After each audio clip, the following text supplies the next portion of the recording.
Welcome back into GarageCon for part 2 of day 1. We are joined with Amanda Harvey, who is on that direction from me, Stephanie Menard, who is there, and Tara, who is there. I'm going to leave and let them have fun. But welcome back in to part 2 of GarageCon day 1. Guys, have fun. I'm not far away if you need me. Thank you, Kyle. We'll miss you. No, shh. Don't lie. You won't miss me. It's too much fun because it's going to be officially Ladies Hour. Yeah. I know. A little preview of Ladies Hour earlier with Kaylin Smith. So now it's you two lovely ladies. So are we ready to talk comics and spend some time together for about the next hour or so before we get booted? Yeah. Absolutely. Yeah. Oh, girl, you have wine. I am jealous. Right.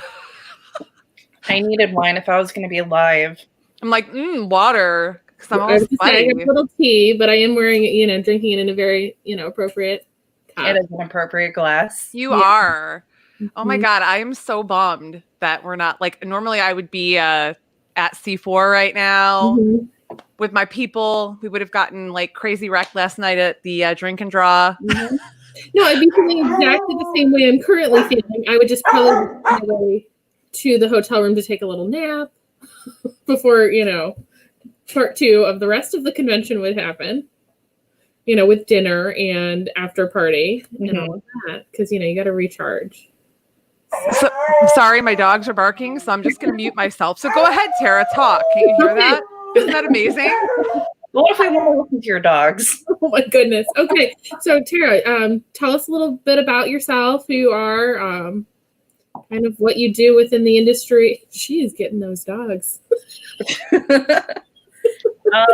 Yeah, I'm kind of new to the industry. I've only done a few conventions. I mainly do C4. That's my home convention. I've done that. I think this would have been my 4th year. Well, I'm still hoping for Halloween, but you never know. So yeah, it's been really hard. It was nice doing the drink and draw with people last night because the drink and draw is my favorite part of C4. Just being able to sit with creators of all different backgrounds and just draw together and help each other out, feed each other ideas. That's my favorite part of C4. So I'm really thankful that you guys did the drink and draw last night because that helped a little bit.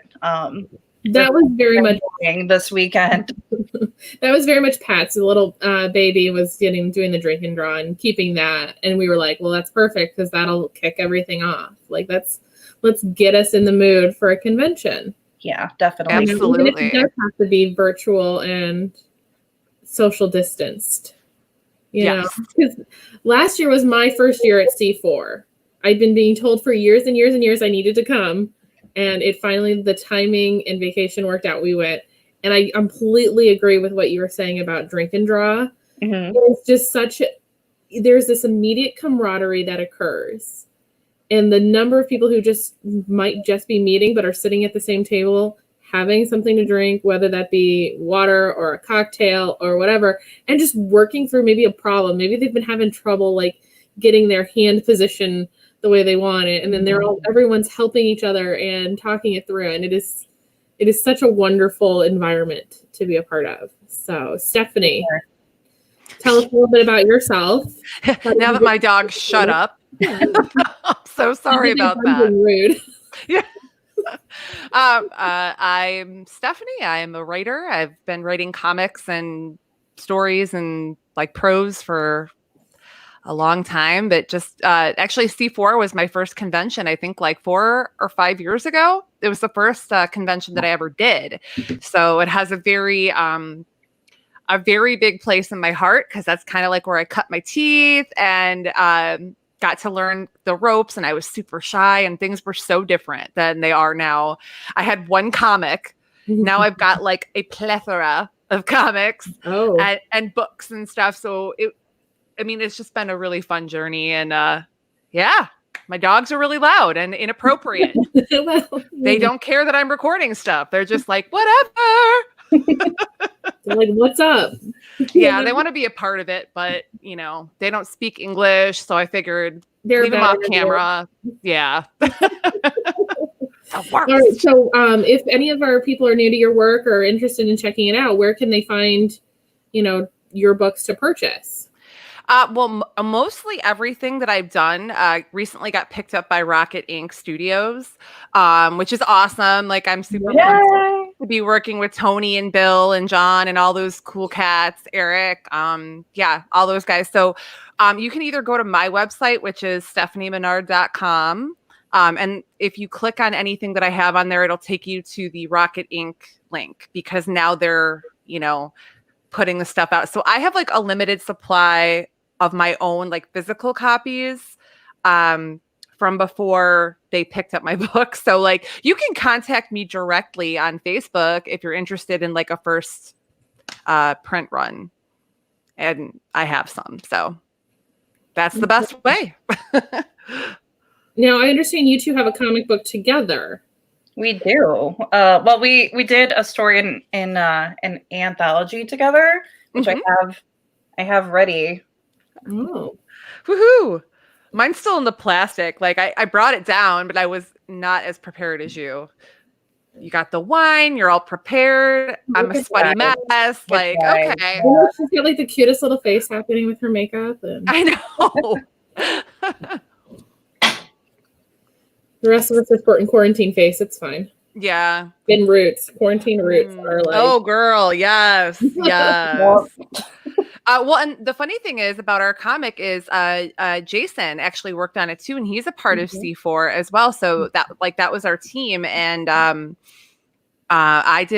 wrote it, and Tara did all the art, and Jason did like the lettering, and then he kind of did like the layout. He did the layout, right? Okay. And it's just a really short story about a dog, of course. Of course. We love dogs. We are both dog people. And so I wrote this really sappy, like hit you in the gut, sappy short story for this anthology. And Tara made the cutest dog ever. The cutest dog for the sappiest story. Yes. So what anthology is this a part of? And is there a website or place where we can find that? I have it available through my Etsy. Okay. You can find me pretty much anywhere, just at Tara Maslowski. Like Instagram, Etsy. My Facebook is Tara Maslowski Artist, but yeah, and I have like a couple of copies, but you can also get it from it was published through Behemoth. Yep. So you can go to their website, which I think is just behemoth.com, and you can pick up a copy through them as well. So yeah, it's all over the place. We're gonna throw some tickers up there with all of your info. So thank you. To find you. Look at all these beautiful words. Fancy up here. Like you were with us when we did this the first time. Yes, I was. World, and so now you're getting to see us. Now we've grown. Yeah, this is. You know what? Hold on a second. Sorry, guys. Well, they needed to put in their 2 cents. So, but you're joining us for the first time with us, Tara. So it was exciting. Last night was fun. It is exciting. So, what do we have coming for you on the horizon? Is there, do you have a specific creator you'd like to work with? Maybe a passion project that you're kind of been working on through quarantine? I haven't been as busy as I probably should be. Especially since I'm like trying to homeschool my 2 young children right now. But I do have a book I'm trying to kind of lay out. I'd love to do a book on like the history of ghosts. So that's what I'm working on right now. I'm about that life, girl. You know me. Really fun. Give me that creepy stuff. Right. So, would it be like people's personal ghost stories, or are we talking about just the history of the phenomenon in general? The history of the phenomena in general. Yeah, I'm talking about spiritualism, stuff like that. And would it be like a graphic novel, or would it be like an actual novel? I was thinking for a book for like older kids, like young adults. So it's going to be mainly words, but have some pictures in there too. Oh, that sounds really cool. That would be great. anything else that you're, kind of been, when you have a moment away from your two lovely children to, Yeah. well, I've been 4, right? Because you have a dog and then your husband. So Yeah. 4 Yeah. children. my 4 children. Yeah, I've done some commissions here and there during the lockdown. Otherwise, I've just been playing a lot of Animal Crossing. Yes. Yes. Listen, we're gonna have to get together and you're gonna have to teach me how to visit. I don't know how to do that. This is my first Animal Crossing game, so we'll have to do this at some point. For sure. So, Stephanie, what have you been working on during quarantine? Oh, I have like 5 million projects, and like this has kind of been a crazy time. Like I have more free time now, so I really don't have much of an excuse. I'm doing not as much writing as I usually do, but I think like I have several anthologies that I've written either prose for, or I'm editing or working on a story for. I'm working on a story for Tales. Gosh, let me look at my list. I have a whole list of things. Yeah, look at the list. I'm I'm writing Vigilance for Freestyle Comics. I'm working on that. And then I have, oh my gosh, so much stuff. I have a Kickstarter that's about to start. That's what I'm working on right now. I kind of had to put writing on hold because, Kickstarters, they take a lot, and I'm trying to keep it simple, but they're never simple. Like, I want to keep it simple, but it's my 3rd one, so it's not as stressful because I've done it twice now, and I kind of have it like down to a science. Oh my gosh. These dogs are killing me. Everybody's out in my neighborhood walking, and my dogs like to say hi to everybody, so I apologize. They're the neighborhood watch.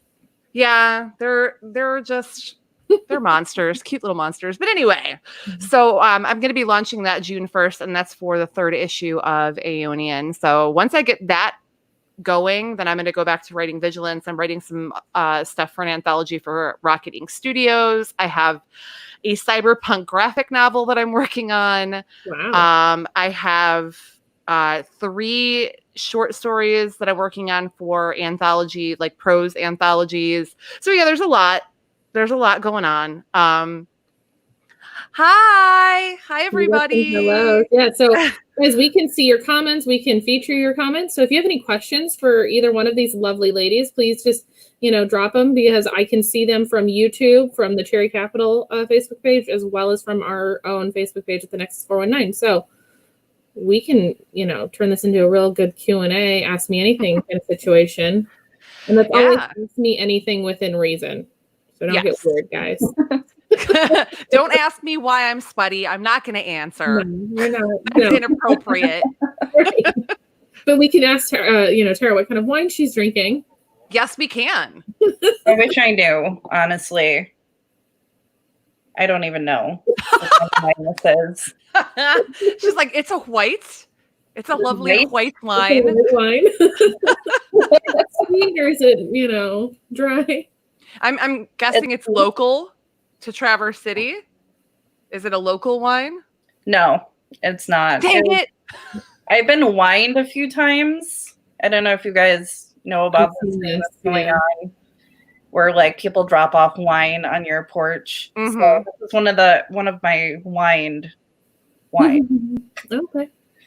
I got wined, but I drank that bottle of wine like days ago. Like that wine was only in my fridge for like 2 days, and I was like, yeah, I kind of need this right now. So yeah.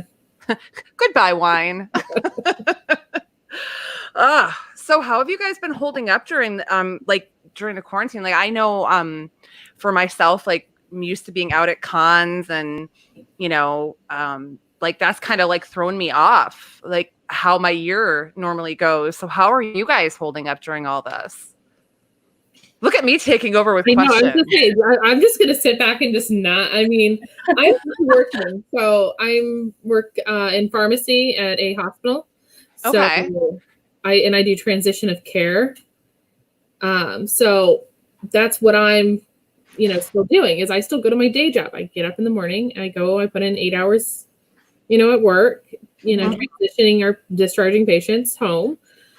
And then I come home. That's I think the biggest change is I just stay home.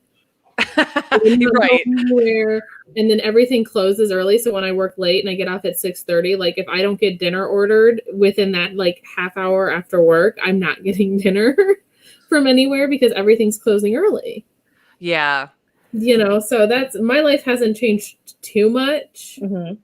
It's just I miss all of you guys, of course, and so this was very much an excuse to just see everybody. And it's a good excuse. I mean, I know that I was talking with Jim and Tara on Facebook and just saying like I'm like was depressed over this weekend because we're so used to all seeing each other, and this was like the light at the end of the tunnel. And when things got extended and they had to put C4 out to October, like I'm glad that it's probably going to happen in October, but I was super bummed about it. For sure. We all need to see each other's faces. So thank you guys again for putting this on. We really appreciate it. We just want to be able to put we know like, especially for a lot of you guys who, are out there hustling, there's a lot of eyes that aren't seeing you right now. And so if we can put you in front of some more people, then let's do it. We have the technology apparently. So right.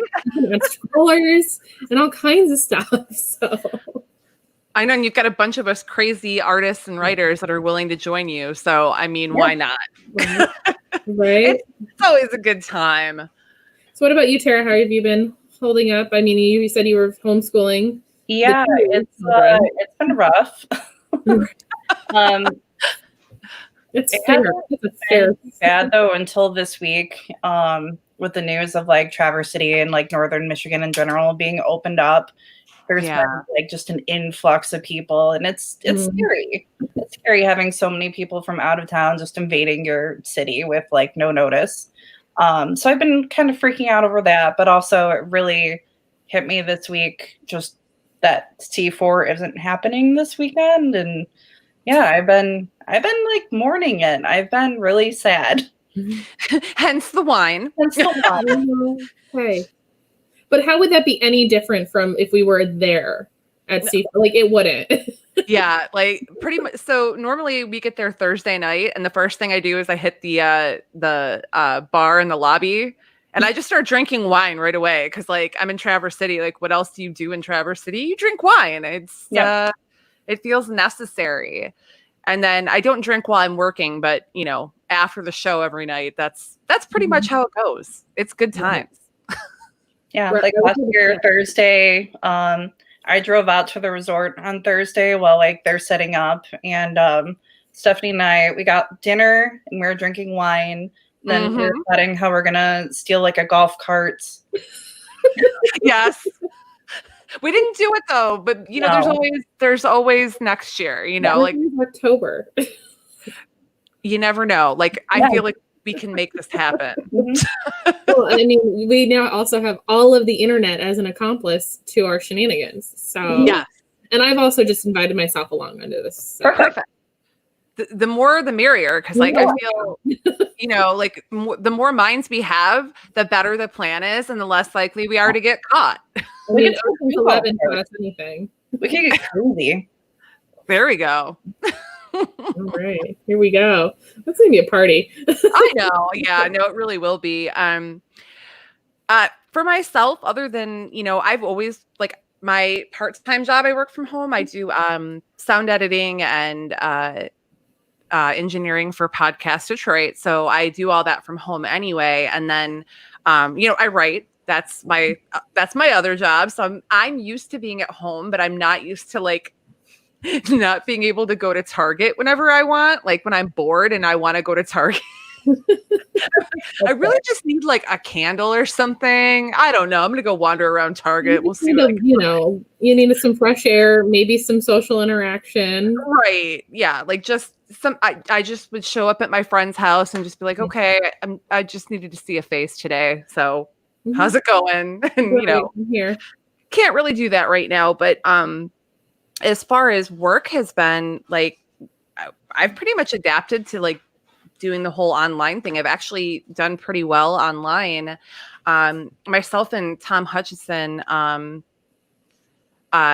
have a podcast that we do called Another Page Turner, and we talk about how the landscape is kind of changing for conventions right now because what's going on with the pandemic and how, we kind of have to change our game plan and how we're going to move forward with getting our work in front of people. So I've been talking about that a lot and learning a lot from him. He'll be on tomorrow, I think at 10 with Big Dog Inc. I think he's the first one on. Yep, he's kicking us off tomorrow. So I'm sure he's going to talk about it if you want to hear more. Yeah. But so I've just been kind of adjusting, like trying to do more things online. I haven't been as proactive as some people, but working on it, moving in the right direction. Hey, it all takes time. I mean, Kyle will tell you, web design is not easy. Right. It isn't. I mean, I finally just got like a real microphone. Like I finally just got like an actual microphone, like a decent one. And I have, I purchased an actually good webcam. So my face isn't pixelized whenever I do all these live podcasts, because I look terrible. Because I figure, I know it's like the camera, like the webcams that come in your laptop they're terrible. It doesn't matter how good your laptop is. The camera is just crap. So I just got this set up yesterday, so I'm like really excited. I know I'm kind of in the dark. My lighting didn't come in. So that's what I have to, that's my next upgrade is I think green screen. So you're not just staring at my house.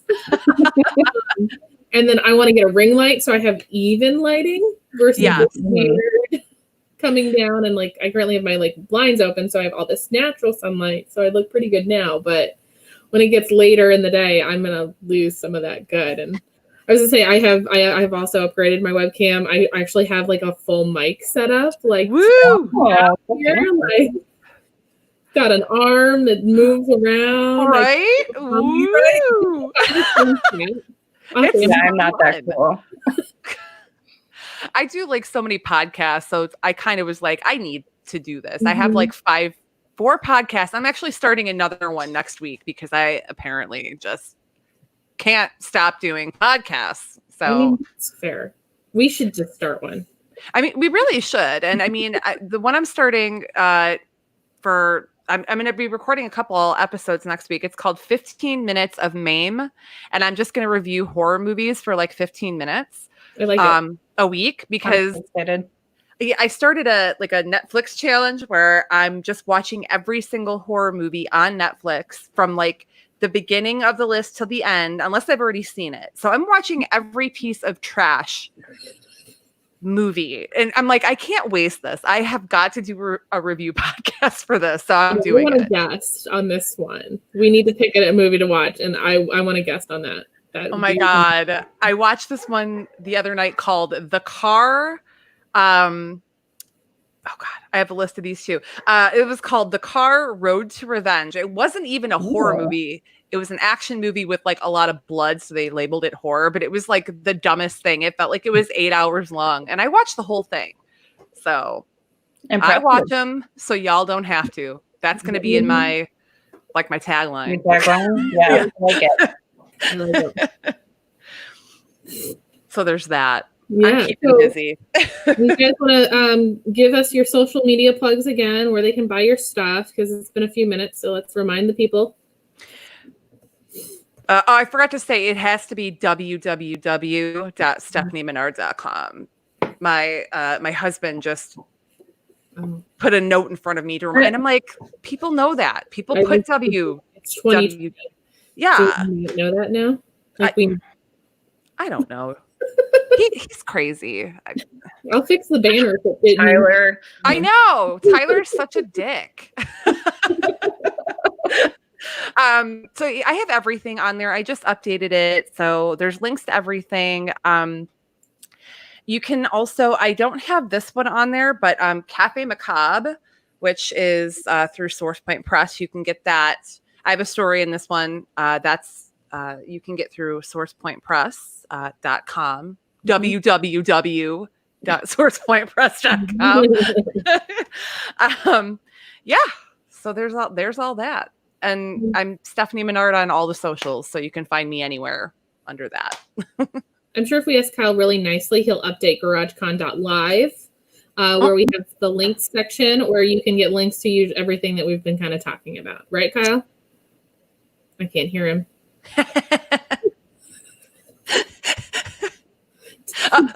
Oh yeah. You mean like I already did? Yes, I didn't know if you'd done it yet. I haven't been on there, so. Kyle is on it. Look at him. He's creeping in the background, just taking care of stuff. I love it. Yeah. I love me a good creep. We all need a good creepy Kyle, to handle our We do. media. Somebody's got to be creeping on somebody, or it's not C4 weekend. I'm just saying. That's fair. Last year, I think, was like the epic level of creepiness. Like, I was just being such a creep and like taking creepy photos of people from like across from my table. Yeah, I made a game of it because when it got slow, which didn't happen very often, but when it got slow, like I just kind of peek around a banner and take like weird photos of people that I was stalking. Was this the birth of the Ted Woods, Dave Herndon? Yes. I recall. Yep. It was a good time, and I'm gonna do it again. So Good. I hope you do. You're right. Like I said, somebody's got to be the creep, and I'm more than willing to do it. I'm pretty good at it, so that's everybody has their thing that they're good at. I'm good at being a creep, so You're good at being, all right. You should put that on your business card. Yeah, I was gonna say, Yeah. creep. I don't know if I can say professional, but I can definitely say amateur creep. You haven't been For paid sure. to creep yet? It'd be amazing. I mean, I'll pay you $1 now just so you can call yourself a professional. There we go. Then you've See, been yeah. paid. Once you get paid for it, you're officially a professional. Exactly. I love it.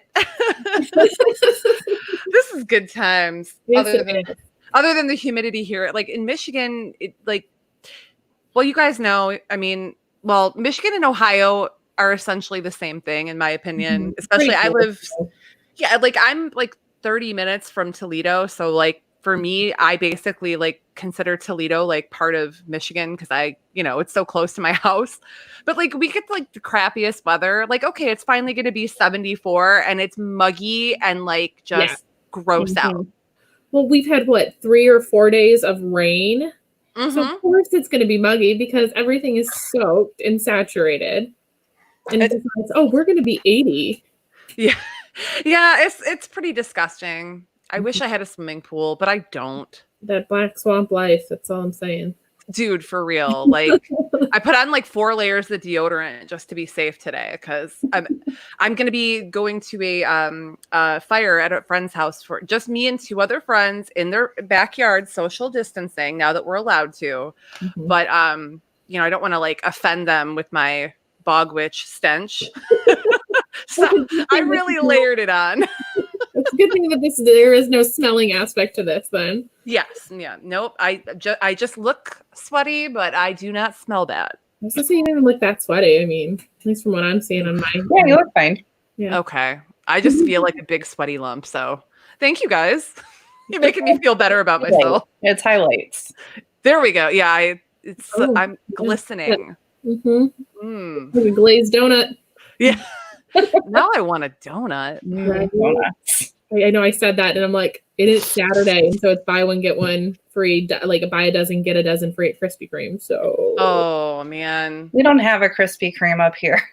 I think the nearest one is in Grand Rapids. Well, that's an That's easy one. crazy. That's worth it. But you guys up in Traverse City have like the best like breakfast places though. Like when I came and visited last year, we went to that little place that had that I got French toast there. I think it was like, it was the most amazing French toast I've ever eaten. It was so cute. I love Traverse City. Frenchies. Yes. Yep. Yes. Yeah, I love that place. In there. Yeah. You walk in and it looks just like some old woman's kitchen. Yeah. and it's all like cute and quaint. And then, like the breakfast food is just disgustingly good. I would take that over a Krispy Kreme any day. Oh, it sounds like going to grandma's house for breakfast. Mhm. It really is. It's a very small, cute little place, but the food is hella good. So I definitely gained a few lbs after our trip to Traverse City. It was not cute when I got on the scale, but it was totally worth it. Worth every You pound I drank gained. a lot of wine and ate a lot of food. Yes. Because what else do you do in Traverse City? Yeah. I don't see anything wrong with what's happening. It sounds like you're just living your best life. So, Oh, we were. It's so much fun. So many good times. Now I'm just sad because I'm not there right now. we are. We're there in spirit. Okay, I'll accept that. Right. It's the closest we can get right now. Yeah, To keep everybody safe. It's the closest we can be. So, exactly. Oh, Tara. So I think Mike hit you up for a Spider-Man. Yeah. Okay. Did he tell you what he wanted, or do I have to bug him to?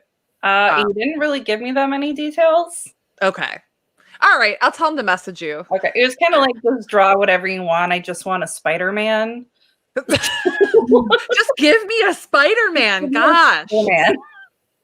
Mike, you have to be a little bit, give her something here. a little You something know? to work with.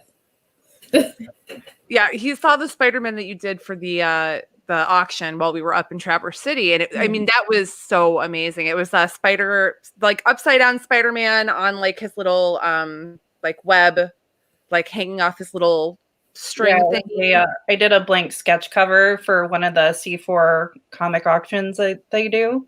Mhm. The Monday Night Train Wrecks, I think it's dubbed now. It was awesome. It was really, really cool. And Mike was like obsessed with it, and he kept going, I'm gonna ask her. And I will draw him a Spider-Man. I'll maybe work on that this weekend. you know what? You should draw him a Spider-Man, but like you should give him a nickname of Tyler, because I feel like it's a really good way to personalize that, you know? I'll just sign it to Tyler. It's Tyler Man. It's not Spider-Man, it's Tyler Man. Speaking of art, this is a good time to remind everybody to go to the Cherry Capital Comic Con Facebook page and look at our charity art auction, including a really cool Ahsoka Tano It will be mine. drawn by Tara Maslowski. Yeah. I currently have the high bid last I checked. So, So, maybe people should go check that out. There's links for it at GarageCon.live. Yes, you should bid on all of those except for Seth's Sailor Moon, because that one will be mine, and I will fight people for it. oh, I turned on notifications for all the ones I wanted to take home. Tara, I'm looking at it and you bid yourself up on it, which is insane. Oh no, I didn't. Someone else was bidding. Oh, okay. Well, no, it's Yours there's was just in a one, weird. and there's you, and then there's you.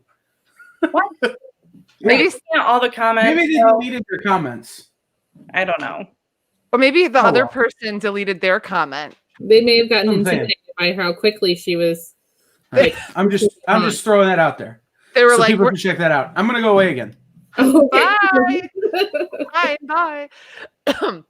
Once they saw how determined you were to get that, they were like, well, I might as well just erase my bid. I mean, Oh, right. Well, they put death up. That was Oh done. my god. Yeah, that was beautiful. Yeah. there's a lot of really cool art. I was bummed. I wanted to join the drink and draw last night, but I was just dealing with some family stuff, and it just made more sense to just deal with that so that I could have my day open today Mhm. for this and a fire later. So got to go see my mommy, my mama. But it sounded like it was a lot of fun. I don't draw, but I like to hang out with you guys and watch you draw. That's Because- kind of what I did. Was I just kind of joined in the banter and just watched the process unfold, and got obviously got a little bit of a preview of what people were going to be putting in. So I was like, wow, I know what to look out for. Oh yeah, no, I went in. I have notifications that I'm getting notifications when anybody comments on these pictures. So I know. You will not. But it's There like you go. when they do it as part of the C4 after party on Saturday night is usually when they do their charity art auction for that weekend. And so the number of times you'll make a lap around the room just to check your piece. Mhm. Oh yeah. Check. Well, I need to get a drink, so I'm just going to take the long way around to just make sure. Oh yeah, it's fun. We always make sure to take at least one piece home every year. And last year it was Jazz Thanos by Dan Doherty. Nice. It was just, I mean, how can you pass that up? Jazz Thanos, like I took home a handful, but there was I took home a lot of ones that I was like really surprised. I think people just didn't see. They were hidden kind of in a corner. mhm. So there was a couple of like Jay Foskett pieces that like nobody had bid on, and I was like, that's mine. That came home to me. So I have like a bunch of those that I think they were just in a corner that nobody was venturing towards. Okay. That's probably it. I was just like, well, I lucked out on that one. It's your gain. Right. I mean, if people they're not busy or, they're not really looking around properly, then that's your gain. That's Kyle was also very insistent that I take him the Rob Hogan piece from last year. Yeah. So this is the Jazz Thanos. There he is. Oh, yeah. That was great. Yeah. I'm trying to get the whole thing in, but it's, Jazz Hands Thanos. And then we got the other piece we got was the year before, I think, was DJ Cochran, I think is how you pronounce his last name. Oh, yeah. And I absolutely fell in love with this because I love plant life, pen art. That's very cool. Yeah. It's very whimsical and it's just, it's a little odd. And I love creepy, odd stuff. Mm-hmm. That's why she likes me so much. Yes. That's why we get along so good. But yeah, I like the little eyeballs on the top of the tops of the stalks, and I love watching what people can do with a ballpoint pen. I had a friend in high school who used to draw in just ballpoint pen, and I was always so fascinated by it. So saw that one and was like, gotta have it. Well, in general, watching other people create art, it is kind of just a fascinating process. Absolutely. Especially for me, as someone who has no artistic ability. And you're lucky if you can get a stick figure out of me. It's amazing to see how easy they make it look. And I know, I know it's not easy for artists. I know they practice and practice and practice. And I have a lot of artist friends like Tara, and I know it's a struggle. A lot of time, they make it look easy, but it is not easy. And so I always give so much credit to the artists that I work with, because I'm amazed that they can take nothing and just create this beautiful thing with their hands, and it makes me so happy. I'm so glad there's artists in the world. I don't know what I'd do without art. It's so important. I do painting. I can't draw, so I do abstract painting because that's the only thing I can do that actually turns out good, because it's not I don't have to give it an actual physical form. I can just play around and have fun with color and imply, yeah, that's how I get my artistic stuff done. But I can't do what Tara does because she got skills. Yeah, she does. I feel like anyone can draw. You just have to be willing to suck at it for a long time. So I've sucked at it my whole life. Can I stop sucking at it now? Is that how that works? We just will it into existence.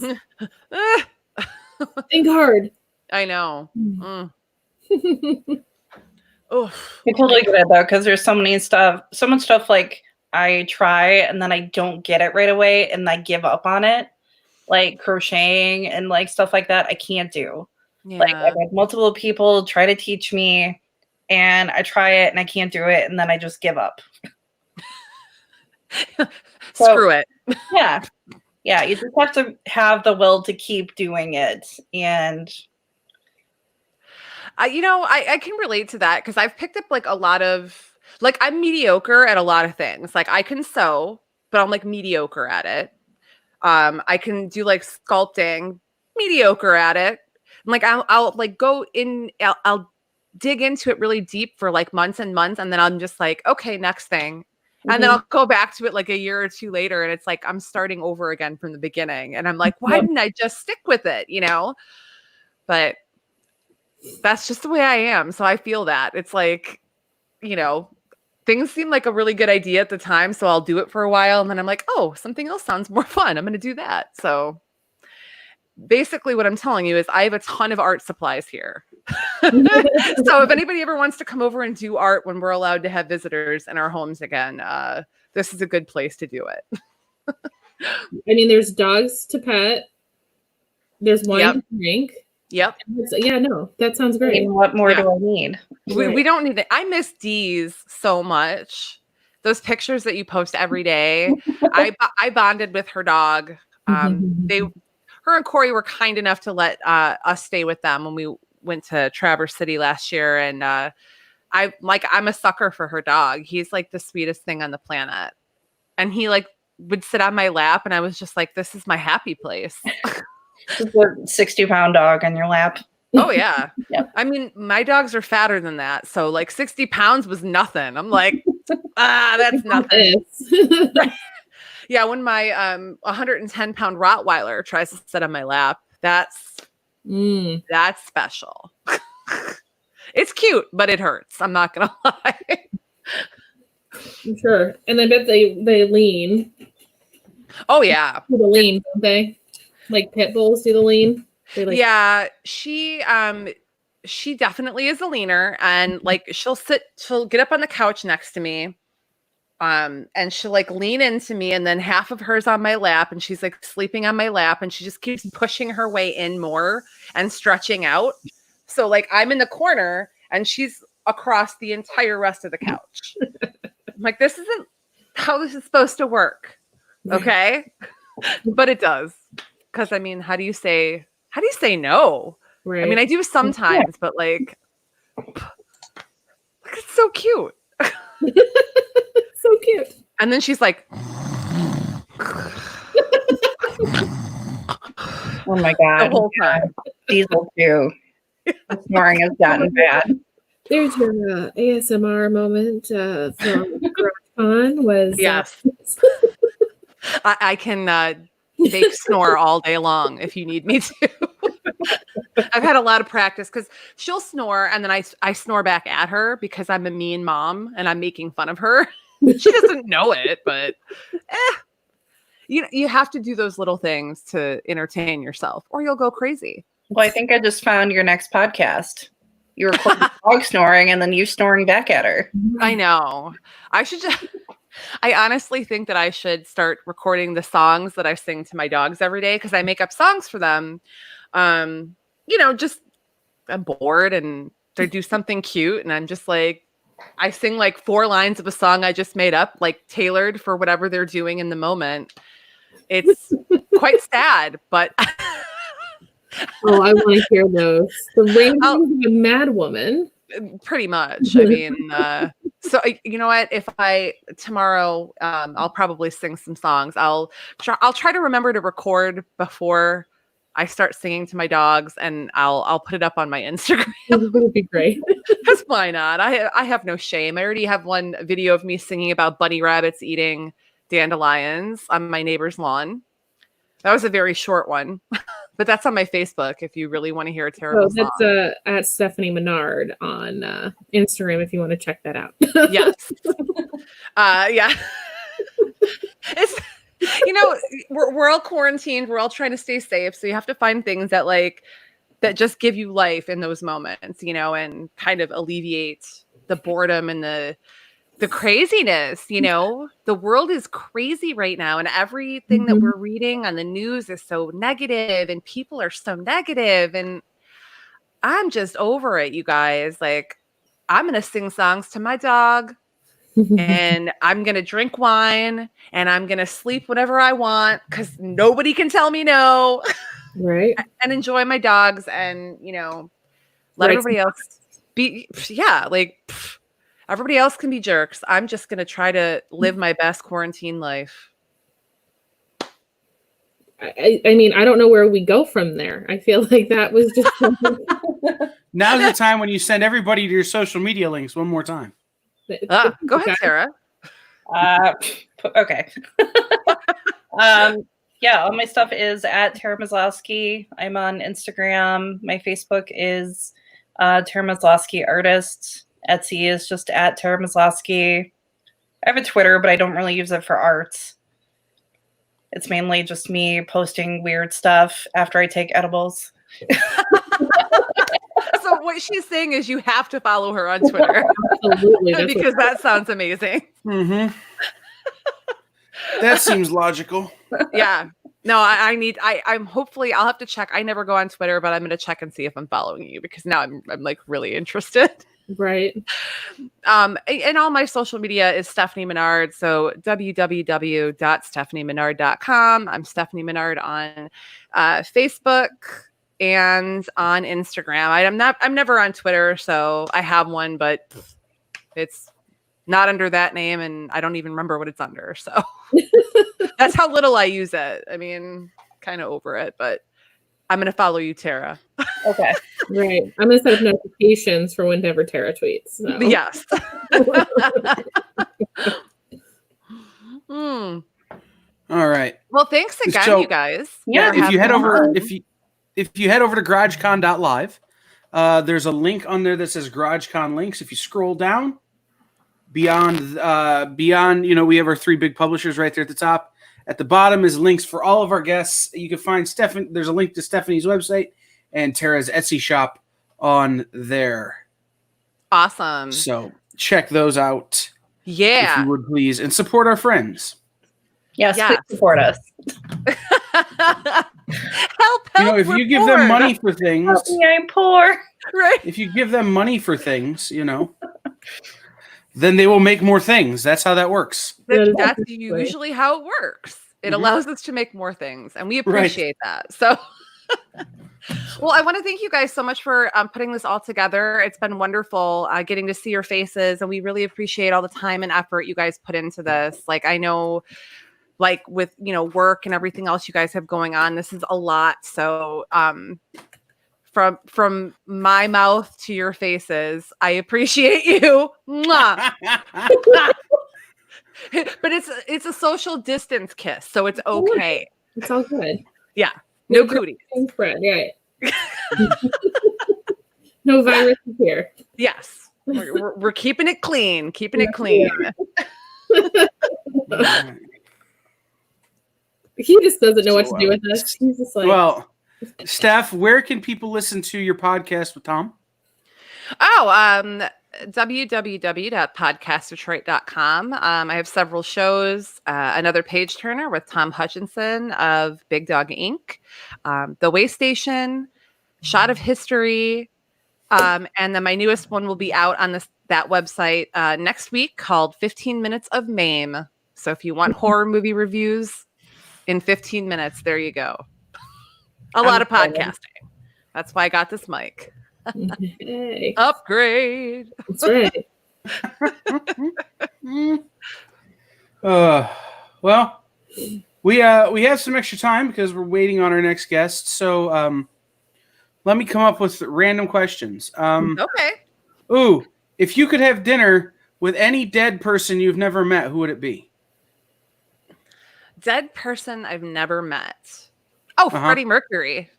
Freddie Mercury is like my go-to, like for everything. If I could meet anyone, dead or alive, like I just feel like that would be some kind of wonderful, beautiful moment. Whatever it was, even if it was just to shake his hand and say, "Hey, dude, how's it going?" Nope, you get to have dinner. Well, So- then I would have dinner with Freddie You Mercury. can ask him about his cats Yes. because he had a lot of cats. Yes. So, Tara, Yeah. if you could have dinner with one dead person you've never met, who would it be? Well, the first person who popped in my head was Vincent Price.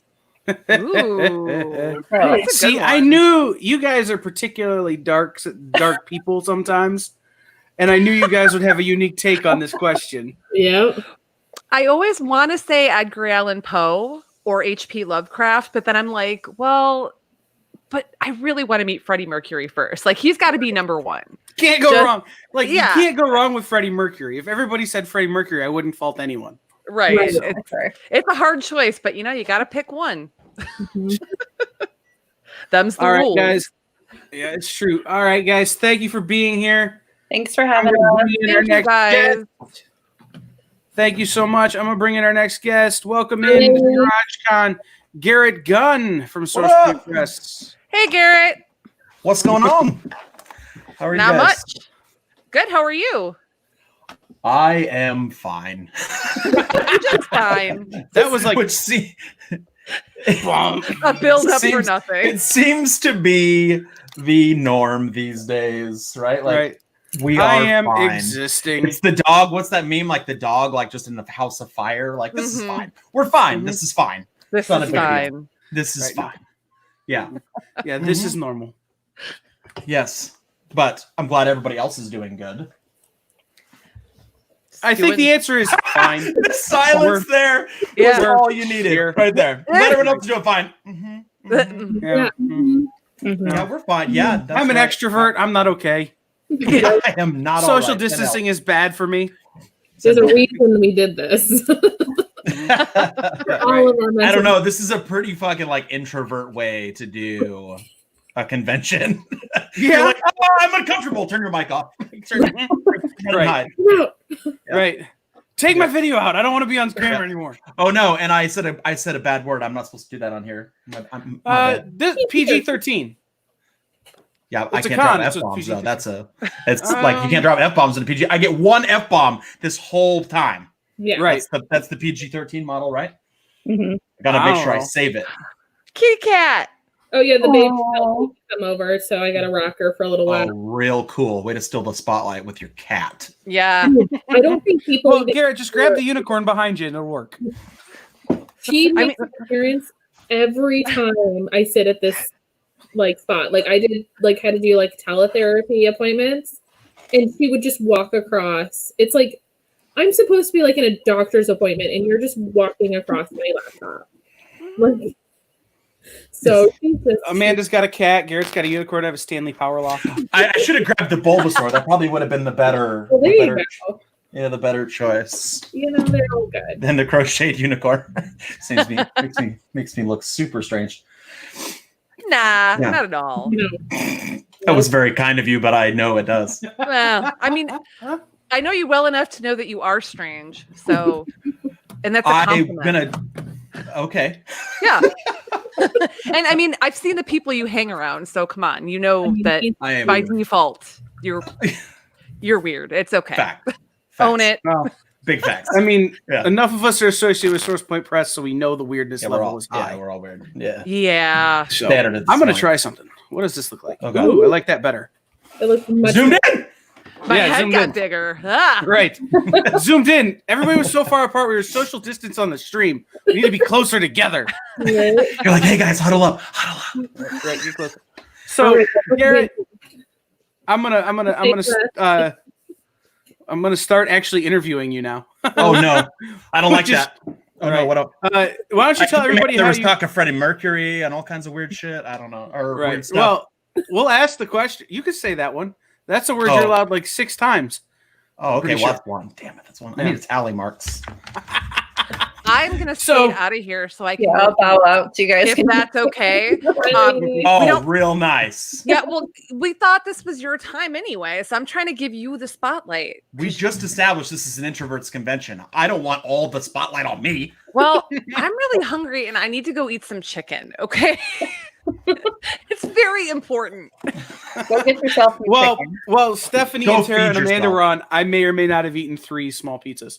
Ah, jealous. All right. Thank you guys again. It was good to see you, Garrett. Have fun. Bye, guys. Thank you. Bye. Bye. All right. So, okay, now this Oh my god, doesn't now work for it's me so anymore. close to our faces. That doesn't work for me anymore.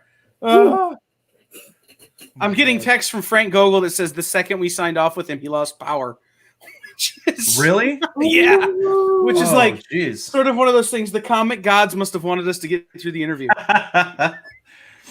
So, Garrett, for people who have not met you and heard who you are the creator of Franklin and Ghost, I am indeed that person. as well as a book that the excitement builds with each passing day because I think about this book every day for Warcorns.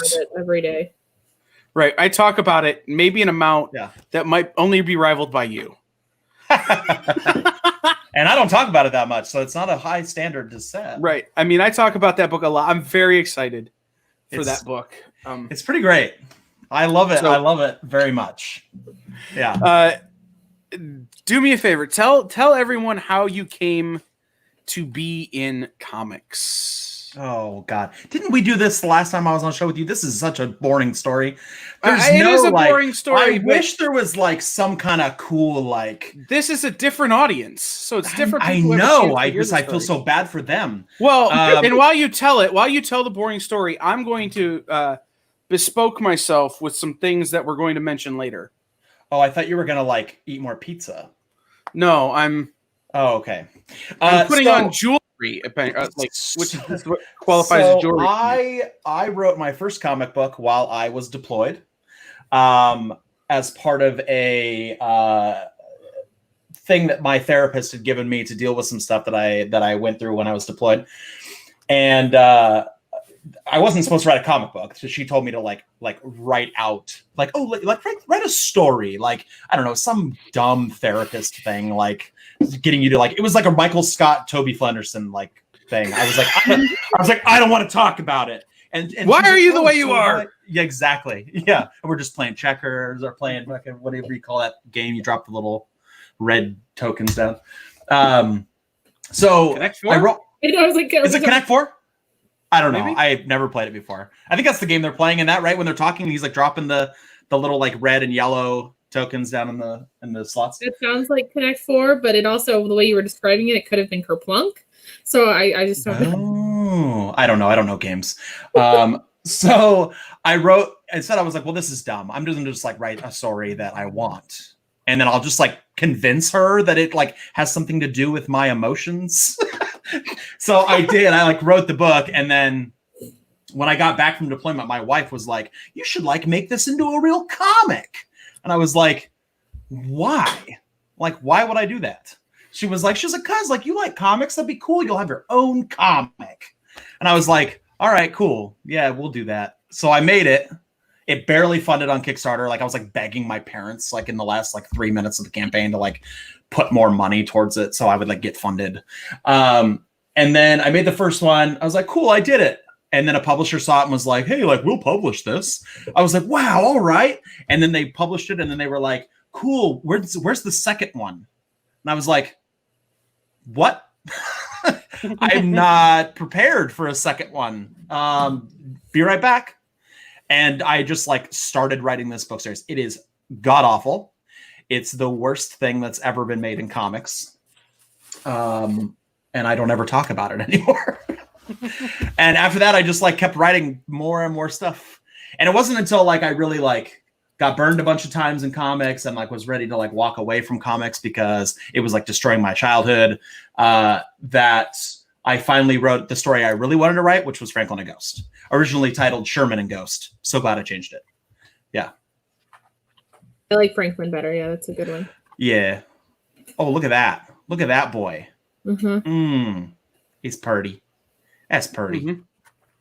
I just had a retailer I buy like all of those. I'm sold out of all those slabs. They like came in and bought all my slabs. That's awesome. It's so pretty. Mm-hmm. It's one of my favorite covers we've ever done for Franklin and Ghost. I especially love that it's like I asked the artist, I was like, hey, make sure you draw like Franklin and Ghost on this cover, blah blah blah, like not just Delilah. And then when I sent it to the letter, I was all, make sure you put like not featuring these characters because they're not in it. And they were like, why'd you put it on the cover? I was like, because brand recognition. I don't know. Yeah. So tell people about Franklin and Ghost. What is Franklin and Ghost about? Franklin and Ghost follows two alien symbiotic organisms that basically come from this super boring mining planet called Dephilion. All they ever do all day is break rocks, and it sucks. And they're like, you know what, man? Like, this blows. We got to get out of here. We got to see the universe. There's got to be more to everything than this. So they steal a spaceship, take off, immediately crash because neither of them can fly, and they're symbiotes, so they need hosts. So as they crash, they kind of like parted ways mid-crash. One of them lands in the forest where there's a fox being hunted by like these crazy hillbillies, and he takes over this fox's body and kind of like wreaks havoc on these hunters that are trying to kill this poor little defenseless animal. And the other one lands in a graveyard on top of the grave of one John Pewter, aka Ghost. And he takes over his body, but he's like, "This is dumb. I can float. I don't need a body." So he just like shuffles off the bones, and he's like, "I'll just be a floating head." And then they just like kind of reconnect and go on like this just rage-filled adventure of stupidity. Interesting. Yeah. Rage-fueled Rage- adventure yeah. of stupidity. Yeah. Yeah. Well, rage fueled more like from Franklin's perspective. Franklin's like, you know what? I want to just mess shit up. Like, let's just have fun. Let's go where we want. Let's break what we want. Let's do whatever. And Ghost is always like the conscience because he's like much older than Franklin. And he's like, yeah, so maybe we shouldn't do all that. Maybe we should like, fly under the radar a bit. And he's like, no, whatever, dude. Just like starts blowing shit up. Which immediately like attracts all the attention in the world, including the people that are trying to bring them back home because they're not supposed to be gone. Right. So then it just becomes, oh no, like we need to not be followed by these people. Let's go hide. And they get some help from somebody who has like a mysterious tie to their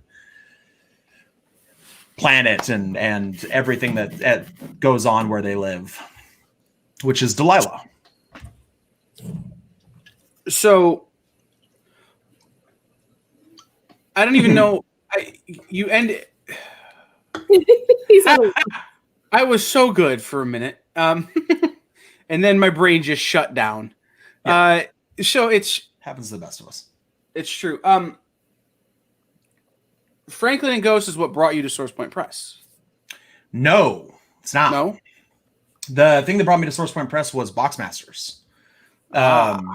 So I was writing the book for Billy Bob Thornton's band, the Boxmasters, and I was already working on the book, and we needed a publisher, and I was looking for a publisher that had experience with like dealing with either music industry people or celebrities or whatever. Like we talked to like American Mythology, who was doing like the Three Stooges books and like other like Hatchet, a bunch of other like books that included like TV personalities or movie personalities or whatever. And Bob Sally recommended, he's like, hey man, you should check out SourcePoint Press. Like they're doing this stuff like with music stuff, like music people and a bunch of other things. Like they're really good. And I was like, I don't know, man. Like I don't know. And he was like, trust me, those dudes are squared away. Like hit them up about this. So I did. And they were like, yeah, we'll make this book. And it was just like they did. And then after I was with them with Boxmasters, I kind of like brought up to Travis McIntyre, editor-in-chief. I was like, hey, I've got this book, Franklin and Ghosts, with this other publisher that's kind of screwing me around, doing some stuff like I think is kind of shady.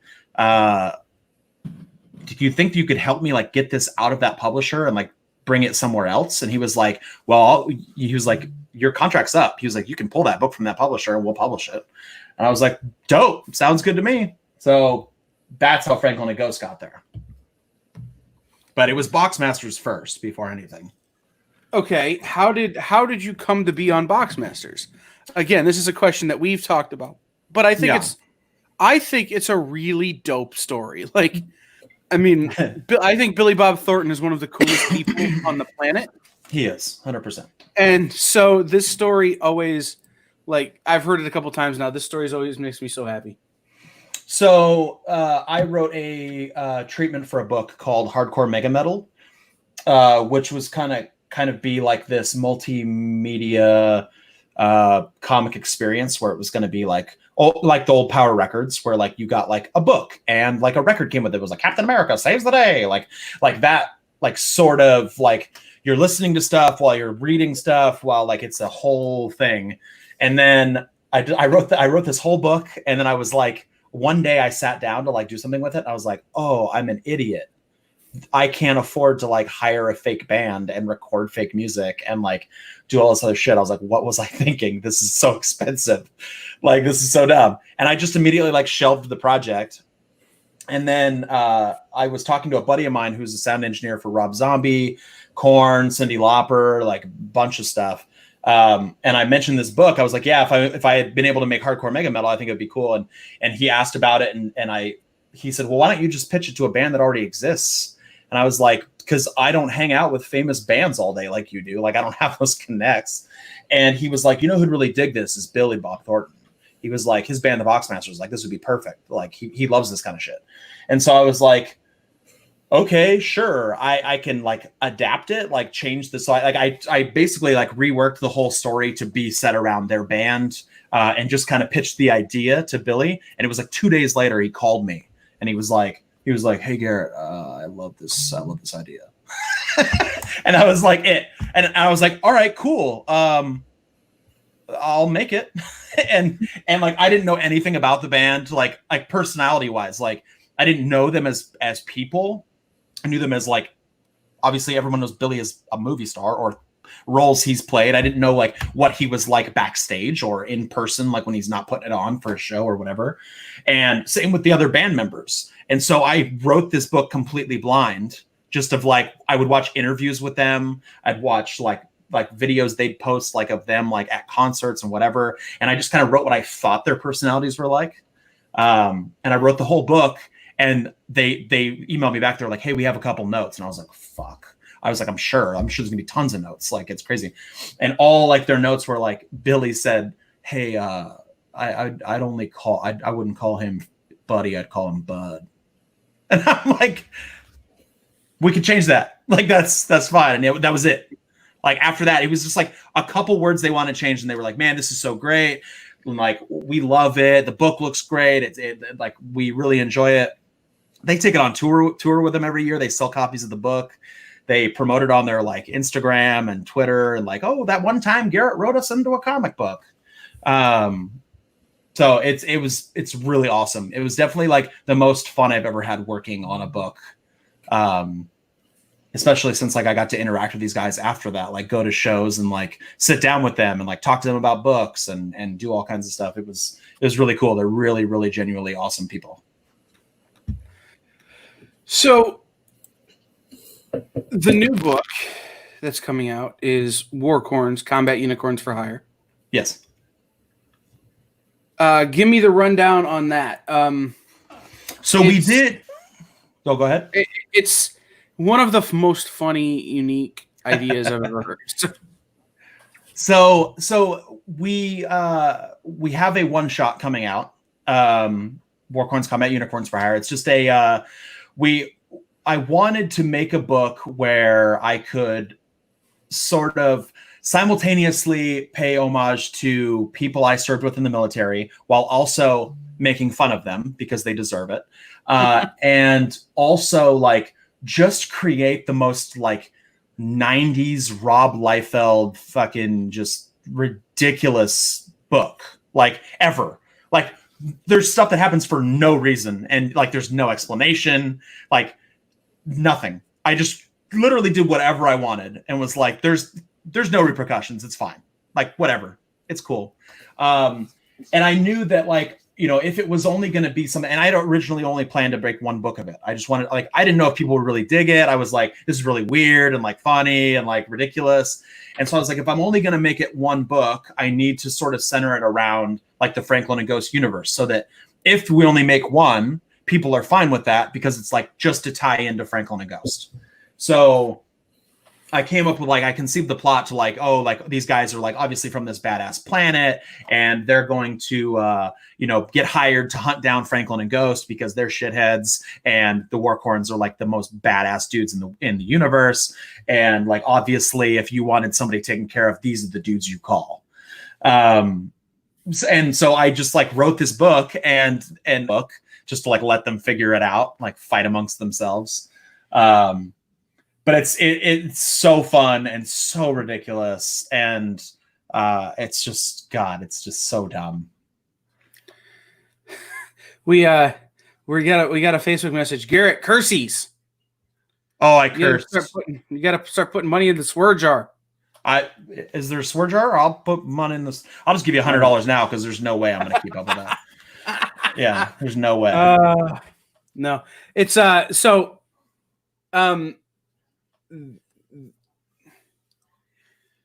Warcorns. This is what happens when I get distracted. Right? No, I got it. So, no, you're not wrong. And then the next thing up is behind that is you're working on Spiro, correct? Yeah. Which Yep. is Yeah, look at those beautiful pins you've got Swag. on. My Mhm. goodness. Those are Right, just the so swag. so beautiful. Yeah. Yeah. Wasn't I supposed to get one of those, Kyle? yeah, it's still sitting on my desk. Okay. Okay, good. I was like, what? I was like, did I not Yeah. send somebody one that I was supposed to? No, it's here. It's just sitting on my desk. It's like it's a thing. But no. So tell us about Spiro. Yeah, so I every once in a while, like when I'm like writing stuff, I write a lot of books, and so like I feel kind of bad because I have 2 young kids, and like a lot of the times they want to like obviously see what I'm working on, and they rarely can because I'm like there's no way, dude. Like my 8-year-old, I just like I'm gonna let him read Franklin and Ghost for the first time because he's like obsessed about it, even though it's probably way too mature for him. So I like to try to like challenge myself and keep myself like on my toes by like totally switching it up in the middle of anything. Like I went from writing and right now I'm simultaneously writing more Warcorns while also writing Spiro. So like I'm simultaneously writing very R-rated action-packed comics with this like all ages fantasy book. The other thing, I really wanted to write a book, like an actual book. It was a suggestion that like Travis McIntyre and some other people had like told me, like, because I have like 40 comics that I've written that aren't out or even in production yet. And so they're like, instead of doing all that, why don't you just like write a book, like put all that energy into writing like one big book? So I was like, I don't know, man. I've never written a book before. It seems weird. Like it's very different. Like it's so different. And I was like, well, whatever, I'll give it a shot. So Spiro kind of follows. It's I forget what my editor Drina used. Like she was like, it's like Highlander meets something crazy. It's like it's not like anything really like that I've ever read. So it kind of follows this this hero who gets thrown into the mix of this world where there's like this mass plot to sort of like consolidate the power of this like region into, you know, the hands of this one like really big like crappy individual. And this hero doesn't really know, he doesn't know who he is, like he doesn't understand how he fits into all of this, you know, how to stop this from happening, until he runs into this little guy who's like, hey, like, oh my gosh, like you're this chosen one. Like I've read about you in books and like whatever. And he's like, what are you talking about? And he shows him sort of like these books that they have that show images of him holding this giant sword called the Heartbreaker. And sort of the whole story revolves around this legend of this sword that has the ability to purify the heart of like any evil being in the world. And basically that there's someone that's going to come that's going to be able to wield this weapon and basically like bring peace and balance back to the universe, right? Like a real Jedi, like the Last Jedi situation. So it's a, for all intents and purposes, a actual book. The first one's like 180 pages. And the first book kind of follows like the origin of this character and like how he kind of gets sucked into this weird crystal universe, how he finds this ancient weapon, and how he basically trains to use it to you know, try to take down this crappy dude that is trying to like ruin everybody's day. So to take a step back, Dan Doherty would like to know, remind him when Warcorns is coming out and how. So Warcorns was in previews last month. It, I believe, still has, it should hit shops June 29th, I think is the date, at local comic shops. You can also pre-order it still on the sourcepoint.press website. But yeah, I think the street date is June 29th for comic shops that ordered it. Awesome. I ordered it. I ordered many copies. My man. Well, I'm sending, I don't know if I've told you this, I'm sending several copies to an Air Force base in England. That's amazing. Because I started telling someone about it and they're like, so I sold like 8 copies. Can you get them for me? So we, what's funny is I have some friends, like I have friends that are contractors that still like work in, you know, Kabul and Kandahar City and a bunch of stuff. And they're part of like these like, you know, multi joint base operation places. And so a couple of guys were like, hey, we've got like this community thing here, like that everybody puts stuff in that gets mailed to them or whatever. He was like, do you think you could send us like a Warcorns package? And I was like, absolutely. So I put like 3 large like APO flat rate boxes together of like copies of the book, the challenge coins, stickers, like all kinds of stuff. And I started getting messages from these people like, dude, like we put this stuff out in the community thing, like it were all gone instantly. People were freaking out. Like one guy, like they were like passing the book around like in like the JTOC, which is like the like Joint Operations Center, like, you know, where everybody's working. And they're like, dude, look at this dude, you know, he like messed this guy up. Like, this is crazy. And then like some of them were like mad that it was a one shot. They're like, dude, I need more. What the hell? Like, this is bullshit. And so I had to send them messages and be like, there's more coming. Like, I will send the sequels to you guys for free. Just like, be patient. Like, it's coming. It's coming. But I love the joy that like it brings these people, like, because there's a lot of stuff in Warcorns that is still funny, I think, to the general public, but like has a real, like, really resonates with certain service members because it's a lot of it is built on massive stereotypes like that each of the branches make fun of each other for. So I think you like get enough out of it as just like the general public, but I think like veterans reading it, it's like really, they're like, oh my God, what? This is ridiculous. Like, I can't believe they put this in here. The big selling point that I've given people is that the Coast Guard unicorn is just a horse with a cardboard horn. Oh yeah, he is. Because he Like- wants to be a real branch of the military. Right. All my military friends are like, dude, that's so funny. Yeah. Well, and You it's know? funny. What's funny is it's never mentioned. It's just sort of like there. And like that, the whole point of that was to just be like, again, like a subtle thing to, you know, people who read it that understand that like dynamic that are like, wait a minute. The Coast Guard guy in the background isn't really a unicorn. He's got a cardboard horn like strapped under his chin, like he wants to be like in the group. Like that, it's stuff like that. People are like, oh my God. The Right. new series. So I'm in the middle right now. I've about halfway done with the last issue.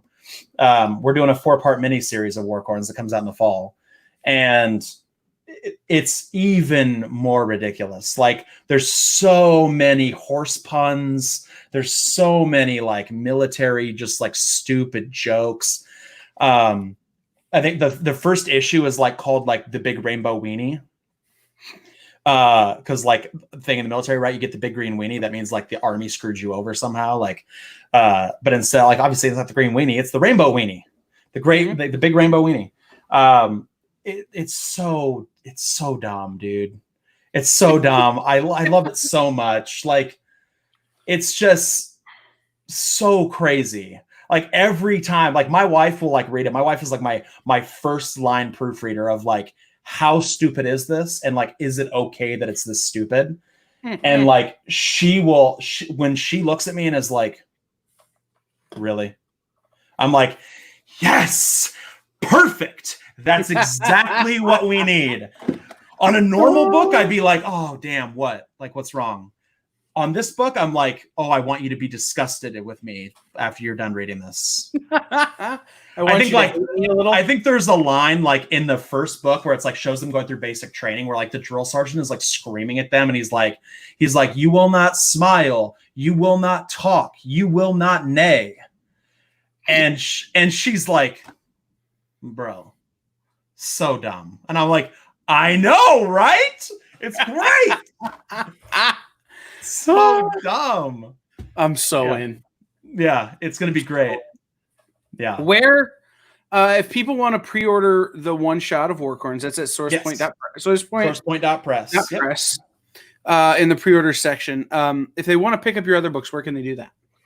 They can do it at lastwolflegion.com, where like most of our stuff for our company is at, or they can message me on Instagram, Facebook, Twitter, whatever, at some writer guy. There you go. So if you go to garagecon.live, there is a link to lastwolflegion.com. Ooh. There, it says find out more about Garrett. I will say too, if people really want, there's a lot of people want variants of stuff.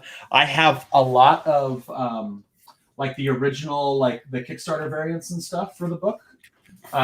So like I've got like the dual signed Ryan Kincaid cover. Give me a second. There you go. Boom. Boom. Where they're all like the selfie cover, where they're all like flipping off the camera. Dual signed by me and Ryan. I've got the Kickstarter variant, and I've got like sketch covers. A lot of people want sketch covers because they want to get like just the dumbest unicorns drawn on their stuff. But all that stuff you can get by messaging me, and I can show you what I've got or whatever. Those are all like ones that are in the like private collection that just gets sold whenever people want to look at it. Oh, hi, Drina. The boss is here. We got to talk nice about her now. Oh no, because she will beat us all. Oh no, she's the boss. Amanda's the boss. No, Drina. Oh, Drina's the boss. Yes. Oh, here. Drina will beat us all, like without really trying. She's real small. Yeah, but she's got that scrappiness to her that kind of terrifies me. Well, I called her a goblin the other night on her stream because she was small and had big eyes, and I'm still scared for my own life. Oh God! If anything, though, she's more like an orc. She's not like I mean, she's got the feistiness of an orc. Like goblins are too like gross. I just said small with big eyes. So I mean, that's worse. Like I think like at least like orcs take charge and all kinds of stuff. I draw the heck out of one of those sketch covers. I mean, I can send you one. She's not that scary. No. Screw you all. We love you, Drina. Actually, if we're being completely honest, she's more like a hobbit. Like that's like her attitude, her personality, like everything. Like she's Bilbo, like trying to tell Gandalf, like you just want it for yourself, like, and like then someone like yells at her, and she's like, I didn't mean it. Yeah. Oh, Gelfling, I like that one too. That's fitting. Nope. What was somebody saying about New Zealand? Is that it's always warm and they have hobbits? Seems like the greatest place on earth. I mean, yeah. So I met a friend through like a local card shop that we go to, and he like watches our streams, our D&D streams on Fridays, and he lives in New Zealand. And I told him, I said, look, dude, if you go and get me a jar of dirt from the Shire, I'll give you whatever you want. And he was like, I can do that. He was like, I can get you a jar of dirt from Mount Doom too. And I was like, kill me. That deal. Yeah.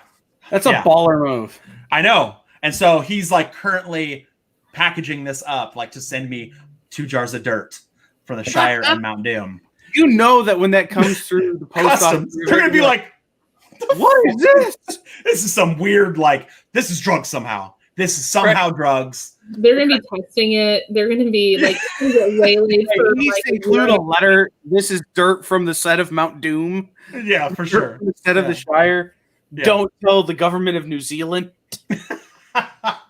Yeah, for sure.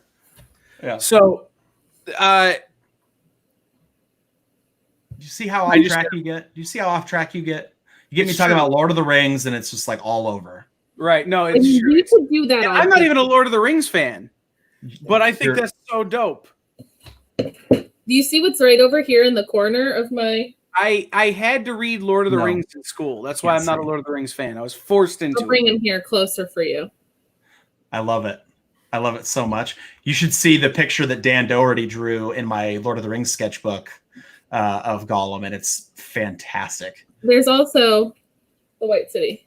That's fantastic. I love it so much. I want to get like a gigantic, like, I want to build my house to look like Rohan. Like I want to just like buy property and just like be a millionaire so that I can afford to just like bring people in and be like, make me the finest halls and like make them like, just like totally model them after Rohan. I want to be King Theoden. Like that's. No, see, I think I want to go hang out with the elves. I want to go to Rivendell. You know what's funny about that? I saw a article yesterday from Weta that was like it was like a memories thing where they were like back to when we were building the city of Rivendell, like the miniature scale model that they used for the shoots and stuff. And they show you like tons of really cool pictures of like how that was being built and stuff. It's amazing. Okay. Kyle's getting so mad at us because we're just like going. No, I'm good. I'm good. He's like, I had to read Lord of the Rings in school, so I was soured on it by being forced to read it. I didn't get to read it on my own. I love that. Like, Well, and so look, here we go. I'll circle it back for you. So now when I'm writing Spiro, there's a lot of stuff in Spiro that's like sort of like this is like my thank you letter to like everybody that I grew up reading. So in the beginning of the book, there's like a thank you to John, to Brian, who's Brian Michael Bendis, to R.L. Stein, to like all the people that I read growing up that like shaped me as a person. And there's a lot of elements in Spiro that you'll read the book and you're like, I see the Tolkien reference there. Like that's the sort of like, I'm like, okay, if this is the only book I ever get to write, I'm for sure throwing in like tons of like throwbacks to like, you know, honor these people that were like the greatest creators in my opinion. Well, so that was going to be my question is you have a clear love for some of this fantasy literature, like Lord of the Rings. I wouldn't even say some. There's like, it's only Lord of the Rings. No. Like, I said some of the fantasy literature, like yeah. Does that influence the way you approach a story, having read those masters? First of all, I don't think like I can't even think like that because those guys are like, I don't know, like those are giants, man. Like sure. I am lucky to like walk in the shadows of these giants. Like so when the only thing I do is like one, I'm super terrified of like somehow like subconsciously like ripping off like material. So like when I'm writing, like I never read books when I'm writing, like when I'm in like writing mode. Like I haven't read a book in like 2 months, read anything, comics, books, or anything while I've been working on Spiro because I don't want like anything to like wiggle its way into my brain and be like, you should put this in the book and then get sued in 10 years. But like, there's definitely notes that I've taken like throughout a lifetime of reading, you know, Tolkien stuff, even like reading like background notes and like his like speeches at Oxford and like things that I'm like, when I'm going to write about a specific thing, I'm like, this is how the master would do it. So like, maybe I could take some notes here and like add this stuff in. Like I have a real weird like way of like getting off on tangents into like shit that doesn't really matter. Much like Tolkien does, like very, very much like he's like, here's the thing you need to know. And you're like, cool. And he's all, here's 4 paragraphs about why you need to know that. And you're like, I didn't need it. Nope. And so like some of that stuff happens like in Spiro, like I'll describe somebody in passing and then I'm like, oh, so here's about this person. Let me tell you about their upbringing and about their family and about what they do every day, whatever. So I think there's like, I don't intentionally try to like add that stuff, but I think I try to be like conscientious of like styles or approaches to like creativity, and just try to like somehow add like a sprinkle of that talent like into those things. So that I totally get that reference is you know, my reference for what I do to that would be like somebody like Dan Patrick. Yeah. Or Bob Costas, right? Yeah. And so I can't listen to interviews from those guys have done when I'm going to do an interview. Otherwise, I get a complex. Mm-hmm. And you see, I'm not that great at this anyway, so I get a complex easily. You're doing a fine job, Kyle. You're doing right, but I have very strong ADD. I have very strong ADD. I just keep looking at the All Might over your shoulder and be like, ask him about the All Might. Ask him about My Hero. Ask me about the All Might. Like, I love My Hero. It's my favorite show, dude. It's like The Office, All Might. Like that's yeah. Okay. See, that's a really bold ranking. Yes. Excuse me, that's the only ranking you need. I mean, The Office, My Hero Academia. I don't know about My Hero being number 2. Do you listen to the Office Ladies podcast? I do. I love it. Also, massive congrats. I'm not obsessed with it, but I like it a lot. Amanda and I are obsessed with it. Yeah. Oh, so I also congrats on John Krasinski for like signing Some Good News to like CBS. You hear about that? Right. Yeah. Amazing. Even though everybody wants to shit on him, but whatever. That was why the last episode on YouTube happened. Is that CBS wants it? Yeah. Everybody. Yeah. They're making a whole show, and he's not hosting it because he's doing like the lip sync battle model where he's like, I made a cool thing, make other people do it. Ha Right. ha. I got to go back to being Jack Ryan Yeah. at some point. I mean, he's pretty good at being Jack Ryan. So Right. That's what I'm saying. Can I fault him Like, for wanting to be Jack Ryan? I exactly. want to be Jack Ryan a little bit. Didn't Space Force just on a weird tangent come out this weekend? I don't know. Did it? I've been waiting to watch that show. It I think looks it's- so goddamn funny. I mean, okay, it's Greg Daniels and Steve Carell. It's going to be Did you Well, see Also, Michael that Schur is somebody- like writing it. right? Did you see that somebody went? I don't know if it was the White House or the Pentagon or someplace, but they had a picture of the guy who's in charge of the Space Force, and somebody just took and put Steve Carell's head on the picture. That's fantastic. Like this was a That's story on like real news. This wasn't the Onion. Oh, I believe it. Like this was real news, like CNN or someplace. That's fantastic. So I'm very excited for that. But no, All Might- you're All writing. Might's You're working on important. Spiro, Yeah, huh? I said All Might's important. It's okay. You can talk about All Might. Yes. No, Spiro's we're good. important. And Yes. just to answer our previous question, it's next Friday. For Space We're working on Spiro. There we go. Right. Okay. We got to just start counting down 7 days, 6 days, or whatever it is. So I'll set alert my phone. So, and you're working on the mini series for. You're almost done with the mini series for Warcorns. Yep. Do you have a next thing up? Yes, Can you talk about what it is? I can. I can tell you a little bit about it. I'm on some like NDA stuff with like. We're waiting on like some stuff to finalize before I can tell everybody about it. But we are developing. I mean, we've already developed. It's getting ready. Like we just cast it and stuff. But we are working on a basically adult version of Pokemon. It's Pokemon meets Nordic mythology, Norse mythology. We've already made the first book. We are in the middle of producing a motion comic based around the first book. We've already cast voice actors to voice the characters of these people in the motion comic, and then eventually in a radio show version of the comics that will be coming out. And it's a lot. It's really, really cool. That sounds like a lot of fun.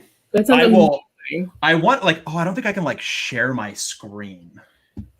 You can share your screen. Technically, you are technically able to share your screen. Whether you're legally able to share your screen is a different. Well, I can show you one. Let me a second. I'm gonna show you like the picture of. Oh, I don't know. I probably shouldn't show you this, but that's okay. We'll show you anyway.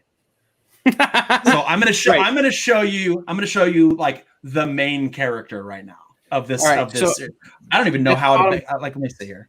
At the bottom, you see where it Share says share screen. Yeah. Okay. I want to share this one. Okay. Well, we're in Inception right now. Can you guys see my stuff? No, because I have to throw it up. Oh, okay. Look at we're in Inception. Whoa. Wow. So this is the main character of our show. Can you That's guys see this? very cool looking. I'm Mhm. trying to figure out how to make it bigger. Hold on. Boom. We can make it bigger. Boom. And is that a Um, giant teal and magenta chicken type thing? It's an owlbear. An owl bear. Yeah, like from Dungeons and An Dragons, mythological animal. Right. I'm with you. I Yeah. just you say owl bear and I immediately go man bear pig, but yeah, we're good. Yeah.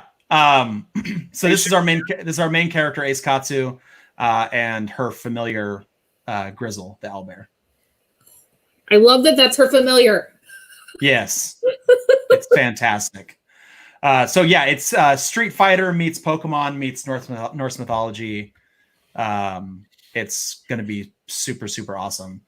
And I will say that there's going to be some very exciting people. Like we've cast some very exciting people to be the voices of these characters, including some original Pokemon cast voice actors and like My Hero Academia voice actors and all kinds of stuff. It's going to be really, really dope. Yeah. We're low-key friends with one of the original Pokemon voice actors. Are you? Who is it?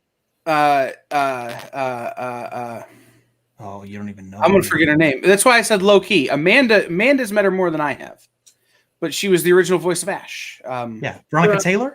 Veronica Taylor. Who's the star of Franklin and Ghost? Come on, bro. You got to get with the program. Dude, I'm really bad at voice actors unless it's Morgan Freeman. That's the only voice actor I can recognize immediately. Veronica is a very dear friend of mine and is the nicest. one of the stars of Franklin and Ghost. She voices Delilah in the animated TV show. But she's incredible. So we've got original Pokemon voice actors, we've got My Hero voice actors, we've got people from like One Punch Man and One Piece and like Attack on Titan, like every like big anime ever. It's gonna be super awesome. I'm gonna take this opportunity to say if you need slightly hacky people from the Midwest, you know where to find me. Oh yeah. We could we'll bring you out, we'll bring you in on some like some background like chanting in the crowd, like right. I can scream, I can scream in terror. As they get killed. You just need somebody to grunt as they get killed. I can do that. You know? Yeah. That's also like one of the first times I've ever talked about that ever to anyone. It's the first time I've talked to anybody like live about it. Woo, that's you got like first that. look exclusive. Yeah. Exclusive. Yeah. GarageCon exclusive right there. The book is going to be really cool because the book is going to be printed in a Golden Age format. So it's going to be like a bigger sized book, like close to magazine size, but like still in like a format where like you can get bags and boards and like put them on shelves. But it's going to be the art. What was that? So they'll fit in a short box? Yeah. But it's I love it. It's a really, really fun project. And we've got a lot of really big plans for it. We're in talk with we've got an animation team right now that's like building a like intro animation like you'd see in the beginning of a TV show. We have a theme song that's like in production right now, like from like a really famous artist. Prince? Yes, from the grave. You know, it wouldn't shock me. I was just saying that it does not seem that impossible. I mean, he had a vault of music that was unreleased. Just be like, can we license this like unheard Prince song? Oh, Right. cool. That'd be $100,000. Awesome. Thank you. It's one of those things. I'm like, whenever somebody says from a super secret high end artist, even though it's Prince, you know it's Prince. It's got to be Prince. So, it's Eminem. So there. No, right. That one's pretty easy to be honest. But excuse me. Yeah, I mean, don't be talking shit on my boy, dude. No, he's easy to, you can get a hold of him. He's not dead. The goat. Yeah, but yeah, he's living, so it's feasible. A little bit easier than getting Prince. Right. You mentioned it, and I wanted to come back around to it. Franklin and Ghost is in development, and it's being made. Yes. Can you give us an update on that? What does that look like right now? So I just got the final like animation stuff for the trailer, like the full like 3-minute trailer that's coming out. Like I got to see the final cut for it, and it's stupid good. Like it's like, what's funny is that where we started with the animation, like even what was released in like the IGN article and like kind of like the little intro like teaser we put out, the final product is a million times like amplified from like where we started. The animation team in Ireland like really found like a groove of like, this is where we need to be. Like, this is how this needs to look. This is how like the special effects need to look. And like, this is the quality like we've got to hit. And like, they're killing it. So we've got a pilot's, being worked on.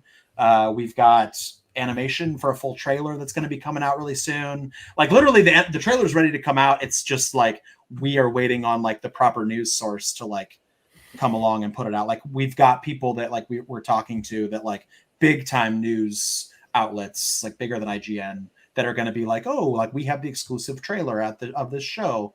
Things are going good, man. Like everything with that show is fantastic. We were just talking about, because like the Warcorns are going to be in that. So like we were just talking about like designs on like Warcorns, like for bringing Warcorns into the show. So like designing what they're going to look like in the animation. And And then we were talking about bringing in this wonderful lady right here. Oops, I don't know if you can see it. So DFN3 is a character that's being introduced into the Franklin and Ghost universe, sort of as like a independent contractor assassin. So she shows up in that preview book, which is available at lastwolflegion.com. And also she shows up in the Warcorns 4-part miniseries. Look at I'm boring him. He's yawning. No, you're good. I was laughing at the shameless plug. Right? You like that? I never do that. Yeah, remember, if you go to GarageCon.live and click on the GarageCon links tab, you can go and get a copy of that. There's a thing where it says find out more about Garrett Gunn at Last Wolf Legion. And you click on the word Last Wolf Legion and boom, it goes. So cool. So yeah, and she's going to show up in the 4-part Warcorns miniseries, which I think is like creates it's a really funny like dynamic of like her character versus these just blockheaded idiot bullet magnets like that are just like we can't be shown up by a girl. This is ridiculous. And she's like, okay, you guys are ass at this. So it's really awesome, like their interaction. But we're getting ready to design her character for the show as well. It's all coming together, man. It's all coming together. My dogs are like freaking out. Somebody's at the door. Also, can confirm you click on Last Wolf Studios and it does come up. So it says Last Wolf Legion. Okay. Okay. Yeah. I got it right. Because I got it right. It's fine. Originally, the company was called Last Wolf Studios. It's included in the tab. Back when it was just me.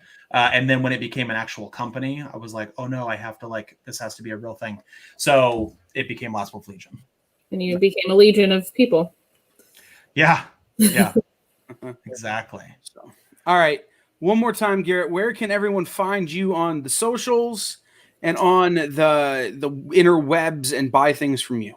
I can be found on Facebook, Instagram, Twitter, at Some Writer Guy. If you can't remember who wrote some dumb book, I don't know, man. It's Some Writer Guy. That's smart. I feel like eventually someone's going to come to you and try and buy that username for things. You know what's funny is I got a beef with this guy that's got thatwriterguy.com.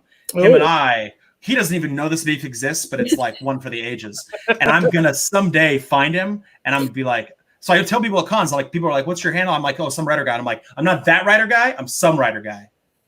That writer guy, he's not up to that's a whole mess. Yeah. I'm not that writer guy. I'm Some Writer Guy. Okay. That's very funny. I mean, It's like your feud with him is like my feud with Kevin Sorbo. Yes. It's very one-sided, but it exists. Yeah. Also, that was the most patronizing way to be like, oh, yeah, it's so funny. No, it is. You sounded like you're like, oh, that's so funny. Well, obviously, we have to tell them. Very exhausted. Before we bring on our next guest, you need to tell the story of how you have a blood feud with Kevin Sorbo. Yeah. Oh God. So Kevin Sorbo was behind those movies. God's Not Dead. Yeah. The super Christian movies, and they announced they were doing a second one, and I had seen the first one. Like, I had seen it, and I go, what do you need to rehash? So I go, God's Not Dead 2, Enter the Thunderdome with The Rock as Satan and Kevin Sorbo reprising his role as Hercules. And Kevin Sorbo starts blowing me up on Twitter about how dare you be blasphemous like that. And I'm going, Kevin Sorbo lit you up on Twitter? Yeah, he blew me up on Twitter. Oh, and no. I run into him at a con not a month later, and he's like, you're not allowed to talk to me. That's what he said to you? Yeah. That's fantastic. Blood feud with Hercules. That's fantastic. I know. It's right. Oh my God. So I'm not allowed near Kevin Sorbo. So when he blew up on Twitter by now. When he blew you up on Twitter, was this before or after he blew up his career with all of his dumb shit? After. Before. Ooh. Around the same time as. That was just a cheap jab. That's all that was. Yep. All right. We're going to bring on our next guest. Oh, no. Who is it? Garrett, thank you for being here. Somebody much more important than me. Oh, my God. What's this guy, dude. Well, I mean, you weren't wrong about that. So You're the best, Ming. You're the best too. It's so funny. Mike dug up. So Garrett actually wrote a comic book about me and Mike called Mighty Men, and it's illustrated by our friend Michael Cassinger. It's about me and Mike fighting Killer Corn in the middle of nowhere, Illinois. It's great. Yeah. Much like we did at the convention that it was based around. Yes. I would have loved to fight some Killer Corn. I drank some beers and I think I ate like a chicken fried steak, and that was pretty much it. But Ming, I want you to know. So Kyle messaged me and he said, "Hey, I was originally supposed to be on right now." He messaged me and he was like, "Hey man, I got to move you. I got a guest that needs to like move the time up." I was like, "Oh, okay, sure." And he was like, "It's Ming," and I was like, "Son of a bitch." Yeah, screw that. Hey, I was like, anything for that guy, man. That's good moves for no one, man. He's like Paulie and Goodfellas, man. No one, he didn't move for anybody. Mike, it was a pleasure, everybody. Thank you so much, Ming. It was great to see you, buddy. Thank you, my friend. GarageCon, everybody. Absolutely. All right. Peace out, guys. Thank you. Later. I love it. You guys are machines, man. So you're doing this for 2 solid days? Yeah, today we went 9:45 this morning through, it'll be 9 o'clock tonight. And then 9:45 tomorrow morning through 8 o'clock tomorrow night. That's awesome. That's like from the Ming Chen School of Podcasting, man. It's like, don't stop unless I stole it from somebody, man. never I don't have new ideas. Where's Patrick Koala? He was supposed to take over. Pat was supposed to be here. He probably fell asleep, which is fair, which means we'll just hang out with Ming and let Pat sleep. I just saw Mike because I just did an unboxing maybe about an hour ago or so ish, and I think he was on there, so he's live at the very least. They're also remodeling his house right now, so he may have been told by his wife to paint something. Is he remodeling himself, or does he have people helping him? I think he did the work himself. At this point, I think it's more or less just replace some drywall that needed replaced and paint. Okay, So. is he skilled in this manner? Because I hear he's like 9 feet tall, so he doesn't really need a ladder. So I imagine that comes with a skill. I hear it from Mike Zapsik all the time. It's like, oh yeah, I can build this, or I can do that. I'm like, really? I don't remember you having any carpentry skills. He's like, oh yeah, putting up drywall, that can't be that hard. And I know what's gonna happen is like when Homer bought that outdoor grill and he like screwed it all up, and he's like, this looks nothing like the picture. I think that's probably his level of construction skill. So I applaud anyone trying to do anything themselves, and I always love the reason. It's like, oh, I'll do it myself, I'll save a bunch of money, and then you screw it up so bad that you have to hire in experts and it ends up costing more. Mm-hmm. Yeah, I will say this: I can hang sheetrock and drywall and do all that kind of stuff, so it's not that hard because I can do it. But at the same time, if you do it wrong, you can tell it's bad. So, oh yeah, absolutely. And did you build out most of your store by yourself? the original store we did. So the location on Monroe Street that you were in, there by the Tony Pacos, I had built most of myself. Then the new one, the landlord wouldn't let us. They did most of the work on that one because you know why they wouldn't let you, because they wanted to charge you an arm and a leg for it. So they're like, oh. Well, as it turns out, they had just bought the building. Okay. And so they had to go through and like they were checking to make sure things were code and it wasn't going to burn down and insurance. Like, whatever, man. I'm not going to argue with you.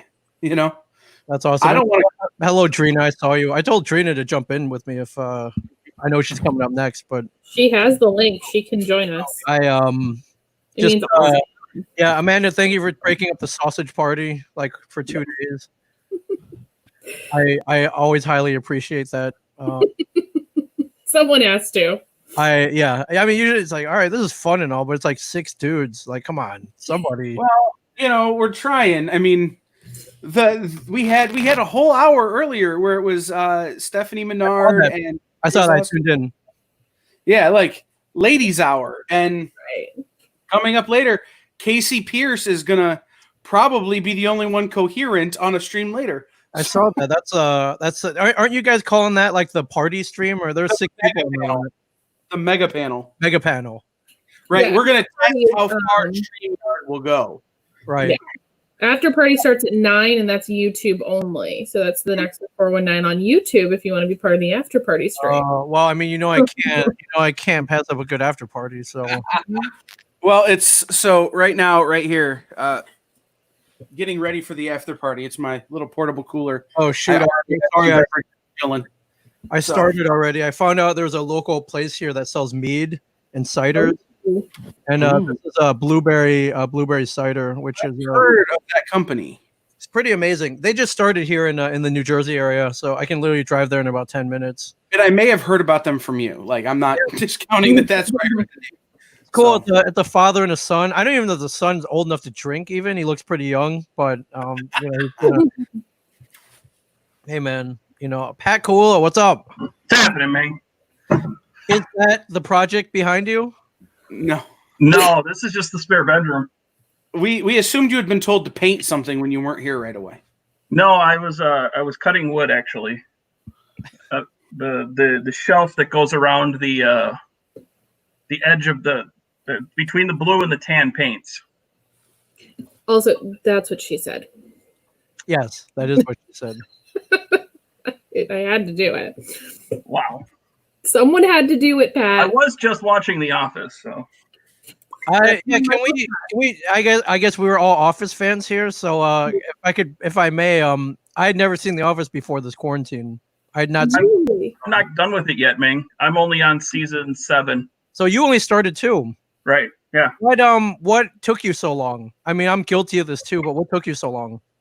Honestly, it never really just appealed to me that much. It still does. It's like one of those things where I'm like, I feel like I should watch this to see what the deal is. But for the most part, I hate Michael Scott. Well, you're supposed to. Yeah, you're not. I guess. Michael becomes endearing when you've watched it for the 100th time. Yeah. Like, he doesn't start likable. He's not supposed to be. The heart of the show is Jim and Pam.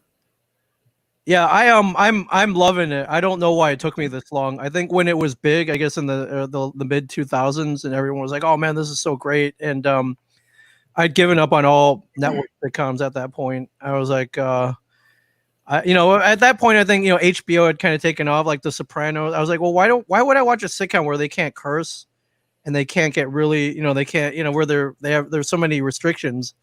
How could this possibly be as funny as it could be if it were on like an HBO or something?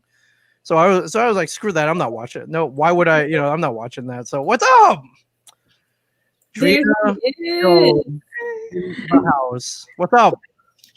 I had to download Chrome just to come in. So. Well, that's good that I asked you to jump in then, because you would have been scrambling then. I know. I would have given Bob anxiety. Given? Yeah. Hi guys. Hi. We were just talking about The Office. Are you a fan of the TV show? I never watched it. Oh, you did? Okay. Well, me and Pat never watched it until prior to this quarantine, and usually when I tell people, they're like, "Oh my god," they're like shocked. Yeah. And the only reason I never started was that I'd given up on any sitcom where you can't curse or like, or I was like, man, if I want to watch a sitcom, I want to see like Game of Thrones level of like boobage, And Have you seen Schitt's Creek then? I have not, so that'll be the next one. They drop a lot of F-bombs in that. Yeah, I think that a few months ago I started Fleabag, which is on Amazon, which is cool, but that's one where they can curse, like you say they say the F word like a million times in that, and but yeah, but I saw it was on Netflix, The Office. I was like, I'll give it a shot. What else? I guess I like when push came to shove, and we had all this time, I'm like, all right, I'll give it a shot, and I was like, wow, this is really good. So count me in as a fan. I guess if you write it well enough, you don't have to curse all that much, and you can write a good sitcom. So, well, and then if you watched Community or not, that's next too. That literally came up next on the queue, and Mike Zapsik has been like, watch Community. Dan Harmon writes it, watch it. So, and he and I, while usually we have pretty similar tastes, we differ in a lot of things too. I think some things that he thinks are really funny, I'm like, that's not that funny, dude. Like, I don't know what you'd see in that, but you and who? Mike Zapsik. Mike. Oh. I'll see. Yeah. I mean, I haven't watched Community. I haven't watched Parks and Rec. I haven't watched The Walking Dead, for crying out loud. Well, I read The Walking Dead, which was good enough for me. But with Community is one of those things is that watching it all these years later in the middle of meme culture, Community takes on a whole nother level. Like, because I watched it when it originally came out, I was a huge fan, and now I'm watching it again, and I'm like, oh, this whole show is a meme. I got it now. Like, it makes so much more sense now when the whole world is seen through meme culture. So all of a sudden, this meme light went off, and you're like, wait a minute, I get it now. Mhm. That's awesome. I mean, there's no other sitcom where they have a whole episode devoted to the game "The Floor Is Lava." Like, and here's the thing: you've got the guy from Breaking Bad and Better Call Saul. I can't think of his name anymore. Odenkirk? Bob No. Odenkirk? Not Bob Odenkirk. No, he's an older guy with a real raspy voice. What's his crap? Shoot, why don't I remember? Michael something. Well, that's his name on the show, but it's Jonathan Banks. Jonathan Banks. Jonathan Banks is driving in this episode, he's driving a car that's propelled by fire extinguishers that's made out of desks Oh my God. so that he can run into people and knock them into The Floor Is Lava. I love it. Right. It's sort of the Hunger Games meets there's no other show on TV where you can get away with that. And that was what Community was at the time. Right. So All right. I'm in then. I mean, how could I not be? well, and then they do the first few seasons they did paintball episodes that Yeah. were Those were my homages. favorites. A fistful of paintballs. It's so funny. That's amazing. I love that show.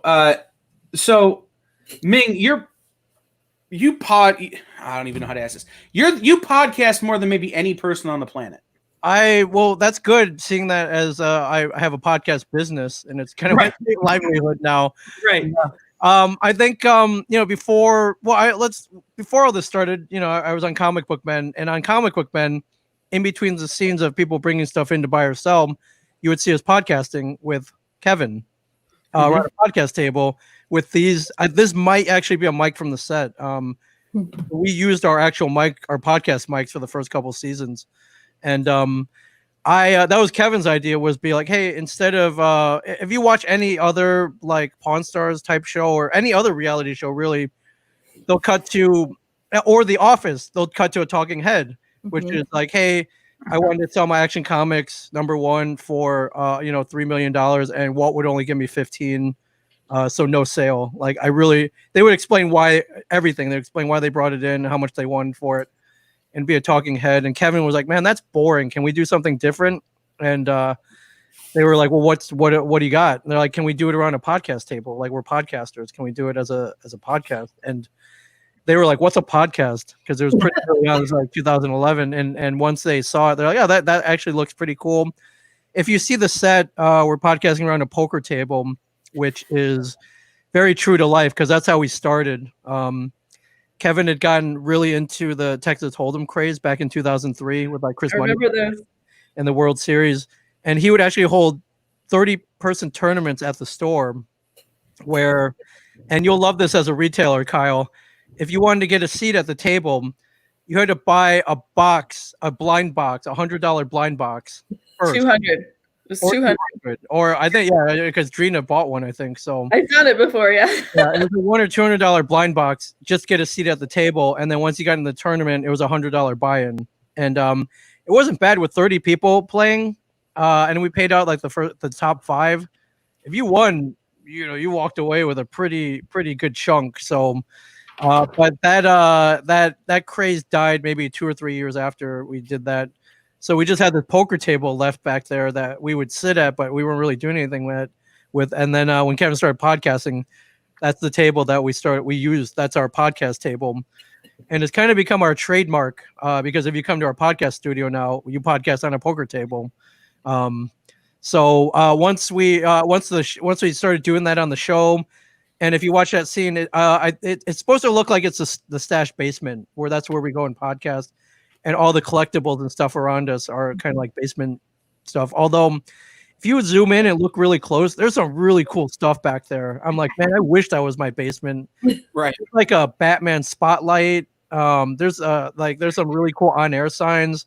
The guy who built that set was like really into collectibles, and he just went on eBay and bought a bunch of like really what he thought was cool.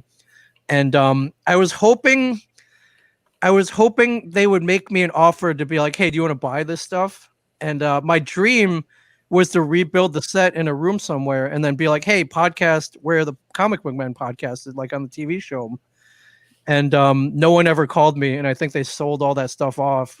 I was like, why didn't you call me? Like I would have bought it all at one shot to rebuild it. Like what a great marketing plan it would like tool. But hey, you could podcast on the set of Comic Book Man. It would be like rebuilding the Wayne's World set. Right. And having people down there. So I mean, I guess I could probably find maybe a lot of the same things and recreate that set. That'll be the next entry in the business plan that I have that I need to make it. Yeah, so it was supposed to kind of, it was very true to life. And so once the show ended, we're like, well, what now? And we're like, well, we love podcasting.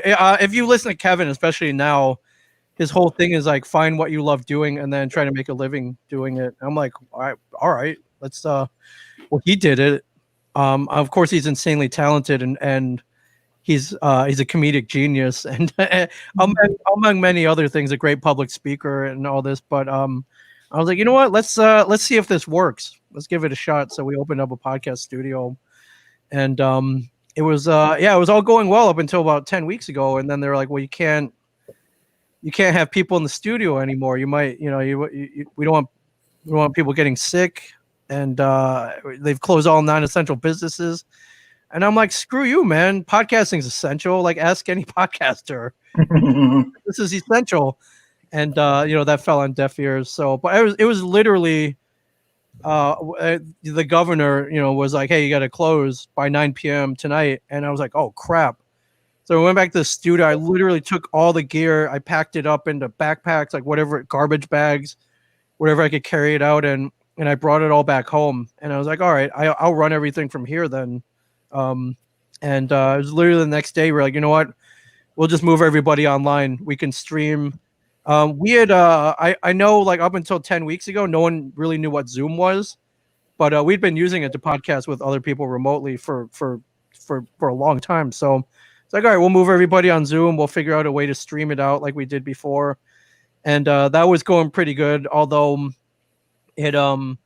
my main fear was, would the interactions be the same as if you were in a room face to face? Like I love that. I love sitting in a room with Mike Zapcic, and I love making fun of him on a podcast I love seeing his reaction as I make fun of him across the podcast table. And I was like, well, if we did it like this, would it translate? Can you make fun of somebody across a computer screen?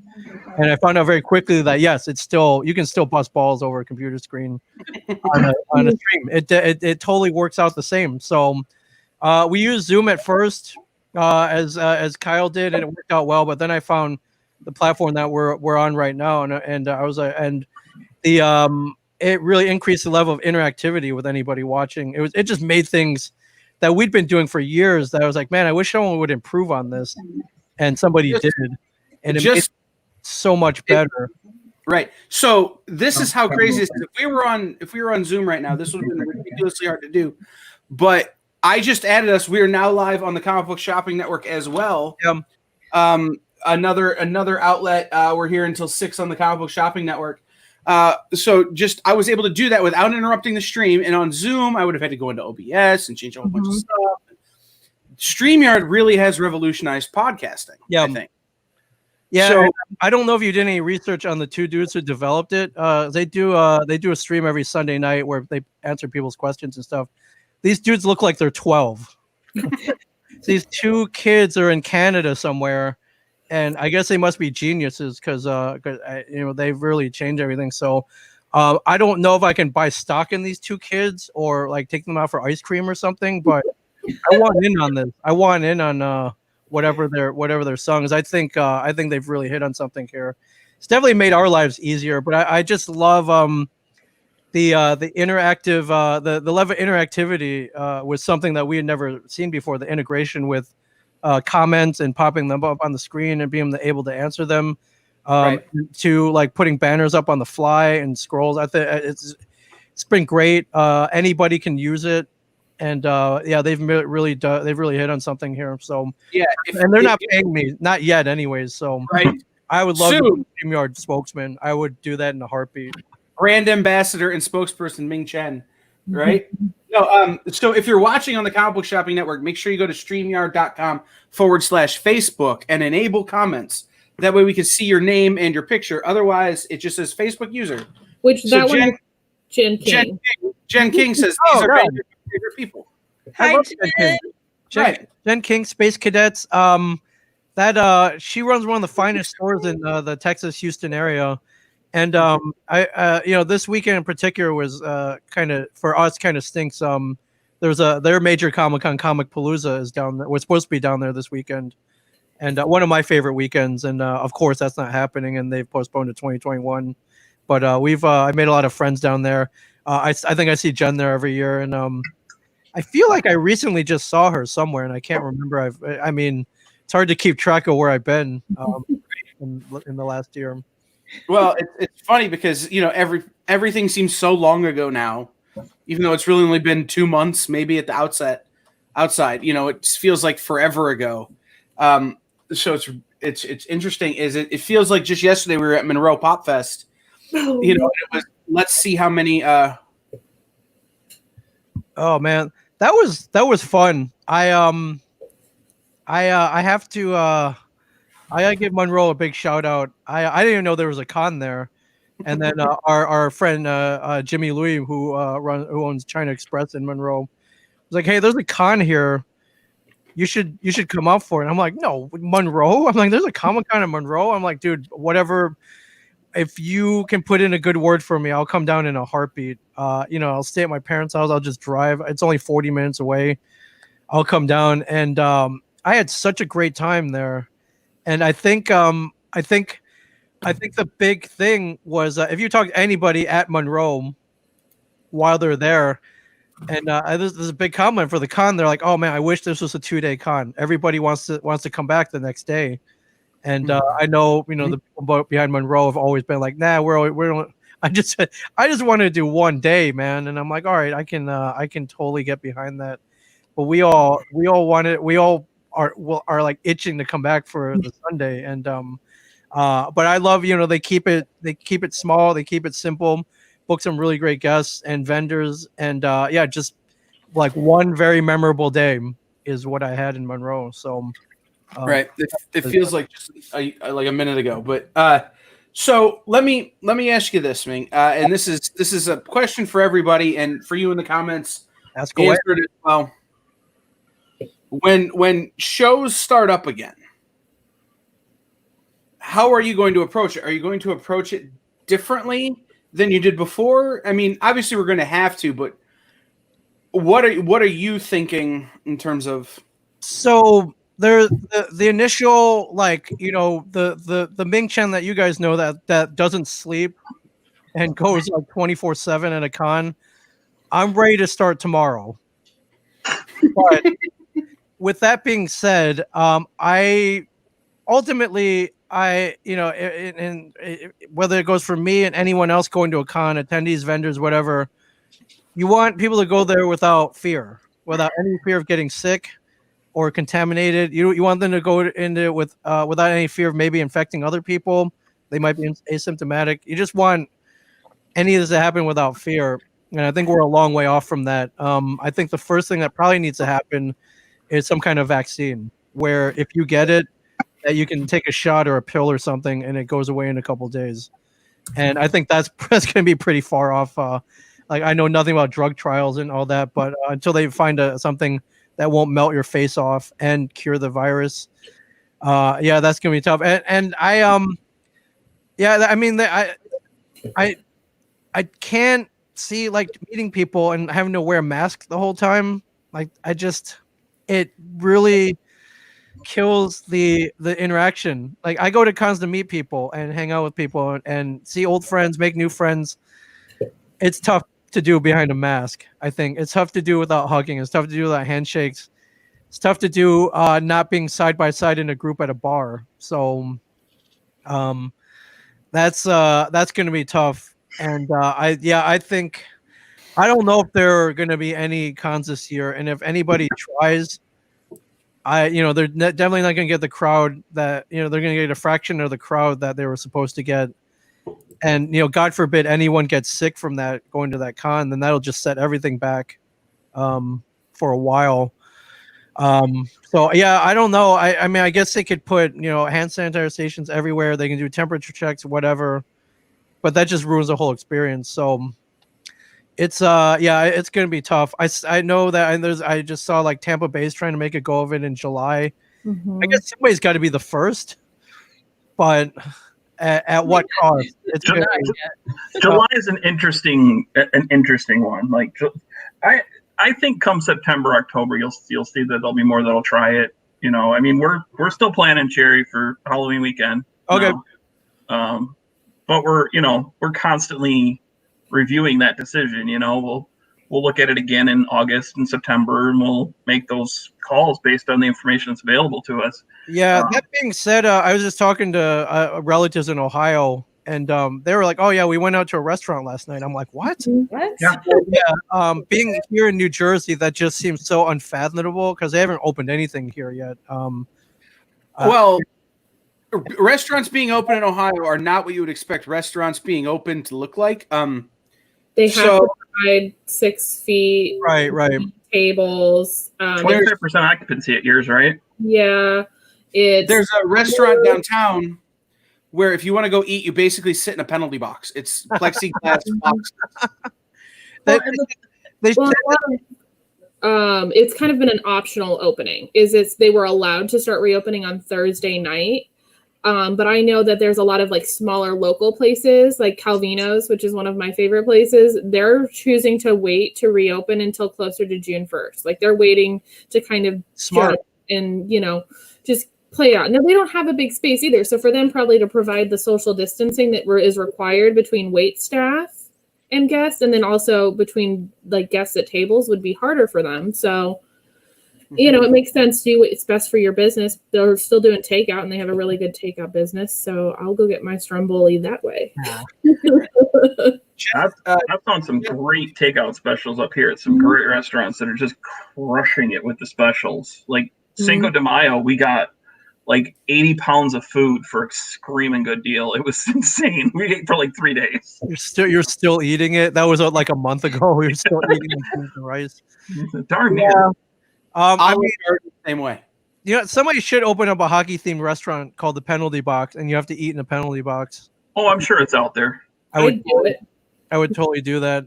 I feel like Detroit would be the perfect market, or anywhere in New Jersey. Yeah, Hockey Town, we're rough. I don't know what to tell you. Hockey Town, man. But I'm dying to get back, man. Like Astronomicon was the last con that I was at, which was in early February until everything shut down. Somebody just commented, I think C2E2 was kind of like the last major con that happened before everything shut down. And that's the last con period. Yeah. And I miss it. It pains me to think that like it might, there's a possibility it might not go back to that kind of con again, which would be awful. I just couldn't see that. I just have so much fun running around, without getting worried about getting sick, without having to wear a mask. And I don't know. I mean, I'm sure you can find some kind of balance somewhere, but hopefully, I think there's got to be a way to just stop it or cure it, though. And I don't know how far we are from that. That's so John Leopold's right. You got to make sure it doesn't smell like a penalty box. Yeah. Although, Detroit style pizza sometimes has that smell. Hey. You're talking about the. What's the Detroit style pizza? So it's a very crunchy, thick crust, and then they put cheese and then the tomato sauces on top, and it's really good. I like it. I mean, I'm pretty picky about pizza being from the East Coast, but it's a style of pizza. It's a good style of pizza. Okay. It's a crispy, buttery crust. Yeah, well, it's the best way. They actually coat the crust in cheese. That's what makes it that crispy, crunchy. Like it's actually cheese on the edge. It's a deep dish, like a cast iron, like 2-inch deep pan. It's like Chicago, but Detroit. Yeah, it's very Chicago-esque, but it's not as That's a great way of putting it, Trina. It's a I don't know. Chicago, I hate pizza. Detroit. I hate pizza. I don't like pizza. So there's definitely intrigued. Chicago Maybe I'll look influences. Yeah, Yes. well, but Chicago definitely has more of that. It's a thin crust, but it's really thick, full of toppings. Like Chicago pizza is about the toppings, where Okay. I think Detroit pizza is about the crust. Okay. Yeah, I'll try yeah, it. I could totally see that, and the sauce and the crust, because they really feature the sauce goes on top. Yeah, and there's a Josh Higbee was like, I saw Ming at Buddy's in Detroit, which is after Astronomicon, which Buddy's is probably one of my favorite Detroit style pizza joints. So, Trina, next year at Astronomicon, well, you got to come with us. Okay. Detroit style pizza, you're invited. I think Astro is probably going to be the first con back. I mean, I hate to say that because I want to do C4, but I don't know. It's hard to get your hopes up with We so don't much either. uncertainty right now. Like it's just Like New York Comic Con, there's no way. There's no way New York happens. No. I can't. It just no way. Yeah. And if it does, there's no way I will go. Well, and the big thing is they might not even have a venue because there's no guarantee that the Javits Center is going to be vacated by the Army Corps by then. Yeah, for sure. Yeah, it's kind of set up as a hospital right now. So I can't imagine it getting clean enough to open.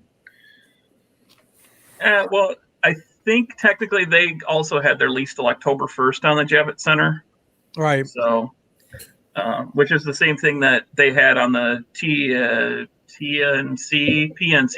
Center, Cobo Hall in Detroit, Cobo Arena. They have, because there's a big con that happens Halloween weekend at oh shoot, it's an anime con. I just lost the name. Yumacon? Yumacon. Yeah, but I mean, so with all these cons being wiped out, yeah, I feel bad for. I have a lot of vendor friends, I have a lot of artist friends, and I know that was a big part of their livelihood, and it's pretty much been wiped out. There's not much they can sell online and do commissions online, but of course, it's not the same. You don't have as many eyeballs coming by your booth, and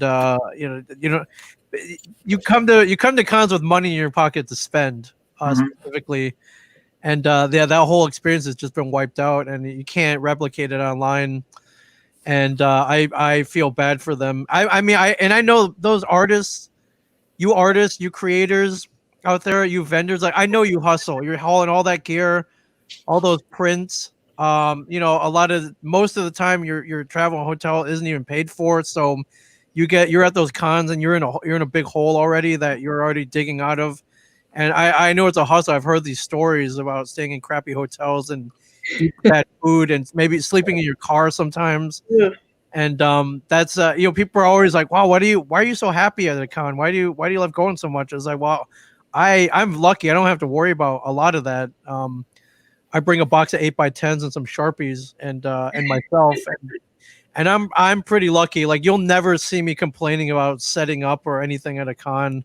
Or you'll never see me in a bad mood at a con. You'll never see me complaining at a con because I know all the other people around me like have hustled and it's back-breaking work, and then they pack it up and they go do it again the next weekend in a city like 1,000 miles away. And yet, for the most part, I think like you don't do something like that unless you love it. So there's definitely for most of those people there's a love behind it, a love of collectibles or whatever, and I love seeing that too, and I'm gonna miss that as well this year, just not seeing a lot of those people. So and just buying things, just buying like impulse buying at a con, how great is that? And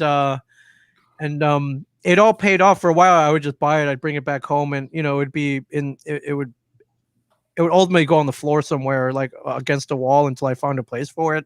But now we have the podcast studio, and there's always a place for some random collectible to be displayed at the podcast studio. So now I have a place for it. But yeah, I definitely miss all of that. And I hope we get back to that soon. It pained me to see. I knew it was gonna happen, but San Diego being canceled is huge. That was the first time in 19 years that I'm not going to be there. It's a weird feeling. Wow, you've been there almost 20 years every year for wow. No, I skipped 2 years. I skipped 2 years in between. Yeah. But yeah, I just started recently going back, and I'm like, wow, why did I wait so long? Like I always have such a blast there. And it's and I know a lot of people are like, oh man, it's not even about comics anymore, but it is if you go and find the comics. It is if you're looking for comics. And if you go to the comic book panels, which is my favorite thing to do. I sit usually in room 6DE, which is DC, straight DC for 5 days. Yeah, it was awesome. And so last year, I think one of my favorite memories was Jim Steranko had his guy call me personally, and he was like, hey, Jim wants, I'm calling on behalf of Jim. I'm like, Jim, he's like, Jim Steranko. I'm like, oh crap, what? Does he want to kill me? Did I piss him off? Like, what's going on? And his dude was like, hey, Jim wants you to moderate his panel in San Diego. Can you do it?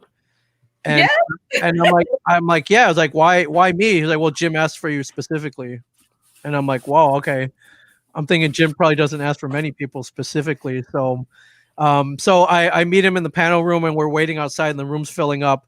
And I'm like, hey, Jim, what's up? Is there anything that you wanted to hit specifically at this panel, or did you just want to ask questions? He's like, all right, hold on. He gives me a piece of paper, and it's got his whole bio on there. And I'm like, oh yeah, I know all this stuff: male model, escape artist, your work with Captain America, your comic book work, all this. I was like, I know all this. I was like, no, this is what I want you to do. When the panel starts, I want you to go up to the front, get behind the mic, and I want you to read all of this. This is my introduction. And I'm like, all of this? I was like, this is going to take me like 10, 15 minutes. He's like, read all of it. I'm like, okay. I went up there and I read the whole thing. And then like, it was literally 15 minutes. And then I was like, ladies and gentlemen, Jim Steranko. And he comes and he's got like a strut. He's like one of the coolest dudes still in comics, even though he's like 70 or whatever. And he's got that hair, and he got a bone crushing handshake. But I was reading through the thing. I was like, hey, you got a lot of stuff on here. Is there anything you wanted to focus on? He's like, you know what? I've never really talked about my days as an escape artist. I'm like, dude, I would love to hear about that.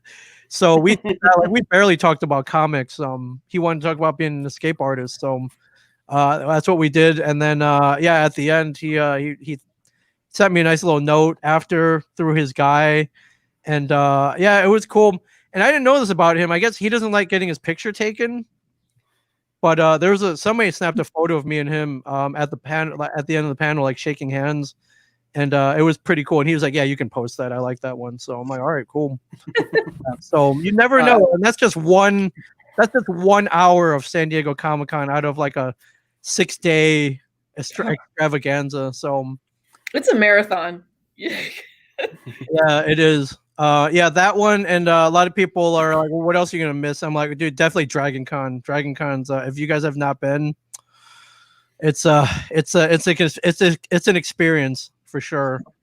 I think if you love comics and you love Comic Cons and you love to party, then Dragon Con's the place for you. So I've never done that one. But it's so hot though. I can't imagine being in that heat. You don't have to go outside. Most people stay in cosplay in an air-conditioned hotel lobby, giant lobby, and you're so drunk that you didn't even notice it's so hot out. So just vet your after parties wisely, because you can end up at the wrong kind of after party at that place. Drina's pretty open. If you end up at the Smurf furry like after party, I'm sure. You and me, Drina. I've never done Dragon Con either. So you and me, girls' weekend and Dragon Con. You want to get into some trouble? Because we can get into some trouble. You're gonna get in some trouble in Dragon Con.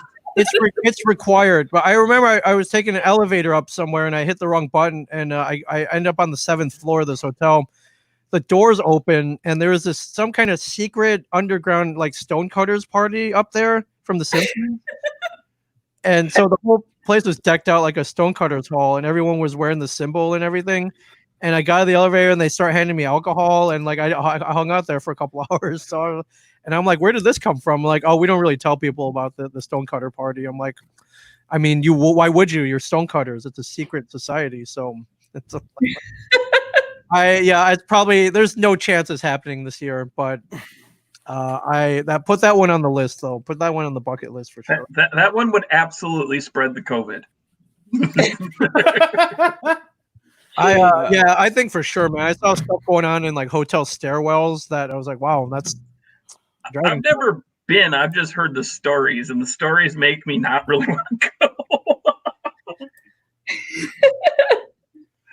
I mean, ultimately, like anything in life, you choose your own adventure there. So yeah. Oh yeah. You choose your own adventure.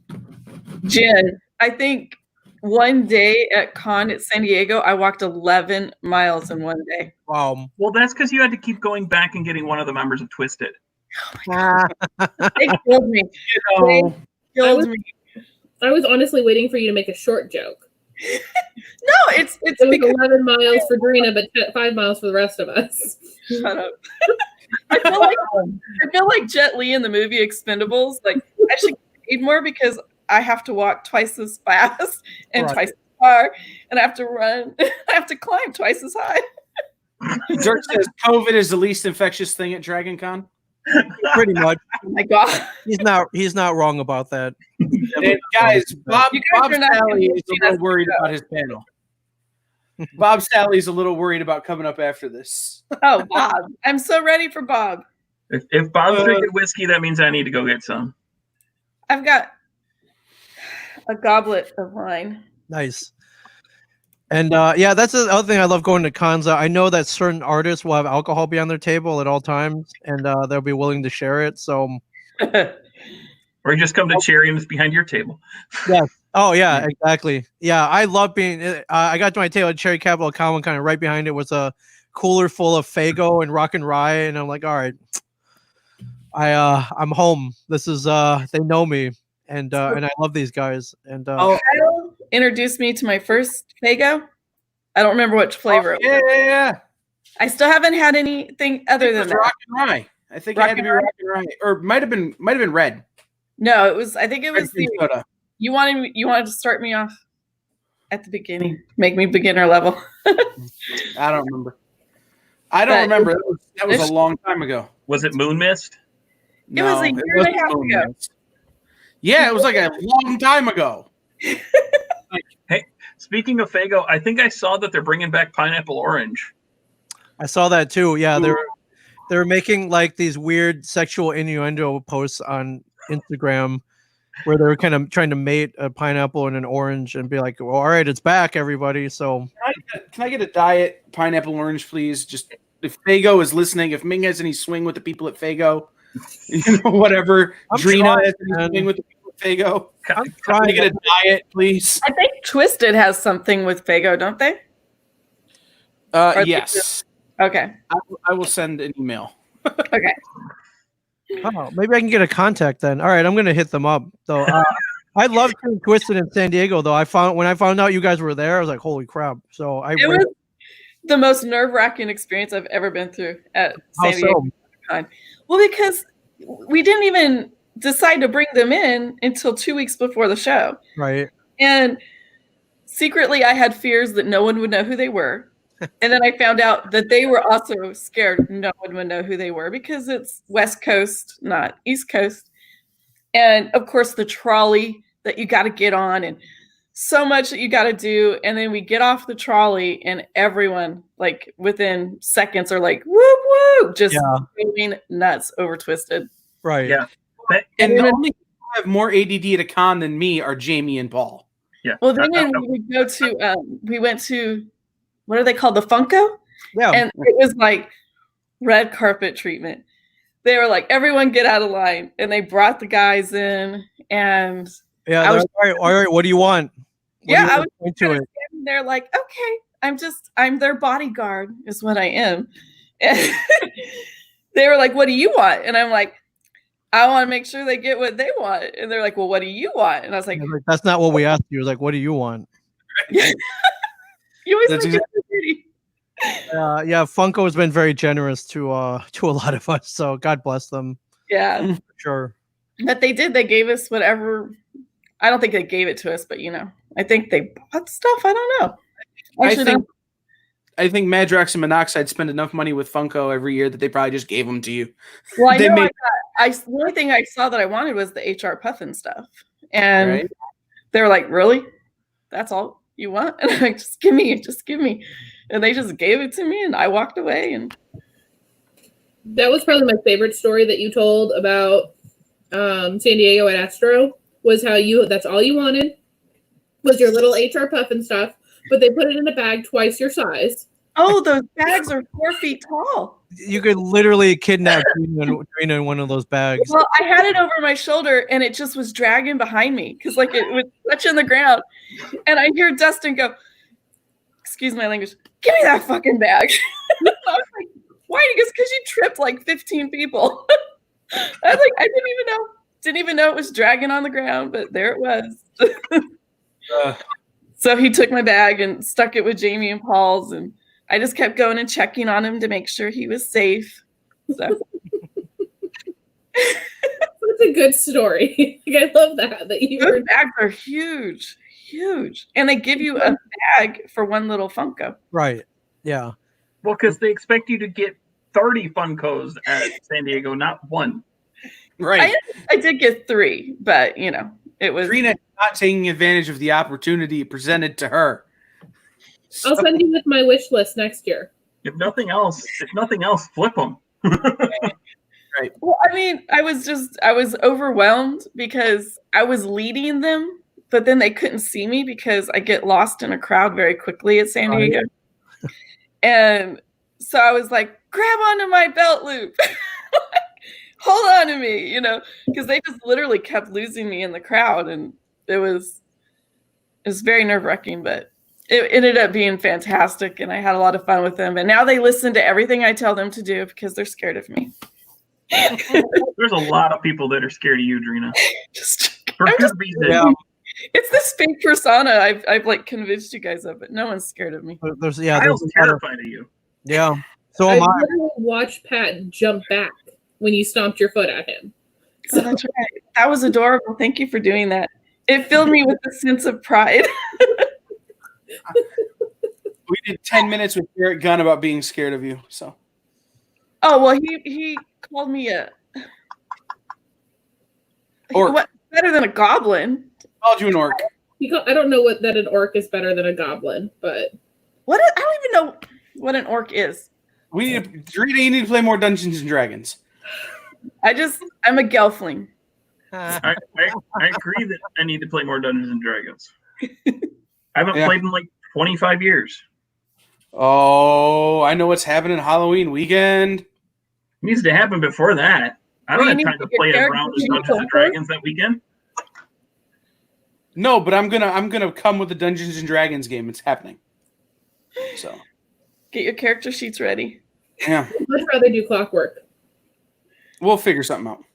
But no, so Ming, we've been here this whole time and we haven't talked that much about a shared universe, Oh, thank you. Yes. which is important because a shared universe is where I'm stealing all my ideas from. So That was kind of the point. Was I've learned so much about podcasting in the last 10 years, and which is funny because I didn't even want to do it. It was Kevin made us do it back like literally 10 years ago. He literally made us do it. And once I did it, I was like, holy crap, this is fun. Me and Mike got hooked right away. And since we started so early, it was everybody else, we were always meeting people who wanted to start and then wanted our advice. And that was the whole genesis of the studio really. Was most people would approach us at cons asking for podcast advice or how do I start, things like that. And I was like, I can't really teach you in 10 minutes. I can try, but I don't think I could teach you the whole grasp about why we do it, how much fun it is, the mistakes we've made, how to prepare for a show, like all this stuff. We can't teach you that in 10 minutes. We'd always wanted to like a classroom or a studio or something. And that's what we did about almost 3 years ago. We opened up the studio now. We put we actually found some cheap office space. We built a podcast studio in there. And I love seeing people start and I love helping them out. And and if I can help out or inspire or answer questions in any way, that's totally what we're here for. So I love seeing you do this. I love seeing everybody do this. And who knew that it would be like one of the things keeping us all sane during all of this, without this, my family's here, but I there are some friends I've been streaming with, or whatever, that I wouldn't have seen at all. And then had this pandemic not happen, like we wouldn't be talking together on May 23rd, 2020, or whatever day it is. Right. It just I'd be too busy. yeah, there would have been no reason for us to get together if there was no no coronavirus. We'd had to be at the same time. Yeah, so so I definitely take that as a blessing as well. But I love seeing you do it. I love anything that I learn. I'm definitely passing on to you. That is like, oh man, I just found this thing. Like, you should try this out or whatever. Yeah, I mean, that's how I found StreamYard. Is Ming's like, try this, okay? Yeah, I will try. we were using Zoom, and I still use Zoom here and there, and Zoom and OBS is great, but for its purposes. But to literally just fire up a stream, and I love that I can literally just press a button, and I was like, you know what, I just got a new statue in, or a Han Solo gun, or whatever, or a silence blaster. Let's stream this. Let's unbox it, and if people love seeing it, great. If they don't watch, like, big deal. I don't care, but let's create some content, put it out there. Maybe somebody watches it and makes their day better. I don't know, but I wouldn't have known if I didn't do it. So, and we have the means to do it. So let's take advantage of it. One of the weird highlights of this all for me is, one, learning, or talking to Dave Phillips from Podcast Detroit, those guys, you guys, about podcasting, and then I'll get links sent to me from my friends who do record production and who are studio technicians, going, hey, these people are giving away this free plugin for audio editing software and video editing software, and here, and so I can send that on to you guys. Yeah, and it's one of those to download that. It's here's some free mastering software, here's some of this other stuff, like, and it's really turned into the community that we've built of podcasters and streamers in this weird nerd community. Has it's really turned into a very what's the word I'm looking for? Communal, I guess, is the only word I can think of. Communal sharing of this tech and learning, and what we've learned and what we figured out. Yeah, I love that. And that was the other reason we built the studio, was when we started, we didn't know any other podcasters other than Kevin. So we were looking around our area. It was like, we were like, is anybody doing this? And eventually we found maybe one or two people in the area that had also had podcasts, and that was cool. But I was like, man, wouldn't it be cool to have like a place where we could do like meetups or whatever? Like, we could meet up maybe once a month or once a week or whatever, and meet other podcasters, and and trade ideas, like like plugins and software and advice, and or just hang out, even, because obviously we're all cut from the same cloth. So and that was a cool thing about this. The shared universe was eventually people would pass each other in the halls.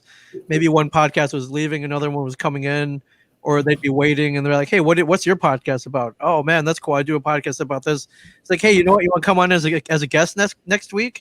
"Yeah, okay, great." And the other podcasts would have other podcasters on as guests, and I was like, "Man, this is cool. Like, this is awesome." Yeah. It's like it's like we want to be like the Justice League of podcasting, man, where we all, we're all just like meet at the shared universe Hall of Justice, or Avengers Mansion or whatever, and we all just kind of hang out. And it's starting to happen, which is really cool. So, the Boardwalk location, which is that open this weekend? No, well, no, the Boardwalk location is awesome. First of all, it's literally like 30 feet from the beach, and then another, a couple hundred feet to the actual ocean, and our windows face out onto this incredible view of the Atlantic Ocean in Asbury Park.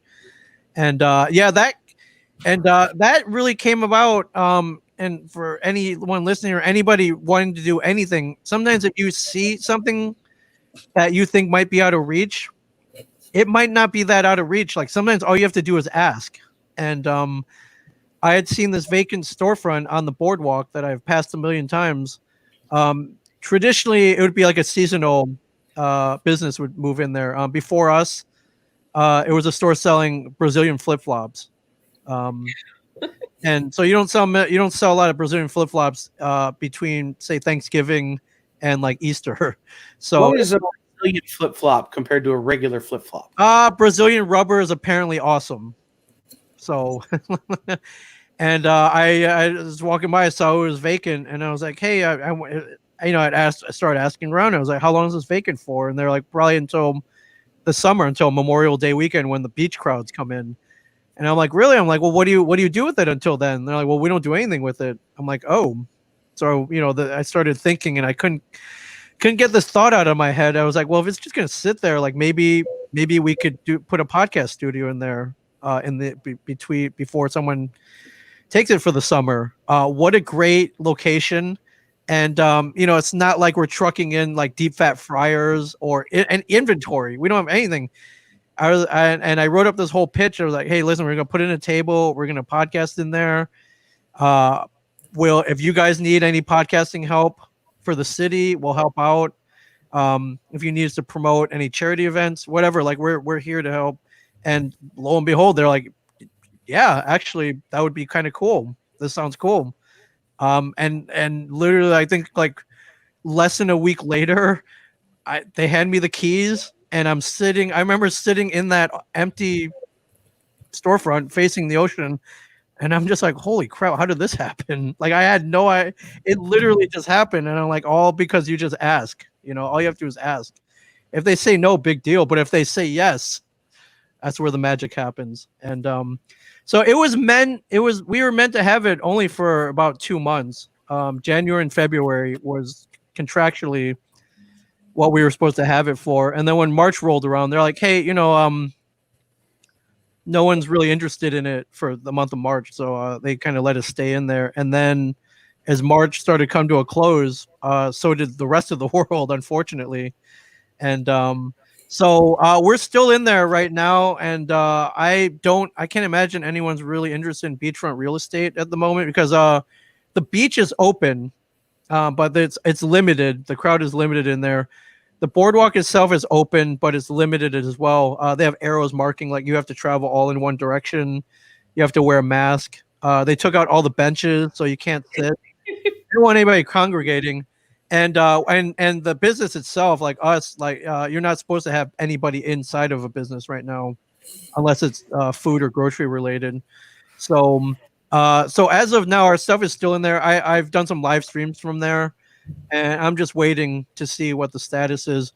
It could be possible that we'll be there for a while. I do whatever they tell me, and because I can have all that stuff out in one day if a tenant moves in. I just can't imagine anybody wanting to invest in a seasonal business right now, not with so much uncertainty. So, yeah, we did a lot of cool stuff out of there though. We podcasted with people, same thing we did in the other studio, but we held an opening night party with some karaoke. But I had plans to do like open mic stand up in there. Because once I realized, like, wow, we have like a storefront, like we could do stuff here, events, and a lot of our podcasters were comedians. So I was like, hey man, would this help you if we did an open mic? And my idea was to live stream it as well and podcast it, like record it for a podcast. And I had all this other stuff planned. So, yeah, we'll see what happens. But I think the city and the people who own the building know that, we do cool stuff in there. We're not, we're not making food in there. And, our operations are pretty low maintenance. And I think they appreciate that. So we'll see what happens. But it's cool. If you're going to podcast, do it by the ocean if you can. Because it's awesome. Pat, what are we drinking? Mammoth Distilling bourbon. That is good stuff. The last time I had that, Jimmy Lee brought it to San Diego, and Jimmy brought Mammoth out. He did. Jimmy? I love Jimmy. Yeah. Jimmy did bring Mammoth out, and then there was about half a bottle left. He was like, "Hey, do you want it?" I'm like, "Well, I'll see if I can bring it back." So I bought a bunch of packing tape. And I mummified the bottle, and then I threw it in my check bag, and I got it back. So yeah, it's good stuff, man. Well done. That's a Michigan product. It's a Traverse City product. Yeah, for sure. So, Jimmy's got a whole collection of the finest Scotch and bourbons like known to man. That dude's awesome. So yeah, he hunts that stuff. He and I spent when I was still drinking, we spent like 2 years hunting a bottle of bourbon because nobody could get it in the state of Michigan and the state of Ohio. I wound up finally getting it off Drizzly when I was in Chicago. And then had to like haul it home and be like, Jim, I got some. But just so you know, it's the most expensive drink you've ever had. Yeah, not only does he know, he doesn't care either. So, and I love it. If he gets that, he's like, hey, man, you want to try some? Like, he's very generous with it. So, gotta love that dude, man. Big Jimmy's the best. And Brina All will right. take you to his family restaurant when next time you're able to, travel and be with us. We will take you. We'll go to China Express of Monroe. Yay. The only Chinese restaurant I'll eat at. It's so weird because like I've known Ming for I don't even know Years. Almost decades. decades, probably 2 decades at this point. And then I met Jimmy through Ming.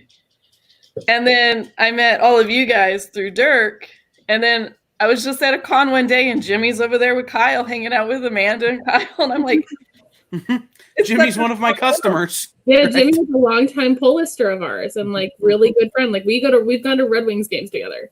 it's just such a small world, really, when you think about it. Mm-hmm.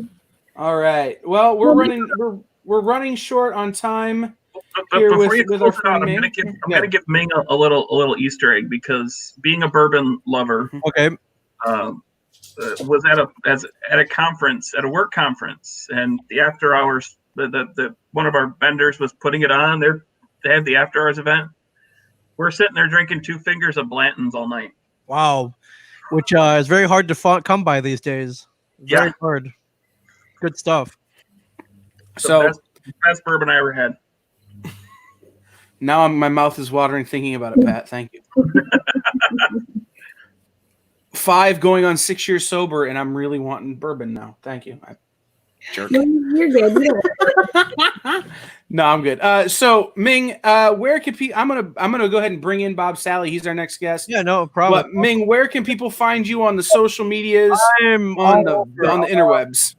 Twitter, Instagram, Facebook, Mingchen37, MINGCHEN 37, and our website for the podcast studio. If you want to have as much fun as we did just now, I can show you how.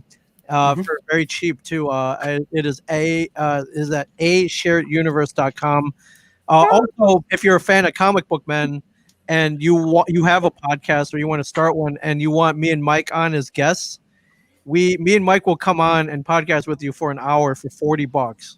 So we will be guests on your podcast for the price for way less than a bottle of Blanton's right now. You could for sure for the price of a couple drinks. You have me and Mike on as guests on your podcast, which and we love doing it. We've loved jumping on other people's podcasts. So and that's where you can find me. If you follow me, I'm live streaming like 24/7. So it's not It's like true. yeah.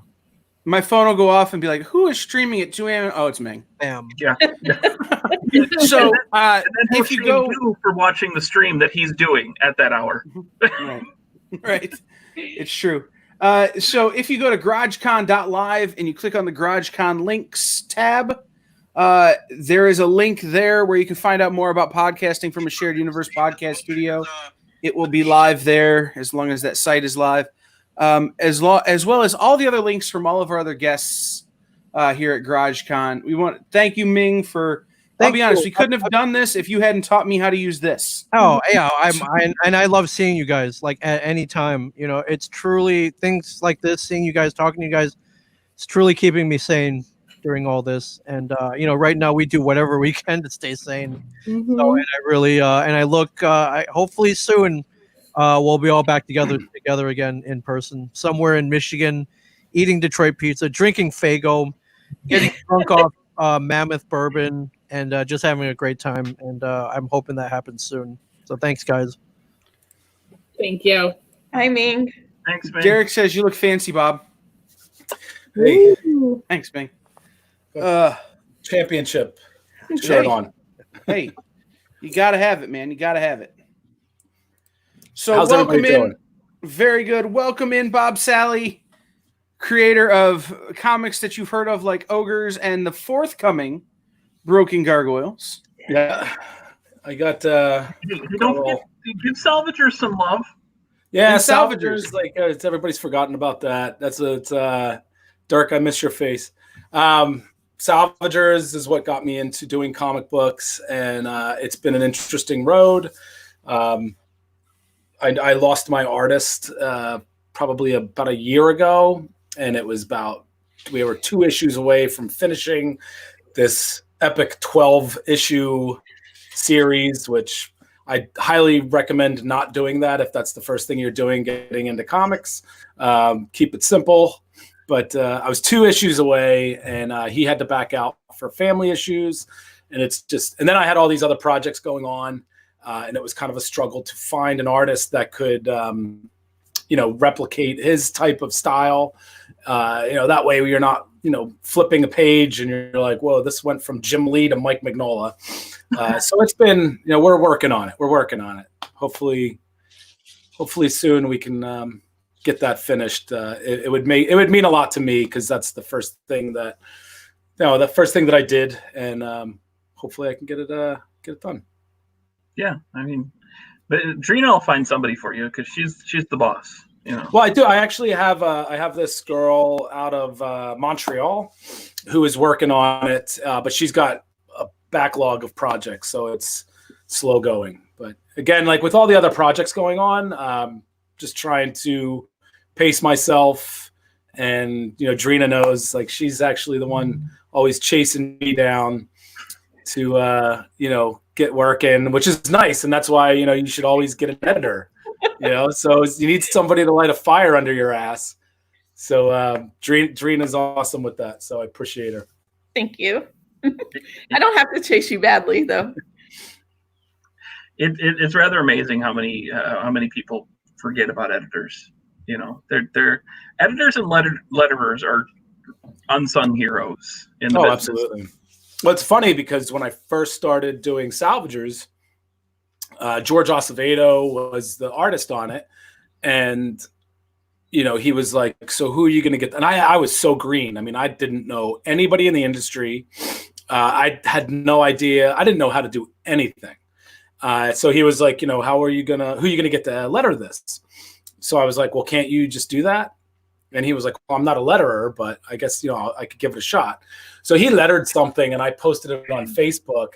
And HDE, who is a letterer who's done many projects for me and other people, he saw it on Facebook, and it must have made his skin crawl because it was such bad lettering that he took it and he planted his own lettering in it, basically saying, like, look, I'm not asking you to hire me, but this is how it really should look.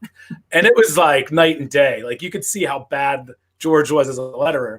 So that was kind of like the steps that I was, you learn through mistakes. And that was one of the ones where I was like, okay, that was a learning opportunity for me. And I realized, like, lettering is, an art form in itself. And so that was just a learning experience for me. And then, just like most indie creators, we don't have a lot of money, or, we don't know what's the proper way of doing things. So you're like, I don't need anybody to edit my stuff. Like, I had my mom read it, or, my girlfriend read it and she loved it. So, but it's really like, it's next level to hire yourself an editor and them come to you and be like, I don't understand this part.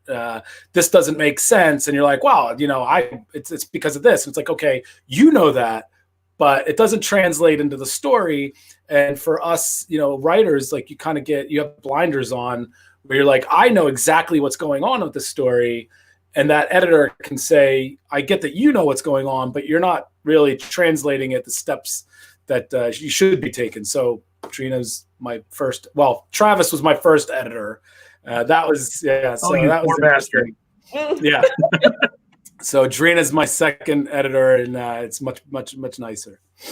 Drina's everybody's first editor. There you go. She's the greatest.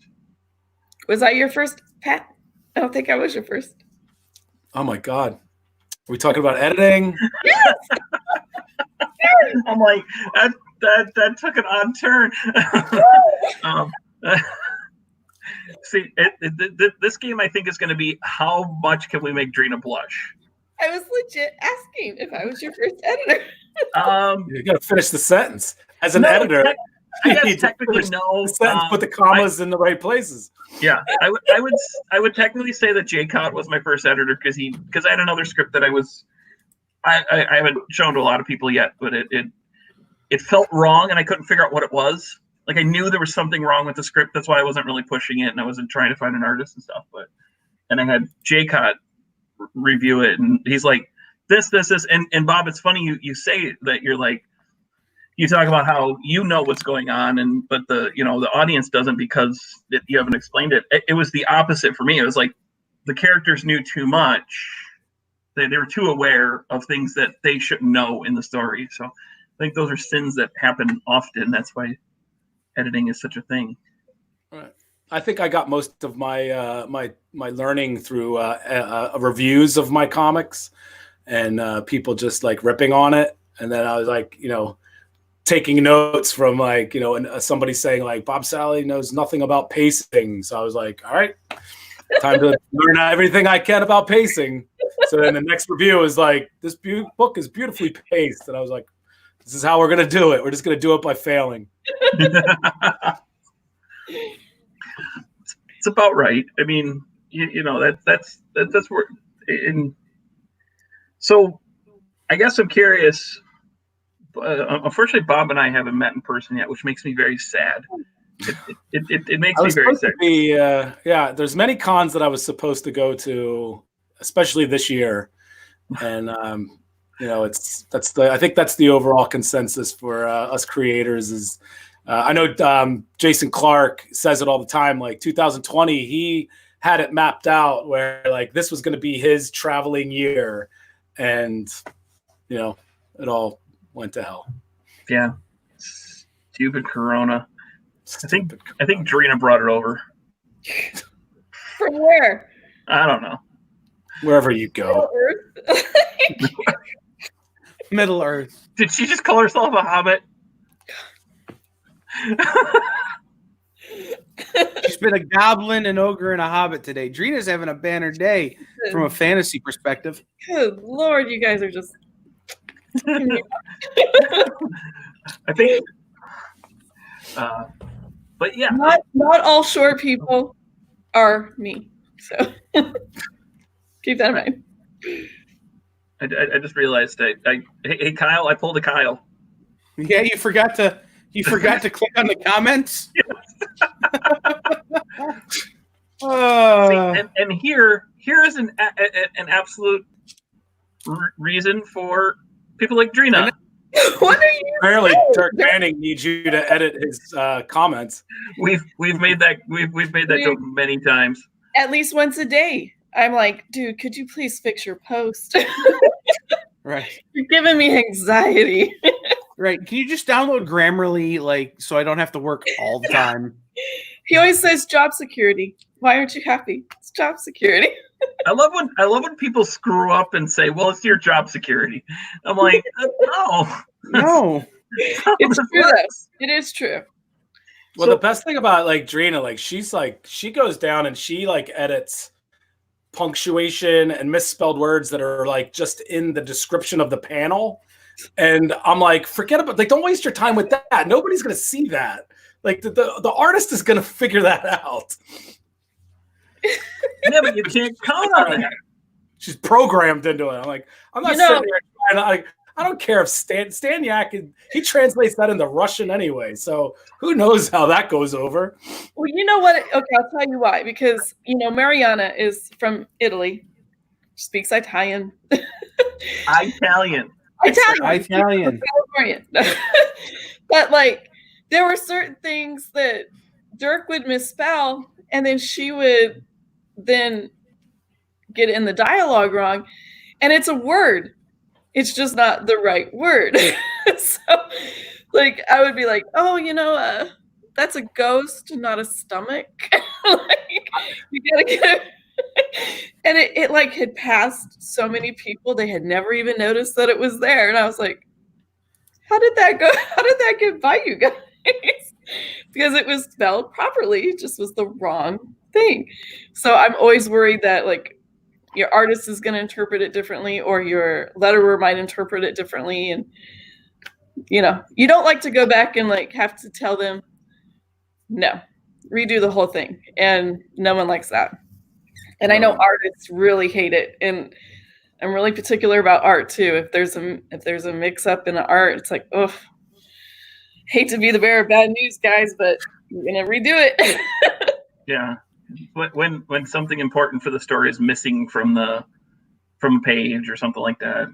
Oh man, I got handed, Travis handed me my butt the other day because I've been editing Sparrow. And for me, it's my first book. And it's not a comic, it's not a screenplay, it's a book. And Garrett and I are like wavelengths, we're pretty good. And like when he writes something, I can see what he's trying to say, but it wasn't descriptive enough. I'm not gonna lie, Spiro's prose? Yeah, it's a book. I did not know that. Yeah. So much I pay attention. It's a fantastic book. I Broken Gargoyles is a comic, right? I love the book.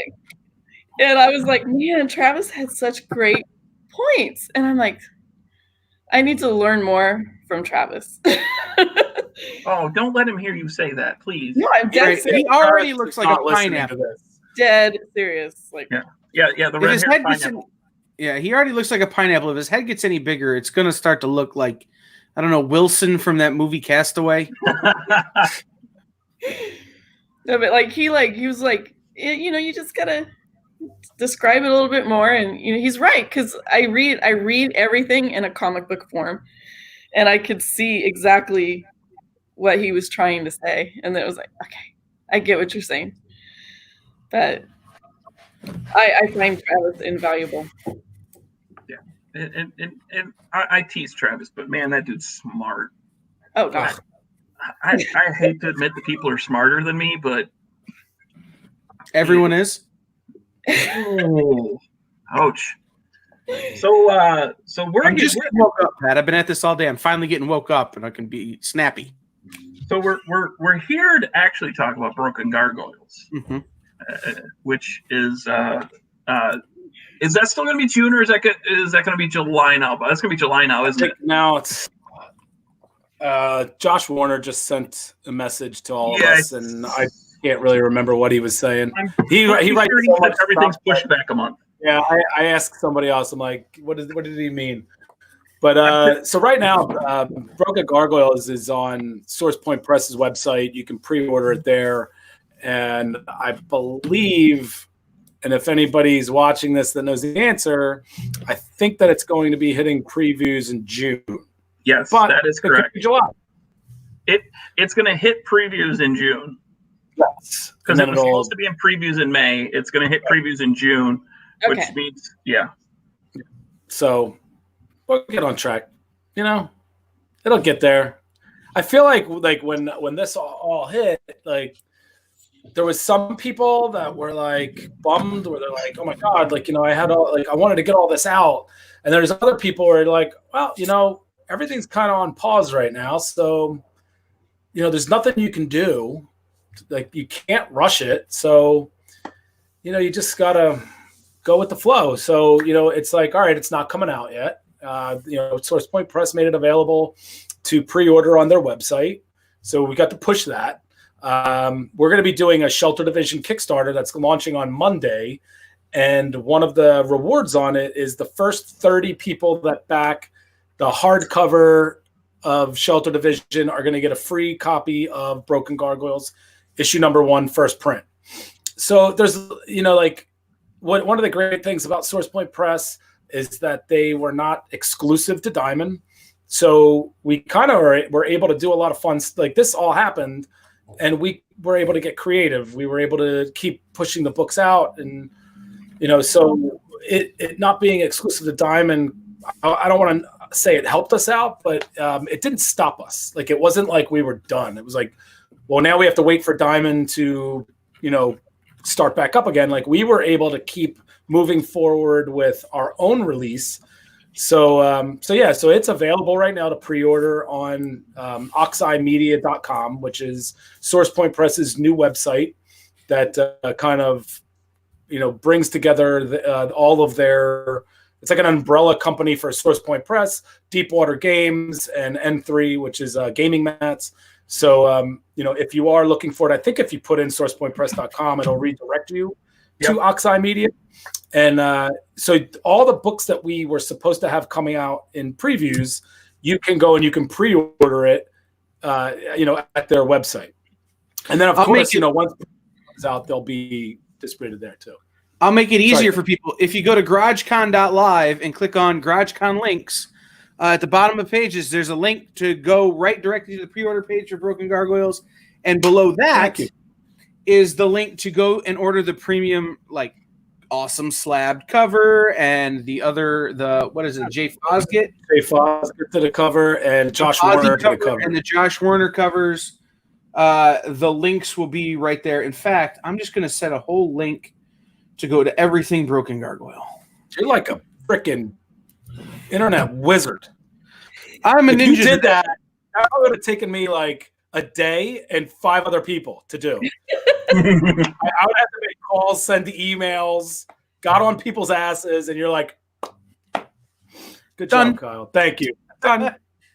If you head to, like I said, GarageCon.live, click on GarageCon links. There's stuff for everybody there. Including crap. I got paid. I need to order some stuff. Hold on. You guys go about your business. I gotta buy some stuff. I already rated all the May pre-orders on the Source Point Press website. So, well, I was holding off on ordering my slab copies. Yeah, that's why right now I'm trying to resist the urge to go with all the variants and the premiums and all that stuff that's going on. Like Josh Warner's cover, he didn't show me. I'm usually when somebody's doing some artwork for me, or if they're doing covers, they'll show you little, this is how it's going to look. Or Josh didn't show me anything until it was done. And it's amazing. His cover is just gorgeous. It is. And it is just so fitting for the book. When you look at the cover and then when you read the book, you're just it's so fitting for it. He's an artistic genius in his own right. So I hope I get a cover. I hope I get one of those. I don't get anything. I get nothing. It's not mine. And if I do get anything, I give it all away. I have this. This is I have that. And I think I told Travis that I would give these away to Kickstarter backers. I was like, I got a few. I'll give them away. My mom buys them, and I figure that she'll put them in her will. And then I'll just get them back. Garrett Gunn is crushing on Bob. Garrett Gunn, where is he? God. Somebody may want to text Travis. No, Travis. Intercom is down. Cool for the internet. What do we need to text Travis? You might see that he's online. The website is offline. I'm on it right now. That's interesting. I'm checking out ordering a financially unwise amount more of Broken Gargoyles.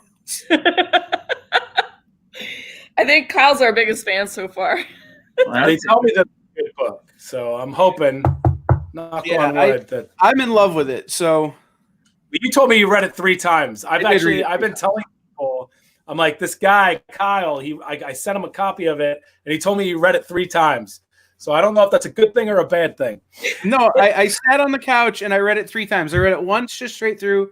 I read it twice slower, and then I read it the 3rd time while streaming The War Was in Color by Carbon Leaf, which we talked about. Yeah. We talked about that. Huh? And that's funny because, I told him that was a song that I listened to. When I was writing it, I read All Quiet on the Western Front. And that got me into listening to The War Was in Color. And he said, he was like, I listened to that song and I was like, you gotta be kidding me. Because that, nobody knows Carbon Leaf. Raise your hand if you know the band Carbon Leaf. Yeah. Nobody knows them. And he's like, and that's one of those, yes, anyway. I could go on. It's a small world thing. Carbon Leaf fans are not everywhere. Because they're really they only travel on the East Coast from Virginia to Maine. That's it. Yeah, it's one of those things. Is they'll go that far, and they've come as far west as Toledo. Oh yeah. They do go to Ohio. Yeah, They come to Ohio because we've got a very strong sort of Celtic rock scene here, and they kind of fall into that a little bit with some of their later stuff because they got some of that influence. So, yeah, they play here. It's weird. I've seen them in very small clubs that they're way too good to be playing in. So, the biggest place I saw them was at a House of Blues. They opened up for Toad the Wet Sprocket. And I actually left, and I didn't even stick around to watch Toad the Wet Sprocket, which I've been like vilified for.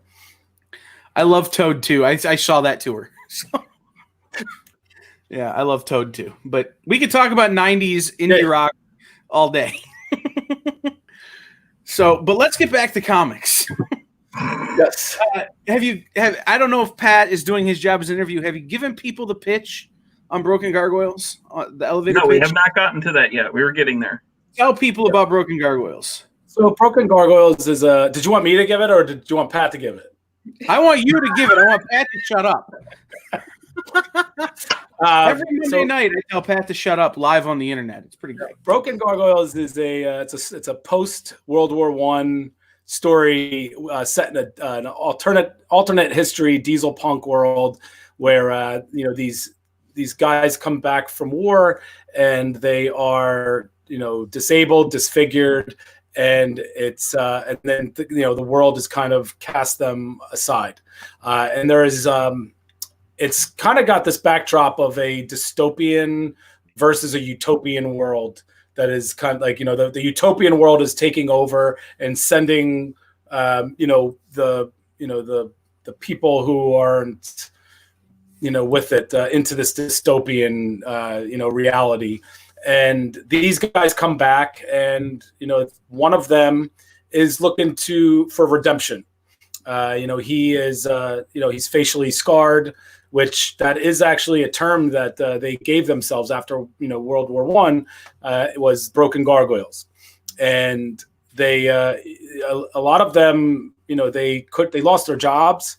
They fell into alcoholism. They lost their families. They committed suicide. Because back then there was just they would people would look out for, like, if you lost a limb or if you were disabled, like where you couldn't walk, but it was hard to like face people who were facially disfigured. So that was like a reality that people just didn't want to be a part of.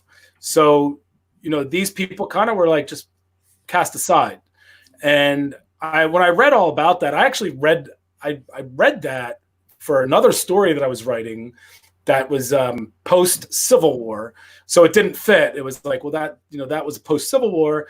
But the more I read, the more I kind of wanted to keep going on and tell a story about these people. And when I brought the idea of these two characters, where one was looking for revenge and the other one was looking for redemption, and the two of them were on a head-on collision toward each other, he was like, that would be really cool if you put that in a diesel punk world.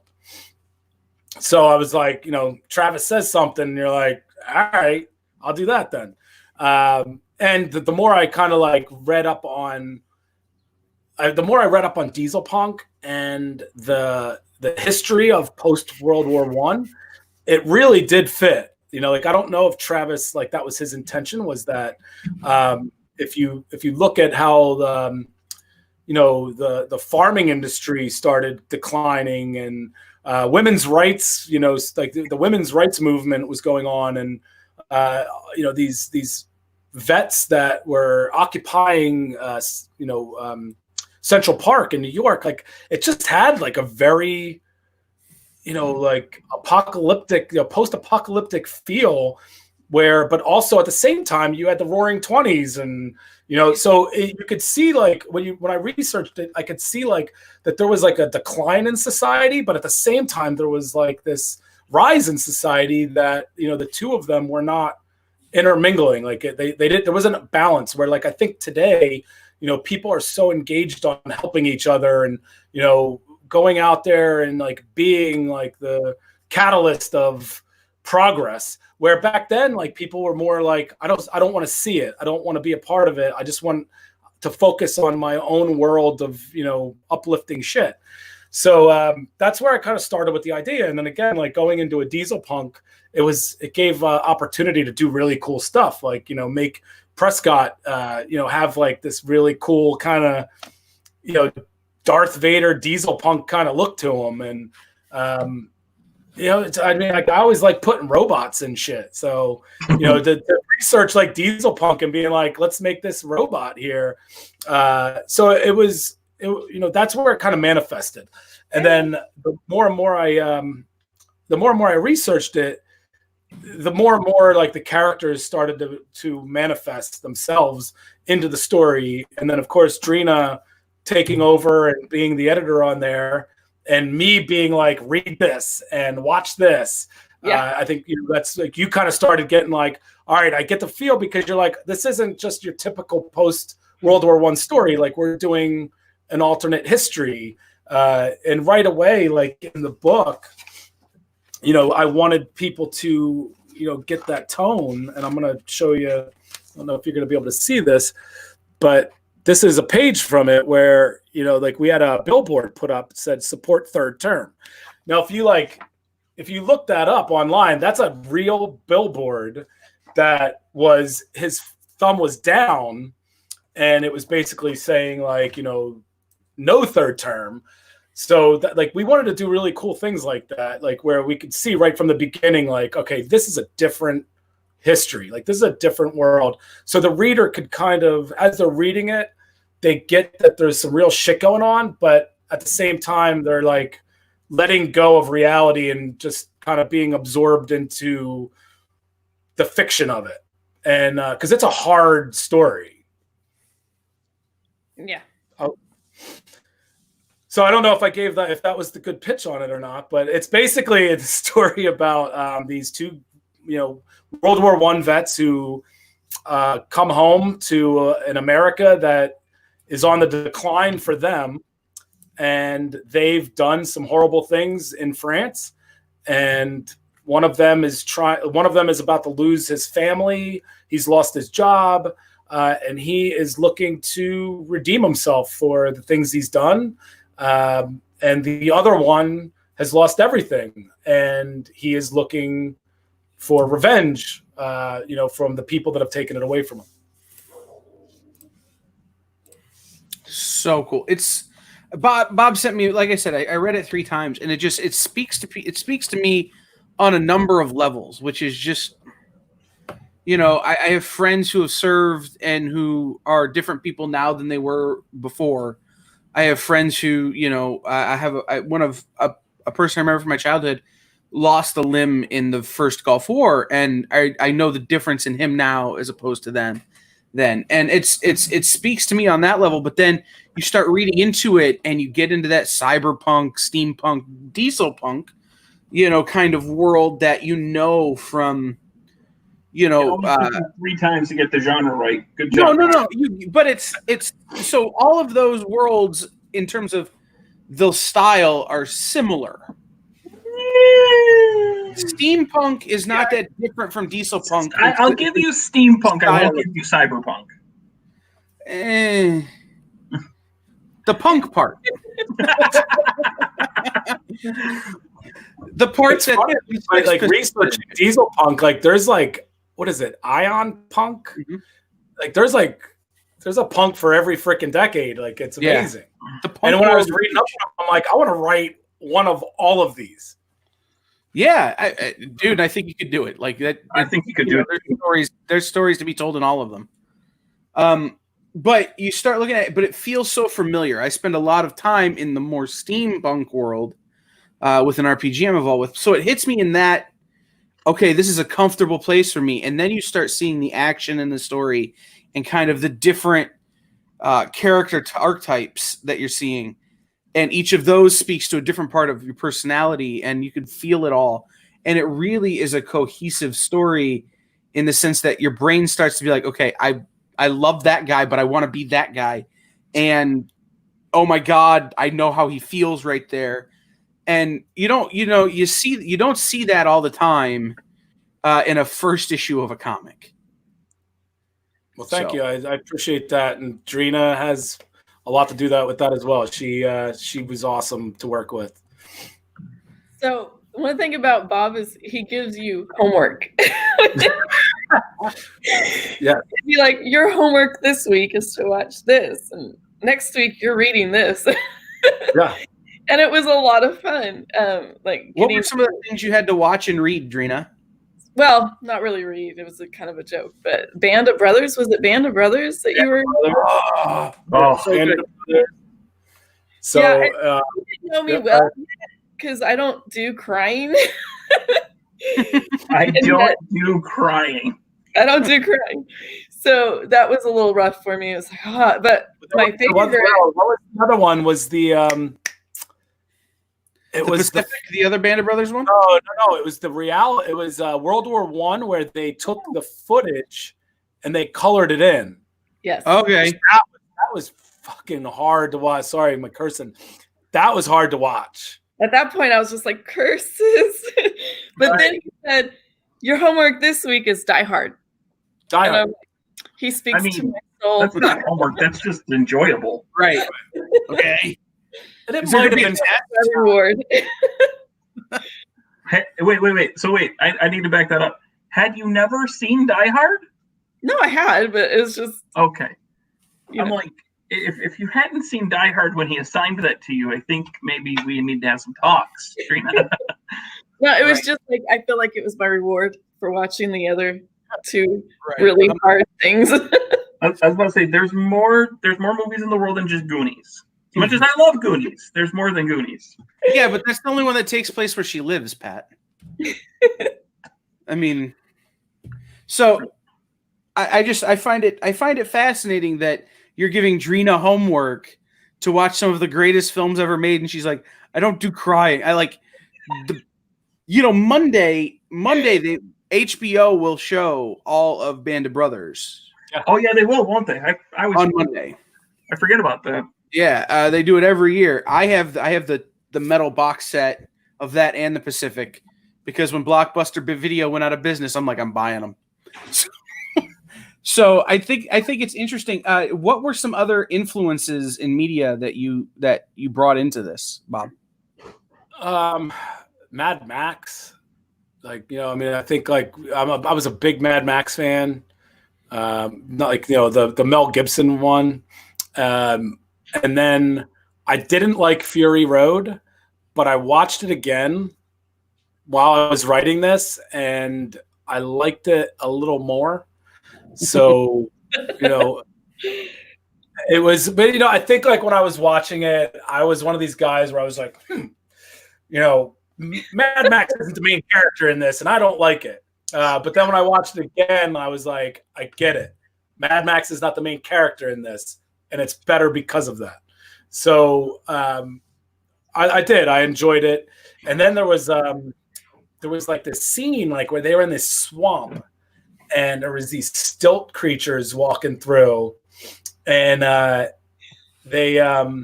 so that I took something from that because I was like, like there was what do they call it? Plague doctors. I was like, I want plague doctors in my story. And I saw like these guys on stilts, and I was like, I can put plague doctors on stilts in no man's land, in like this diesel punk, world that I'm creating. So I told Stan, what's that? Spoilers. So I told Stan, I was like, Stan, you got to watch Fury Road, and you got to watch this part. I was like, and I want you to like imagine these stilt creatures as plague doctors. So there's plague doctors with stilts in Broken Gargoyles. Spoiler So alert. whenever I talk about Bob being brilliant, this is what I mean. Like, he gets inspiration literally walking to the grocery store. He can take it and go, I'm going to use I went that. for a jog today, and I came up with a whole new story. Did you? And I got to talk to you about that. Well, because like I think of the story, and then I'm like, it's probably shit. Like, because if I just thought of it as I'm jogging, somebody else probably thought of it too when they were like really hunkering down at a computer. So then I like, I'll take it to Drina, and if Drina's like, yeah, it's got legs, then I'll take it to Travis, and Travis, if he's like, and I'm like, I can't say no right away, so I'm gonna keep running with it. Right, I see what you did there. It's the curse of like a comic book writer. Is we just, because we're not an artist and we don't sit down and draw, and it takes up all of our time. We're like, we just wrote this, and now, what am I going to do now? And like, I got to write another thing. So it's just. I think that's probably the curse of any writer. Sorry, Kyle. It's probably the curse of any writer. Right. You're in the shower. Oh, that's a really good idea. Where do I write this down? Crap, I can't write this down anywhere. Don't forget it. Don't forget it. Don't forget it. Then I forgot. You write it in the glass. Right? You write it in the glass of the steam. Right. No, I mean it's true. Well, and I think it's really interesting, Bob. That's super like crazy. Of not to make this about me, but I'm going to make it about me a little bit. No, on here, but it was 3.5 hours. You talk about you talk about like you just randomly you're running and you found when the other script I was talking about that I haven't really shown to too many people, the title I came up with, I literally just driving up the road, and I'm like, I looked at my wife, I'm like, do we have anything to write with? Where is there pen, paper? What the? I'm like, write this down. Literally, we're just on a stretch of empty road. Yeah, And I'm never more than about 1.5 feet from a Sharpie, and a bottle of Gojo is in my bathroom for a reason, because I'll write my idea on my hand and be like, all right, that's terrible, just get rid of it. It's like it's like dry erase, except it's flesh. So it's true. At work, I'll think of an idea and I'll just grab the Sharpie that I'm using to for my job and just scribble it out on my hand and come back and be like, okay, I can't do anything with this, but it was a really good idea at the time. I guess got to get rid of it now. Well, I know like everybody has like the story of like, they wrote down this on a napkin, but like Salvagers, I literally did. I was at a bar in Boston, and it was like this whole long story I'm not going to get into, but they would always play classic movies on this like tube TV up on the other side of the bar, but the volume would be off. And my buddy and I would go in there all the time. You'd go in there and like Wizard of Oz would be on, Gone with the Wind would be on. And it was just like the background, And one night we were in there and Star Wars was on, and the Death Star blew up. And like I'm sitting there and like I'm in a funk because I'm like, I can't write anything. And I'm looking at it and I'm like that's probably a lot of valuable shit now floating around in space. And that's where I was like, so I started writing down like Salvagers. I was like, this would, like, if there was a salvage company, this would be the occupations on the ship, and it would be like a captain. So that started on a napkin, which I don't have anymore. So it's like, obviously, like, it's not true. But that's where that whole thing started, was on a napkin. And I did that. I asked the bartender for a pen, and I started writing it down, and then took that napkin and, took it to like your composition notepad. And then eventually it ended up in a Word doc. And that's the life of a story, the progress. I can't wait for Shelter Division. Me too. That's like a love affair that's like a long distance relationship that finally, like, the two people finally are like, let's move like to the same city. And that's where I feel like I am now with Shelter Division. And artist Ken Perry, he's actually the one that motivated me to finish it. Ken Perry is the artist on Wretched Things, which is a book with Swords Point Press. It's a story about this abandoned house where this vermin and these insects all are living in, and these people finally buy it and move into it, and these vermin who were against each other have to band together to save their own lives. And he did that with writer Devin Wong, and that was through Comics Experience. It was one of the first Comics Experience books.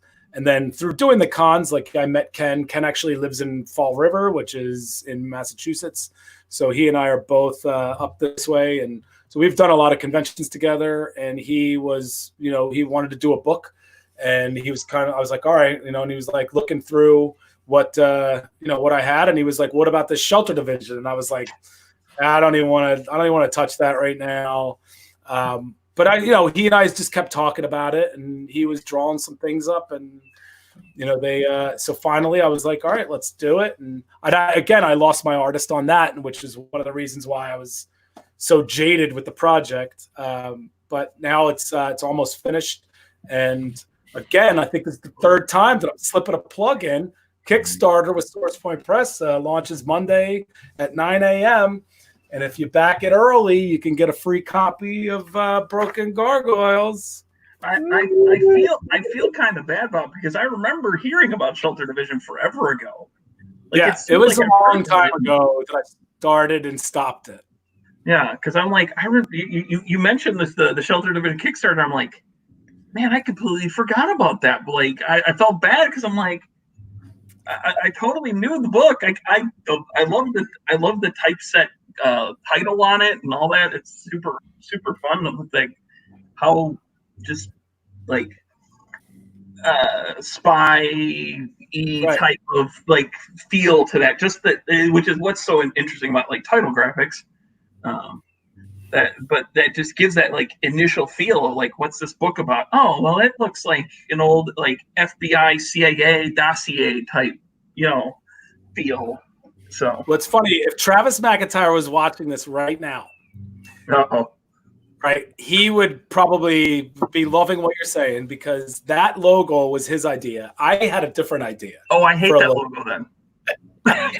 So my idea for the logo, which I had somebody do a mock-up of, was Shelter Division in like the like that red classified top secret font. And I showed it to him. I was like, this is the logo I want to go with. And he was like, no, that's crap. And then later on, a day later, he came up with the logo, which is what it is now. And you look at it and you're like, you want to hate it because he hated yours. And you're like, that's good. That's good. So I have a serious question, and then I have a terrible joke. So which one do you want first, the serious question or the terrible joke? Let's do the serious question first. All Let right. Dreen answer. Well, I think Shelter Division was probably when you first came across my radar when that was originally kind of out there. So I guess my serious question is, give the people who haven't heard about it the pitch for Shelter Division. So Shelter Division, I was always a big fan of the X-Files. And Shelter Division was kind of like, there was 3 different stories that I was working on that none of them were really working out. So at one point, I put all 3 of them together. Shelter Division is a story where the government takes the abnormal and takes them and recruits them to investigate the abnormal. So it's like where the investigators become the investigated.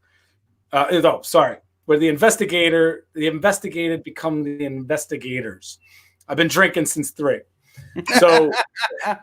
So you have the son of Bigfoot, you have the Roswell alien, and you have this guy named Emmerich Chaplin who has been alive since the 17th century, and he can't die. And they work for this government organization that they have dubbed Shelter Division because they don't have a place in our society. So this government organization, which as the book goes on, you start realizing like does not have their best interest. But at the same time, like there's a scene in it in volume 1 where the Roswell alien is kind of like, he says to one of the agents, like, I'm a prisoner here. And the agent's like, that door is not locked. You can leave anytime you want. But he knows he can't. Like, he's an alien. Like, where's he going to go? So that's basically like, they are basically like slaves to this government organization. And none of them see it the same way. One of them sees it as a prison. The other one sees it as a sanctuary. So they, all the characters, as they're working together, as the story goes on, they all have conflicts with each other, by being in the same government organization. The first chapter, they run into this guy who is going around and he's stealing all this technology to open up a portal between dimensions. and we find out that he's from a dimension that is far more technologically advanced than ours. So he's like basically trying to come to our dimension. So like he would be a god here. And so that's where like this story, like the chapter 1, where we get introduced to all the main characters, like that is the conflict that's happening. And as the story ends, without giving any spoilers alert, because I give everything away, it basically, it basically opens up, it ends kind of like with an ending, but also it opens up the, you know, the whole world for more stories. So there will be more Shelter Division. This is the story. This is the question I have then. Will there be a Kickstarter tier where we get a variant that's called Shelter in Place Division? Well, I was gonna do that, right? But Travis said there can only be 9 rewards, so he was like, that one got axed out. Well, then maybe I'll have to do it as a me exclusive. But what we were gonna do is everybody was gonna have a mask, and yeah, maybe we'll have to do it as a me exclusive or something. I like it. I do like it. Everybody's gonna get you with a mask, toilet paper, bottled water. Right. Shelter in Place Division. I wear a Shelter Division mask. I would wear that with the yes. on it. Or just be you with like this suntan, no masks, suntan. So if you go to GarageConLive.com and click on the GarageCon Live links. Try that one more time, Kyle. GarageCon.live. Yes, GarageCon.live. I could smell dinner cooking because Pat's panel is next, and I'm going to walk away for Pat's panel. But I could smell dinner cooking, and I got distracted. So GarageCon.live, you click on GarageCon links. At the bottom, there are links for where you pre-order all of Broken Gargoyles, including the premium stuff, where you can find out more about Ogres, find out more about Salvagers, all from SourcePoint Press. All those links are there and available. I wanted to get another plug in real quick. I appreciate so we've already discussed the next question that I ask everybody. So, which is what's up next, and it sounds like it's a lot of stuff that you've been working on for a while that you're bringing back. Well, I mean, again, like I'm trying to finish Salvagers because that was my baby, and like it's this thing I feel like that's unfinished, and I don't like having things unfinished. So 2 more issues and we're done. But you know, it was fun because like Stan Yak, who's doing Broken Gargoyles, and David Hayes, who did the Rot and Rotten Tail, like the 2 of them like got together and they did a Salvagers one-shot, which I edited, and it was awesome. I love doing that. So I feel like I want to finish the story of Salvagers so SourcePoint Press can take that and kind of run with it and do more with it. But I don't know. Like you said, like it's like I'm not going to stop doing this. I enjoy doing it. So you have Beholden. Yeah. Well, then we got the Beholden, which Tom Cooper and Becca Kinsey with Drina Joe doing the editing on it. It's a story about kind of like this supernatural warehouse. And it's about this guy who is like the superintendent of this warehouse, and the cleaning lady opened up Solomon's like they unlock the seal of Solomon on this thing and release 72 demons into this warehouse, and they have to basically like fight them and get them back in before they leave the warehouse and are unleashed on the world, which has been super fun to work on.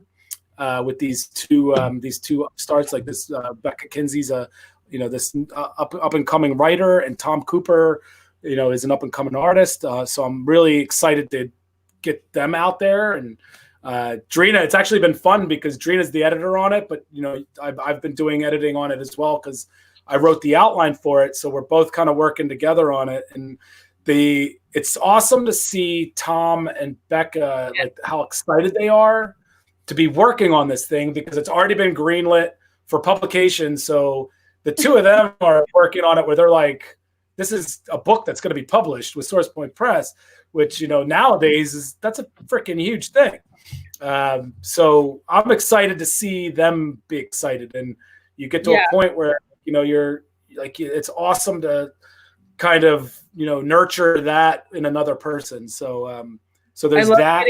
The pictures from Tom, like, yeah, like Tom's got a whole different way of presenting his art, where like he gives it to you like in a layout, and you're like, all right, what the fuck is this? And then like when you start putting it together, I'm like, oh, like that's gorgeous. But you know, it's been very interesting doing that, and I'm excited about that book too, because you know, Becca Kinsey, like I met her in Toronto, and she's a beautiful writer. She knows she really knows how to, you know, express, you know, the characters and bring them out. So I'm looking forward to like just showcasing these new people and people seeing them, and you know, hopefully you know, that kind of moves them into a whole another thing. So we're down to our last few minutes here before our next panel. Bob, where can people find you on the social medias and on the interwebs and all those places? Where can they hand you money for things that you do? I mean, so Venmo, you can just Venmo me at Bob_Sally, and just send it. Just say thank you. Just send me all your money. Say thank you. I will send you a message back saying you're welcome. You know, I'm on Facebook. I'm on Twitter. I'm on Instagram. You know, Twitter, Bob_Sally. Facebook, Bob Sally. Like it's, you know, we're all on there, and we're easy to find, and I'm very active on it. I love talking with people. I love talking with fans. I love talking with other creators. I'm always available to talk to creators and give them advice, and fans. I love talking with them as well. And you know, it's a really cool world that we're in, you know, in this indie comic and comic book world. And the more and more that we communicate with each other and build relationships with each other, like the more and more we get to know new people and, you know, do things cool, like be on this, you know, this GarageCom.live, you know, website, and Virtual Con, which I've been watching throughout the weekend or day, and I'll be watching tomorrow as well. It was really cool. Like seeing you guys talk to Ming was awesome. So it's like the more and more that I think the more and more you're active, the more and more it's going to pay you back. And again, like it's just being real and, you know, having fun with it.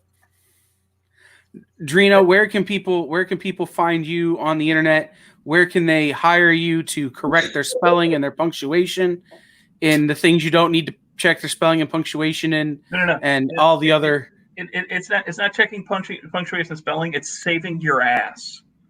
Well, that's what I was going to get to. And all the other places, all the other ways that you make people way better at their jobs. Drina Joe. I'm on Twitter. I'm on Instagram. I'm on Facebook, and I'd rather do that than give people my email account. So that's fair. Dirk apparently wants to get brisket with Bob. I know. Yes, we do. Oh, you know, I'm going to be making some burnt. We gotta go to Kansas City. We need to go to Kansas City. We need to go to Joe's, which is a gas station. yum. Joe's is great, but you need to come to Toledo, and I'll make you proper burn ends. Okay, I'm signing up for that. Make me some. That's, you know, I'm really competition barbecue quality burn ends. I'm surprised our competition barbecue quality place hasn't done burnt ends. He's not. I don't think he's done. They're a little expensive to make just for fun, but they're awesome. So, all right. Well, one last time, if you go to GarageCon.live and click on GarageCon links at the bottom of the page, because the links go in order of how people appear on the show. There are links for Broken Gargoyle pre-orders from Source Point Press, Ogres that and website is down Salvagers. right now. I confirmed with Travis. What was that? The website is down. You actually talked to Travis? Yeah. Oh, Mm, Travis, Okay. if you're watching, call me. I've got a great idea that I want to run past you. You know you have to if you want to talk about ideas, you got to go through the project managers. I just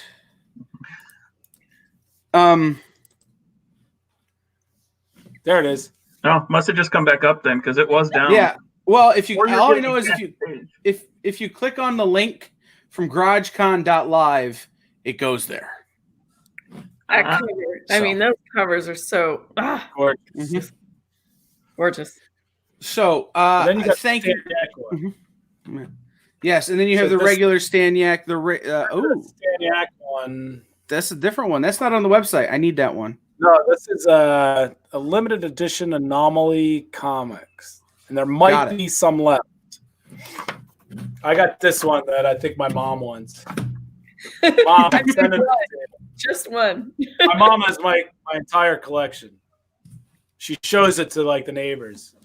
See, that's what I get. Oh, your Wi-Fi's down. No, it's obviously it's not because I'm on the stream. You're on you're getting cellular. a cached page, Kyle. Huh? You're getting a cached page. It's possible. I mean, I'm not saying I'm not, but what I am saying is that I was totally able to check out from their website. So I'm not. Yeah, I confirmed with Travis that it is down. Well, okay. Whatever. So we're going to thank you to Bob and Drina. I'm not going to argue with Pat about technical issues right now. We all know Pat is the far inferior tech support person on this stream right now. Wow. As I've been building a website live on the internet all day. So Jay Pat. Ferguson's cover is also awesome too. Yes, Jay Pretty Ferguson.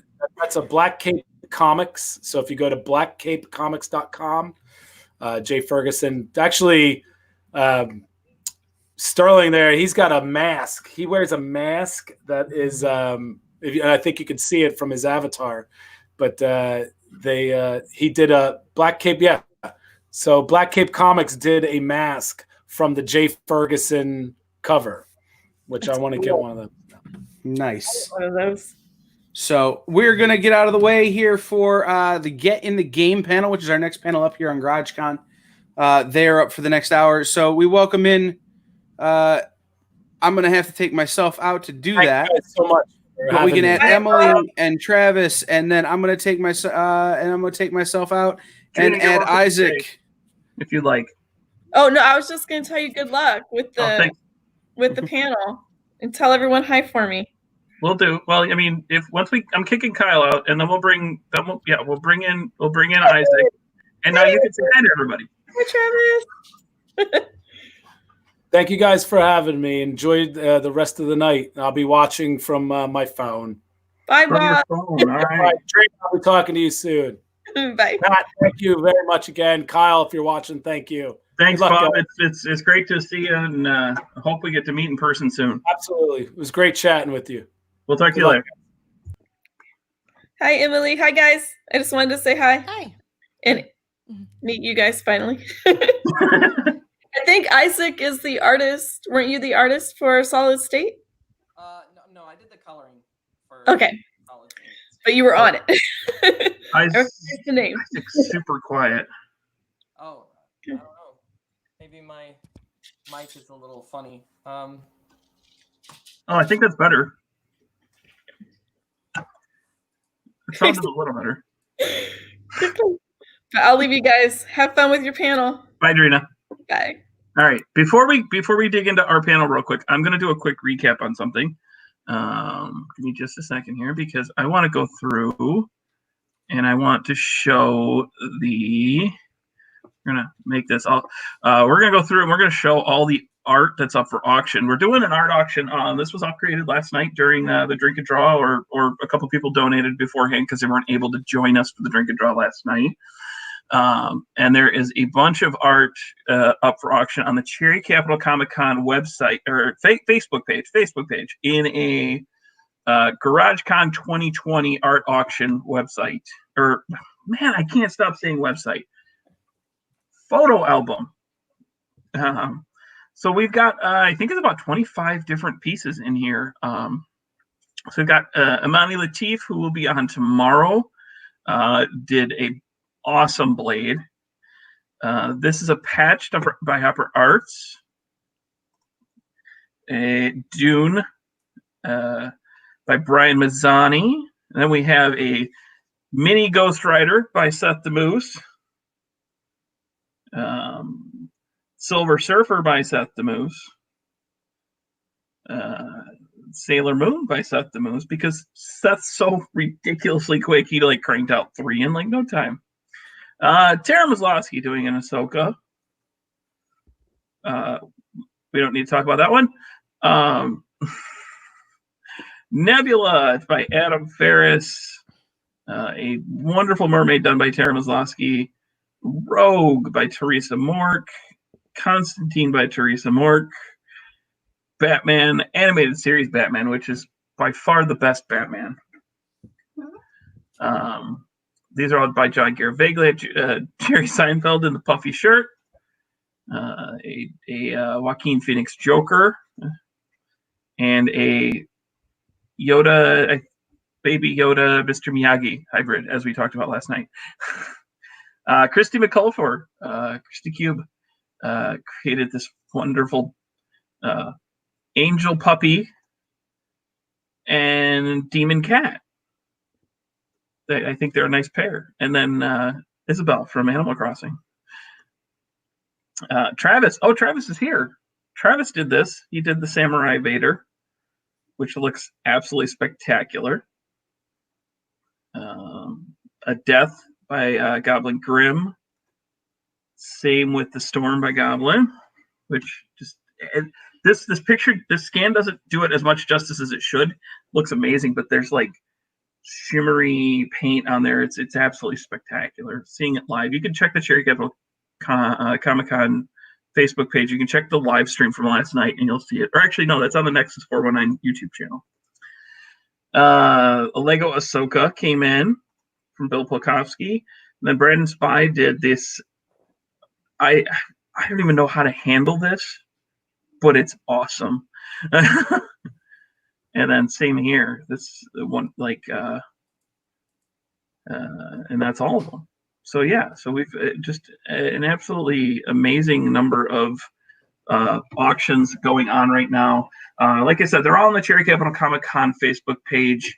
In the photos, there is a Drink and Draw album. All the proceeds from that auction are going to go to Back the Comeback, the amazing group that is working to help out local comic shops as we get back to work, and comics start shipping and all those fun things happening again. That we're gonna get back there, and there's a lot of comic shops that are struggling and getting out there and supporting that and helping those out in the best possible way. You know, taking the precautions, keeping everybody safe, but getting into those comic shops and buying the stuff that's coming out. There's new stuff, and there's a lot of shops that they're either doing curbside or they're open or whatever. So if you can get to your comic book shops, get there and do it as quickly as possible, because we need to. Without comic shops, we don't survive. So now we'll do some introductions. We have, since I'm going to go clockwise because that's how my brain works. On the upper right is Emily Zelasco, she has done just a tremendous amount of stuff. All 3 of these artists have worked on Get in the Game, which is a comic anthology about video games. And Emily did the Under the Root story in there. I'm ill prepared because I've been doing a bunch of other things, but I know there's other projects. If you wanted it. And we'll have you all go through your projects here shortly. But you did do Under the Root, and we have the amazing pin that Emily designed for the Kickstarter, who does plenty of other stuff besides that. But we're going to go through a quick introduction. Travis Bramble, who worked on Dead Batteries on the anthology, and then Isaac Bergman, who worked on you did colors on Solid State, and you did the art and colors for Star Pilots. Did you do another one too, Isaac? Yeah, I did the colors for Get Good Get Good, as well. that's right. I was like, I knew you had one more. Yeah, that was a really fun one. Isaac also designed a pin. I don't know. Have I shown you this yet, Isaac? Yeah, I saw. I got tagged in it. It looks pretty good. I was kind of worried about it being too small, but awesome. None of you have seen this because I didn't tell you guys this was happening. But these happened, and you'll all be getting these in your care packages once the printing's done. Oh, cool. Oh, wow. Designed by Travis. Yes, thank you. So yeah, that was unintentional too. I was just working on something and I sent it to you. I was like, "Hey, this is a thing I made. Do you like it?" Yeah, I'm just like, "Yes, please." So obviously we're not going to make it. Kyle named this the Get in the Game. This isn't a vanity exercise for me. This is about you guys. This is about your guys' art and the work you are all doing. And yes, Get in the Game is one small part of that. But Emily, I'll let you kind of do a more formal introduction, a more full introduction of yourself, and talk about your work and things you've worked on and the awesome things that I see from you all the time. You want me to start? Sorry. Yeah, go ahead. Okay. Yeah, so comics, and I did put some stuff in the background in case people recognize that more than they might recognize me, or to give an example of what I do. But yeah, I do comics. I collaborate with other people. I make my own, usually just one-shot comics, and I do a lot of illustrating. And as the name says, you could find everything on this website. So thanks for having me. And then Travis, go ahead and talk about yourself a little bit. I started doing webcomics. That was like my first like official, forward-facing work I ever did. So I started SideQuest back in 2009 and kind of got, learned, kind of cut my teeth doing comics that way, and then got into a couple anthologies. And then I've done, I think, one other book, maybe a couple other smaller things, but in Black Museum right now through SourcePoint, and started doing SideQuest again once everything kind of shut down, needed an outlet, and started working on that. And then, so that's been me lately. All right. And Isaac? Okay. Well, I actually started out going into animation. I got a degree from Eastern for 3D animation and game design, but I always wanted to do comics, and I finally got into the stories I wanted to tell, and so I saw the opportunity that was posted about the Get in the Game anthology, and that was really kind of like what pushed me to get to work on other things. So after doing Get in the Game, I hunkered down and finally finished issue number 1 of my first original series, which is called Blackwater Chronicles. And I'm waiting for it to be finalized for Comixology, but that should be coming out pretty soon. So I'm pretty excited about that. Nice. Congratulations on that. That's amazing. So you all have kind of a different level of experience. And Isaac, I have to just make the comment because I can see it in your background. Stargate fan? Oh yeah. I made that. I custom ordered that after a design I made after I watched SG-1 with my college roommate, and I just wanted to do something, so I made that and had it custom printed, and so it's like big garden flag, but it's just that's super awesome. I love that show myself. It's pretty cool. So well, since we're talking to Isaac, let's talk a little bit about kind of you mentioned you have a degree in 3D design and stuff like that. So what made you make the jump from that type of work to sequential comic art? All right. So I actually love comics since forever. I remember when I was a kid, I used to love reading like Calvin and Hobbes. I read Spider-Man and all that, but like I never really got into, I would create stories, but I was always more of a visual, like a motion rather than sequential. So I went into animation because I wanted to do like hand-drawn, like traditional stuff. Found out that's not really how it goes anymore. So as I was finishing my degree, I kind of got disheartened with this degree I started working on. And I went back to developing my own stories, and I really liked being able to create storyboards, which in effect is storyboards are like proto comics, I guess. They're not as, storytelling. They're more just keyframes, but that's what got me back into comic work and got me developing stuff like that. Nice. And you've worked with Comfort and Adam, correct? Did you attend any of their classes, or were you just working with them? Or no, I actually met them through a friend who was working with them. So one of my high school friends, she went to a different school. She ended up interning for them, doing some work, and so she introduced them at I think it was actually C4 2017. They were a guest at the show 1 year, and just started kind of following them online and getting to know them. And I've done a little bit of work, like flat work and things like that, they kind of helped me out as while I helped them out. And they were actually a big push for me doing Blackwater. They helped me to sort of refine the plot and get it written. So yeah, I have to give them major kudos for that, because without that, I'd just kind of be still spinning my wheels. And you can name drop Kelsey too if you want. It's not. I mean, I know that's who you're talking about. So. Yes. Yeah. I forgot that Kelsey too. I thought you were gonna say you forgot Kelsey's name, and I'm no. I forgot how. For the longest time, I was kind of outside of the social circles. I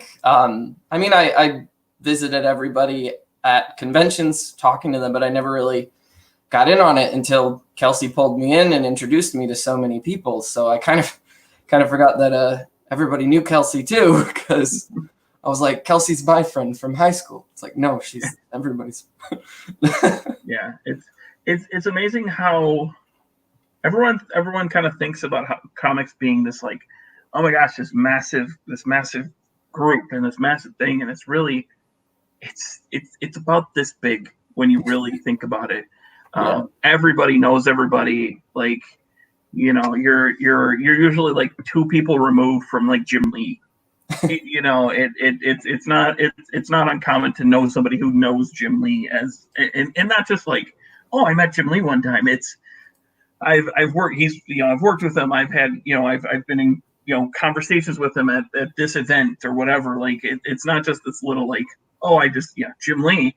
It's they've actually had some true interaction with them, and it's pretty amazing to see how giant it seems, but how small it really is. I mean, I always find it funny because I love telling this story because it's hilarious, because it's so indicative of him. At a friend's wedding, Ryan Stegman's there. I'm sure everybody here knows who Ryan Stegman is. Ryan Stegman, I guess a couple of years ago, he was just doing Venom, which had just blown up. I mean, Donnie and Ryan did Venom and just like destroyed the world with that book. And we're at the wedding, and the bride brings over one of her friends who's like this big, huge fan of Ryan. I've known Ryan for going on 10 years now, through C4 and all that. And, this guy's just fawning out, like fanboying out like crazy. And he walks away after like 10 or 15 minutes, and we return to our conversation that we were having before, like about our kids and about Disney World and going to, like, we're just having a conversation about our kids. And I look at Ryan and I go, every now and then I kind of forget that you have a little bit of fame. And his wife had to walk away. She was dying. but yeah, that's I mean that's really really cool to see that. I'm glad that Kelsey kind of pulled you in because you have a great comic style.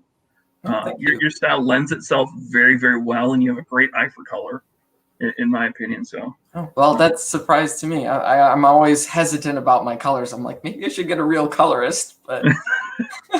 No, I think you nailed it. I think you took the cues from, especially on Get Good. Like that was one I struggled to even really kind of conceptualize when I first read it. But I'm like, man, this just it really hits me, and it's great that you were able to kind of capture that color style and what that needed to be in the differentiations and stuff like that. So,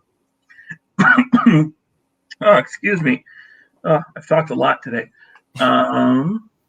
Emily, Emily's this wonderful enigma to me. Like Emily, we've interacted a number of times, but not a tremendous amount. We've met and we've kind of cursorily met. It's been really fun kind of seeing your style and getting to know it because I've always enjoyed your style. I've loved the way your style works. So I guess my kind of first question to you is what inspired your style? Because it's a very specific, unique style. It's not quite manga. It's not quite comic. It's not quite, it's very like, it pulls from a lot of different genres in my opinion. So I'm curious what brought that style together. I guess it's many years of accumulating, I don't know, different interests.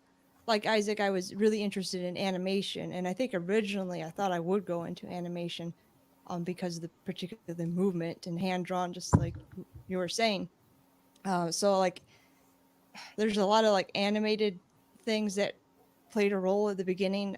Like Miyazaki Totoro was a milestone for me, and Tekken Concrete, Triplets of Belleville, things like that. Now and things slowly develop, and nowadays they've changed into, now I look at more classical art, Dürer, and even like Van Gogh. And I also look at these, I have their names written down. There's Swedish and English illustrators that do like folklore. Arthur Rackham and John Bourne. So older, like I think 1600s. And it's in Tintin, things like Tintin too, a comic. They all kind of accumulate into this. So yeah, and it answers your question. It's such a perfect style for like it really can work in a lot of different genres in my opinion. Like I could totally see this being like not quite like a gruesome horror, but like that like light horror, like something that not like campy horror, but like I could see adding like a visceral element to your style, and it would work just really well with something that like should be like splatter everywhere, but like your style, I feel like it just fits so many different ways because it has heart. Thank you. But that is, now that you're mentioning like different genres and style, I do feel like depending on what the project I'm working on, I kind of want to do it differently. Like right now I'm doing like a field guide of monsters for Trico, and so I felt like charcoal could be a more appropriate match for that. So I don't usually work in charcoal, but because I think it would work for this book, I do that. So in regards to style and genre, I guess I kind of change it up depending on what I feel the project needs. Yeah, and I'm actually going to spot you real quick because you should be, because I want people to see the stuff that's behind you, because it's absolutely like, if you haven't seen Emily's works, like if you haven't gone and found these, like think of it for those that don't know, think of like Over the Garden Wall. I think is a very good like comparison for your style for a lot of your stuff, like that, like really clean but almost a little heavy line. Yeah, it just a lot of different moving parts with that, and it's really just this great. I love your work, and I can't wait to actually get a true commission from you, because I'm I'm a fan of what you do, and I think that's so important to see, because the heart comes through. Like I can tell, and all three of you, I can tell this so much, but with Emily, I just feel like she's putting emotion on the page, and it's really cool to me. So, well, thank you. As I fawn over everybody Appreciate because that. I'm just that guy. Yeah. So what are you? So you said you're working on a monster manual for Trico? Yes. Okay. Yes, it is particular to. I didn't know about it until Trico presented it. The Histories, I think it's called, and I don't know who it's by, but it's Greece, and I think it's sort of comparable to the Odyssey. A guy going on an adventure and he runs into a bunch of stuff. So, yeah, I have. Here's one. The Amazons. Where's the camera? I know. I These didn't are see all in anything. charcoal and. Oh wow. So, Yeah. So yeah, they've that's been like. fun. Yeah. That's amazing to see that the different medium being so different for your style. That's really cool. Yeah, thank you. Yeah, it's been really fun. I'm enjoying it. It's almost done.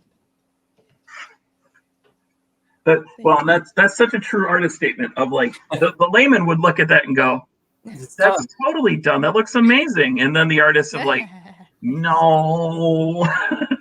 Never done.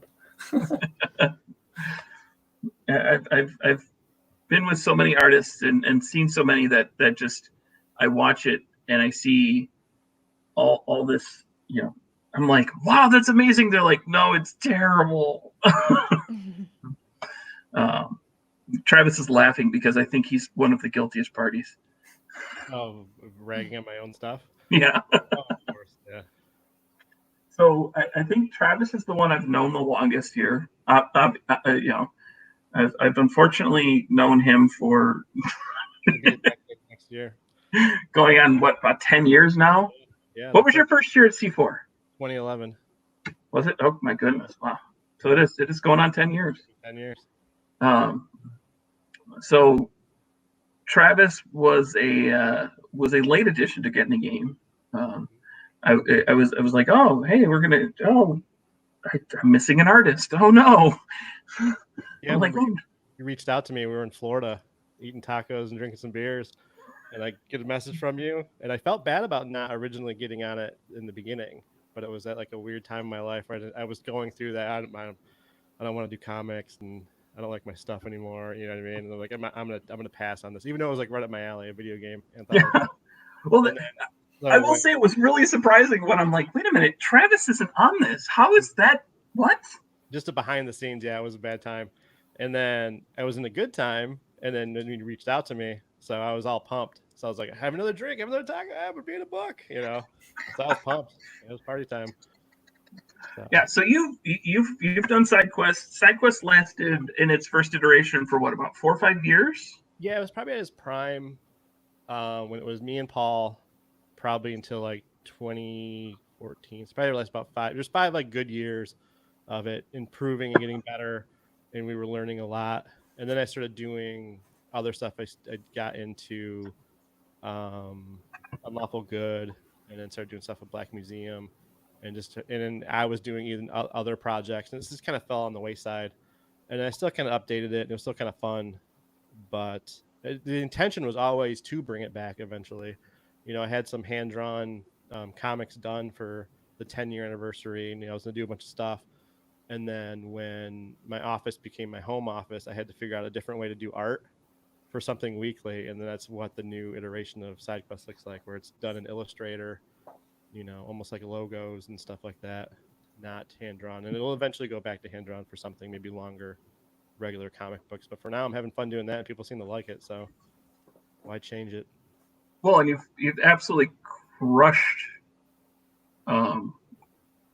the quarantine with it. I mean, you've just absolutely done amazing with it.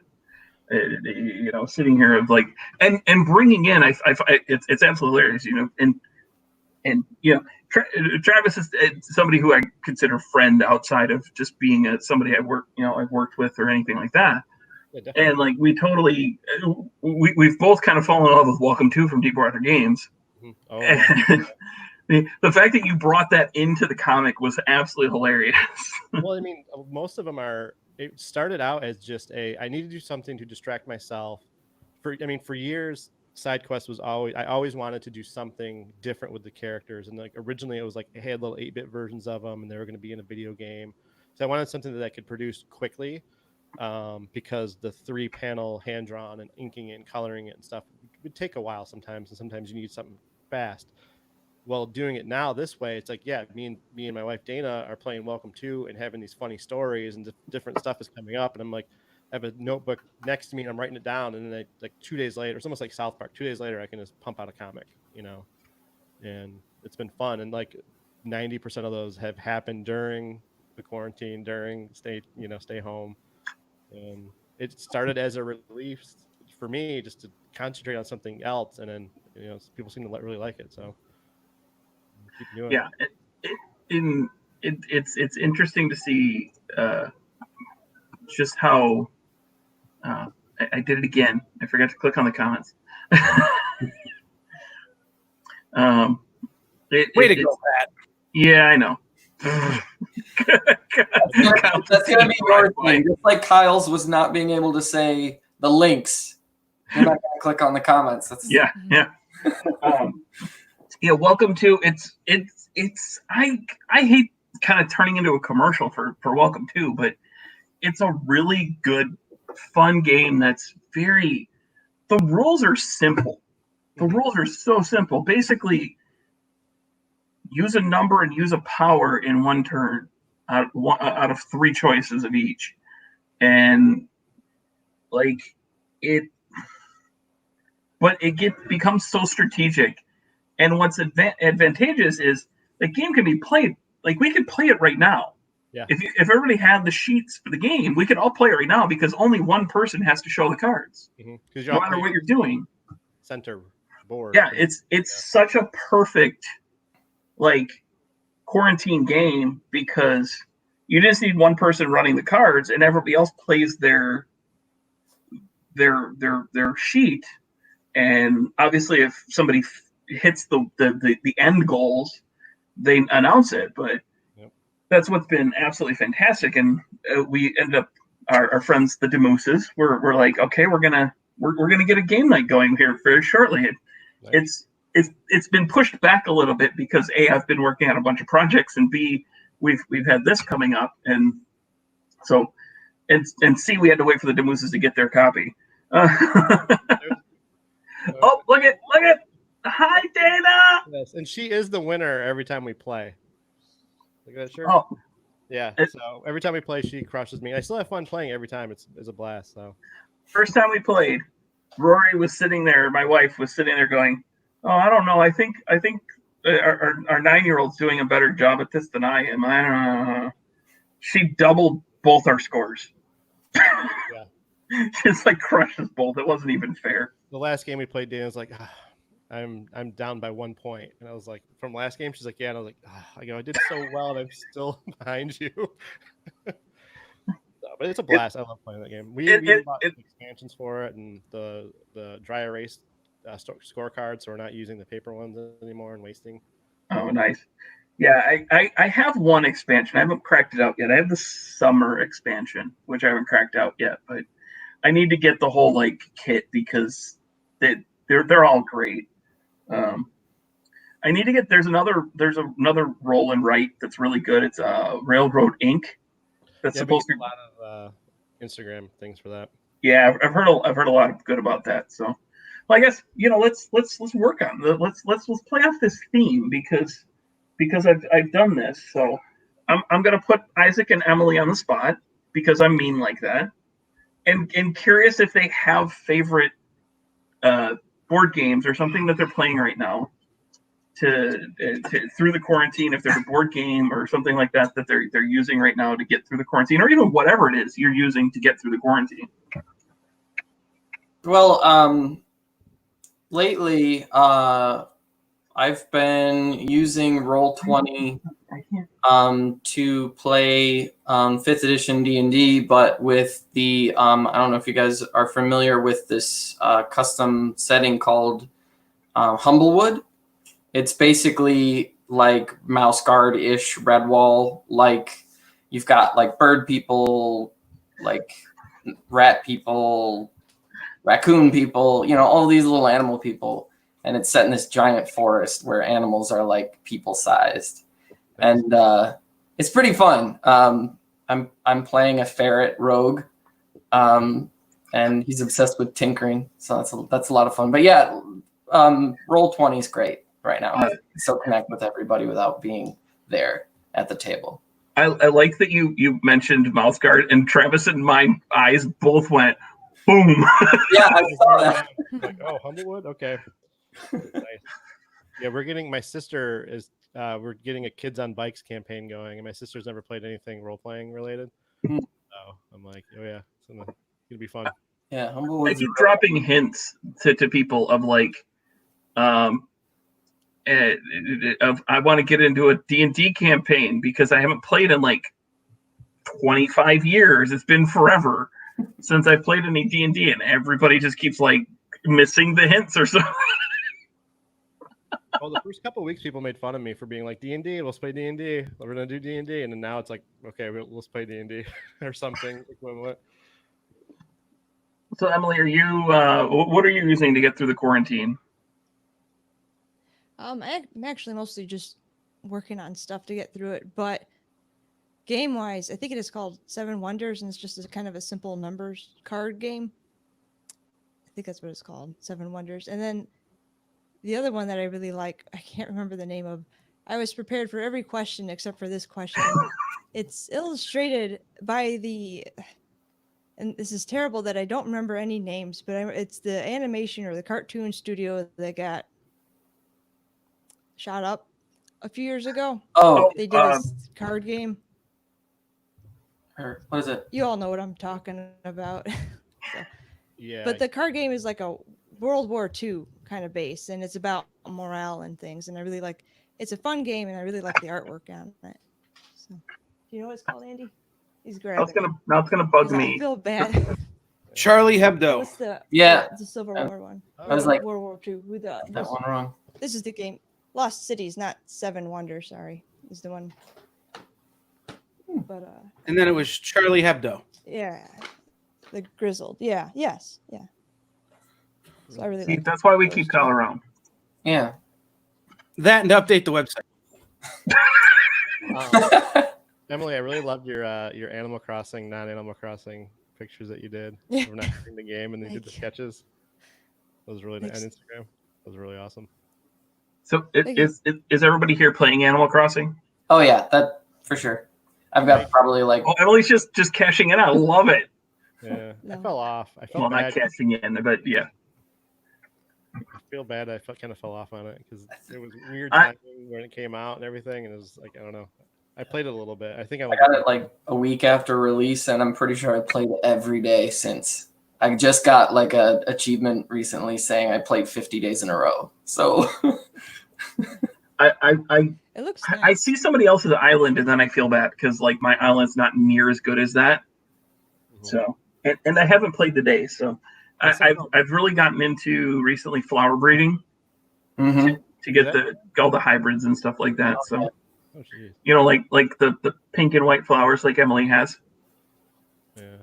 I'm trying to get all of the blue varieties. I like the blue ones. The blue roses, you find a guide because you have to follow specific steps. It's very specific. I only just recently got roses, so I'm not even into that yet. I'm still working on windflowers. Yeah, like if you want a blue rose, you have to follow this very specific guide. Roses. My coworkers is really into it, and so I was asking him. I was like, "When do you get the shovel and axe recipe?" And he was like, "You should get it really early on." I'm like, "Well, I've already built Nook's Cranny. I don't even know." He's like, "How did you do that without those tools?" I don't know. You get them automatically. Yeah. So I didn't do stuff in the very beginning. I like it, but I just I'm doing other things. I think I just need to play online with people. I think that's my problem. Like playing solo is not the way to go sometimes. I don't know if I've added you on my Switch. I'll have to double check that. Yeah. Because it is a big part of that. I'll add you to the Discord too. We have a Traverse City Animal Crossing Discord. Okay. That's kind of expanded up beyond Traverse City. Yeah, at this point. Isaac, are you in that one? Nope. Okay, I'll invite you too. Oh. Like we sit there. Turnip prices. Every day we're on turnip prices. Every day everyone posts their turnip prices. But there's a super good app for it. The Animal Crossing New Horizons guidebook is absolutely amazing. It nails your turnip pricing. Oh, I didn't even know that was a thing. Yeah. There's hardcore players. Yeah. There's people who are doing crazy stuff. I also didn't realize people were paying real money to get villagers. Like, oh yeah, obsessed with some villagers. It's crazy. Well, I had somebody make a comment to me, and I'm super mad at them because now I have to figure out how to make it happen. Oh. Because there's 9 koalas in the game.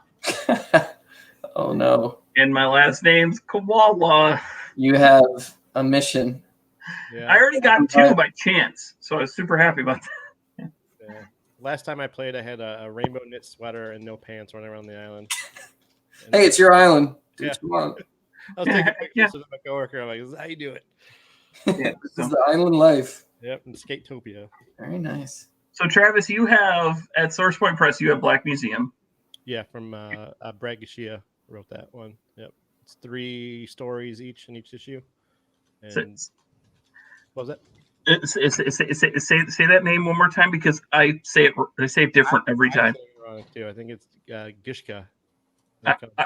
I think I've heard Gisha, I've heard Gishka, I've heard Gishia, I've heard. I'm gonna say Gashia, but Yeah, I always feel bad because I just look at Brad and go, "Hi, Brad," just because I'm like, I'm never gonna try and say your last name ever. Yeah. I avoid saying people's names mostly just because I'm gonna get it wrong every time. So I basically reserved myself to that point where I'm like, I'm terrible. Well, I mean, it's. I work, I did media for the show for Cherry Capital Comic Con for a number of years, and then this year I'm taking over the exhibitors, and like I will look people dead in the face who I've met a dozen times, and just talk to them without ever saying their name because there's no chance I remember it because I'm terrible with names. I will remember your face all day long. I remember that I know you, and in fact, Travis, I think. Last year at Right Brain, I did it to Brad because he's sitting at the table with you, and I think I referenced him. Well, it's like con meeting. You have to meet people like 3 times. Yeah. 'Cause usually, if you meet them once, you're either working or you're drinking. And then the next time you meet them, it's like, oh, okay, you're talking and talking. So it usually takes a couple times meeting somebody, and then you get their name. Well, and it also helps when they have something unique. Like Emily's a redhead, so like I can absolutely recognize Emily all the time, because there's not a ton of redheads, even though we do have quite a few in the group. Mm-hmm. Yeah, me and Brad met. It's iconic. I think at 2016 C4. And Emily has her super cool avatar that looks so much like her that just absolutely makes you think of her. It's spectacular. So Emily, you have a number of books out right now, correct? You've done a bunch of your own stuff, correct? And I'm terrible at remembering the titles, but you have at least 2 other books, right? I'm sorry, are you talking to me? Yeah. Okay, sorry. Yeah, I have I grabbed a few here because it's easier to show. But yeah, I've done various things. I've done a few of my own things. I've done our first book with Trico.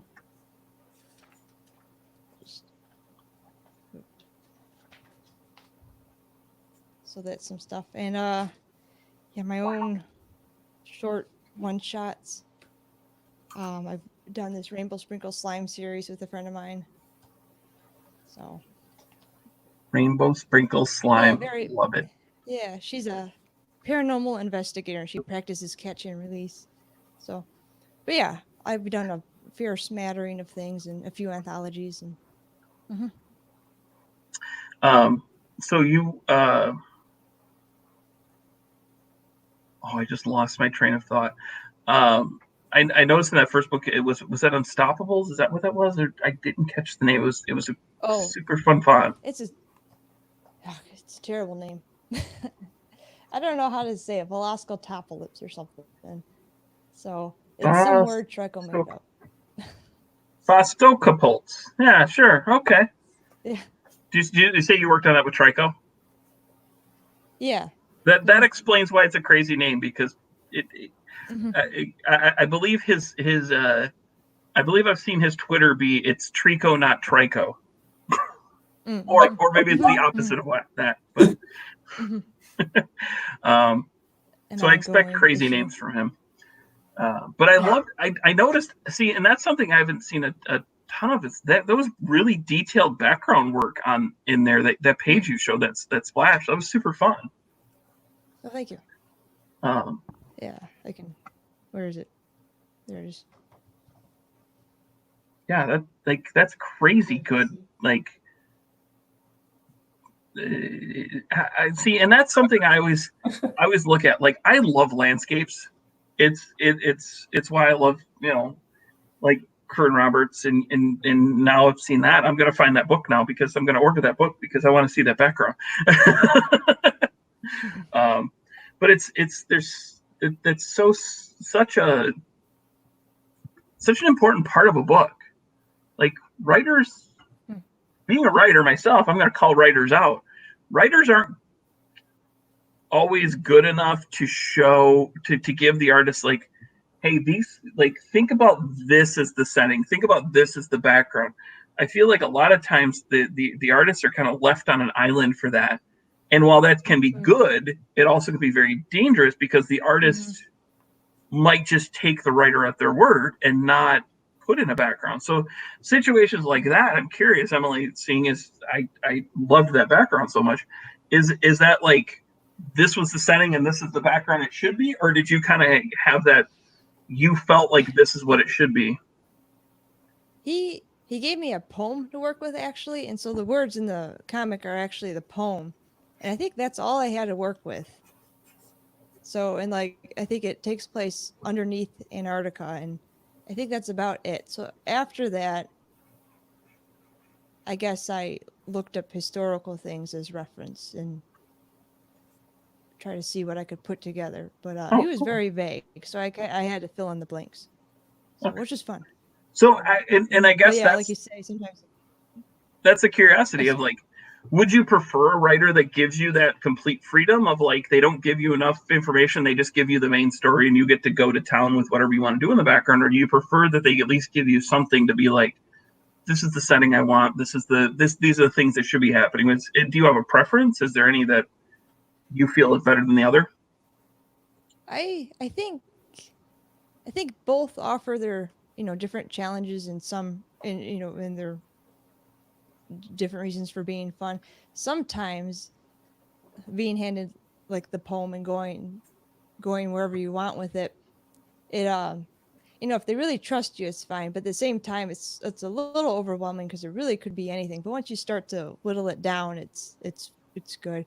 But that's with any project. Kind of, it starts off as like this. You could really go anywhere with it. You could do any style with it. And once you just start breaking it down, then it's manageable and fun. In regards to more information or less information, I think I like working with both. Both offer their challenges that are fun. Nice. Isaac, do you have a preference? I know you're still kind of gearing up in this, and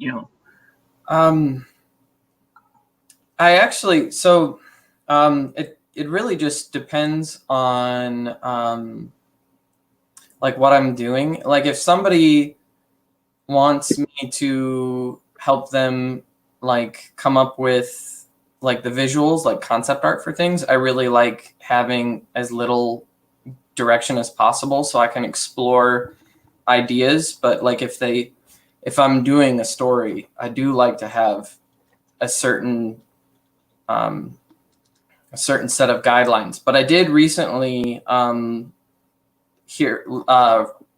watch this video about like storyboarding styles and scripting styles and things like that. And I found out, I think it's called like Marvel style, was how originally like Stan Lee and them did it, is they'd like kind of write like a paragraph and then give it to an artist and say like, make a page.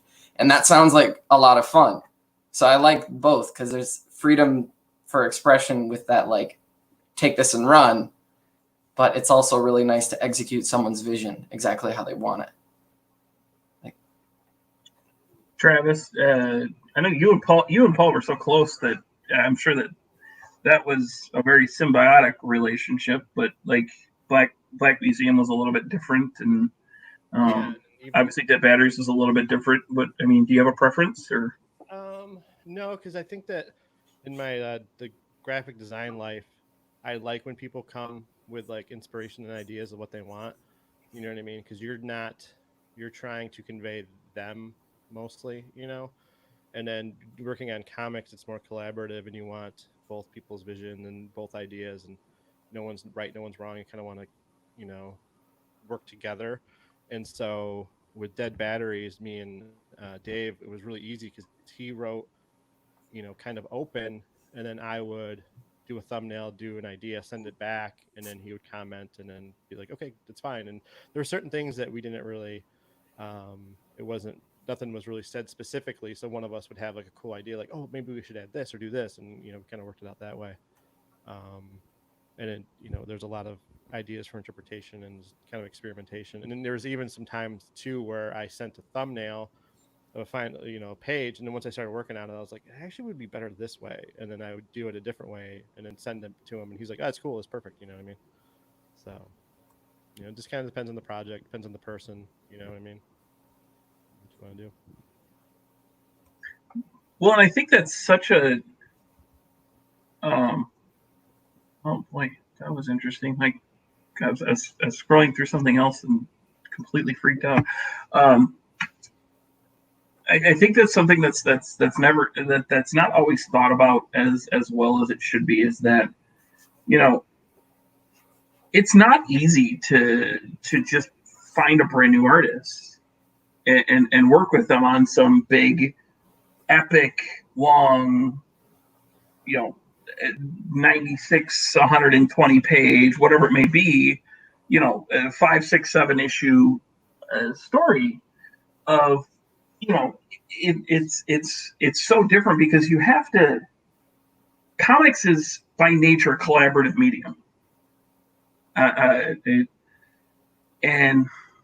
there's a lot of times where you'll see all over the place. Oh, writers are so important, and they create the things, and the artists are just they just need to do, you know, they charge too much. Blah, blah, blah, blah, you know, that whole war between artists and writers that is just absurd to me. But I think it's so important to be able to find a project that not necessarily, you don't necessarily want to go to somebody and start that 120 page epic. You maybe want to start with something small, 8, 10, one issue, a one shot, something like that, to learn about that person, to see if you want to get into something. Because you talk about six issue comic, you're talking a year, maybe 2 years of production, you know. So I find that interesting. Of like, have you guys had that where a writer really kind of either handcuffed you or fought back on you really hard about something that just we already showed that, Kyle, where they like really fought at you? That wasn't me. That was Mike Travis learning how to use StreamYard. Oh, okay. I'm gonna throw him under the bus because he's my friend and he can handle it. But that's it. You know, what have you experienced a time yet or so far that the writer was just unreasonable? Either you either had to walk away with a project, or it just made the project like 10 times harder than it needed to be. Like, have any of you guys experienced that? And I don't want names because that's not what this is about. I'm just curious because I know, being a writer, I know how much of an asshole we can be. We're not going to sugarcoat it. We can be assholes, especially when we can't draw it ourselves, because that's a rare feat to be able to write and draw. They're so different in their thought processes that it's not always easy to do both. Have you guys experienced that? Have you had any times where you really felt like a writer was just completely out there, that they were unreasonable? Travis is smiling. I'm going to start with him. Me? No, man. Brad and Dave, I've only worked with a few writers. They're awesome. They're awesome to work with, and that's why I would work with Dave again. Me and Brad last night were even talking about projects and stuff to do together. So, I mean, I've been very lucky in the projects that I've picked to do and the people that I make comics with, that I've always had really good, experiences with. And even if there is some sort of creative, not even differences, you just, you're working for the same thing, you know what I mean? So I've never had any issues with a writer or anything, Graphic design, we can go into hours of talking about that. That's not what we're here for. I mean, we're here to talk about your guys' work. So whatever you want to talk about with that work is up to you. I'm good, man. Everything's good. Isaac, I know you're very, very new, and I know that. So yeah, I haven't worked with a lot of folks. Like I write and draw my work. So yes, you're one of those unicorns. We know. But like everyone I've worked with, it's really been like, if you come at with them with an idea, it's always been like, cool, let's like see where it goes. We might go back to what we did originally, but I've run into a couple of stubborn people, but I wouldn't call them assholes. They have a particular vision. Well, but that's actually kind of what I'm talking about. Of like, if then you don't have to be an asshole to be dug in on your vision, because I've fought with a little bit, like, it's not quite it's a little bit of a writer thing, but it's I was working on a concept art for a video game, and they just had this they were really set in on this specific aspect of the character for the video game. I think it was probably for like gameplay purposes, like a game mechanic. But I was just telling him, you can still have that game mechanic, but the art needs to be different. Like he was just really, but eventually he caved in, and I designed it and I gave him the art, and he said, yeah, this is way better than what I had in my head. So you kind of you can work through it as long as people are okay. But I've never had anybody who I've completely refused to do anything with. Emily, any crazy horror stories? Not horrors. I don't think so. In regards to taking on too much, I think my first comic project, and it was sort of the one that got me into doing comics, was, I think, was it 12 issues? It may have been 12, but it may have only been 6. But neither me or the writer, we both got burnt out. So it's just kind of paused right now. And so I guess that was a lesson early on, was not to take on so much right away. And but fortunately I learned that with a friend who felt the same way, and so it worked out. Yeah, and that's not any big drama. It's great to be able to see that, because there's a number of times where you'll see that it's just the people are just like Casey said, and I'm outnumbered right now. I'm gonna surprise her and bring her on early, because she's on in the next hour. I see her lurking, and she's gonna hate me because I'm just gonna do this. Hi, Casey. Great. Thanks. Hey. Welcome. So I did have my mascara, like, oh God, what?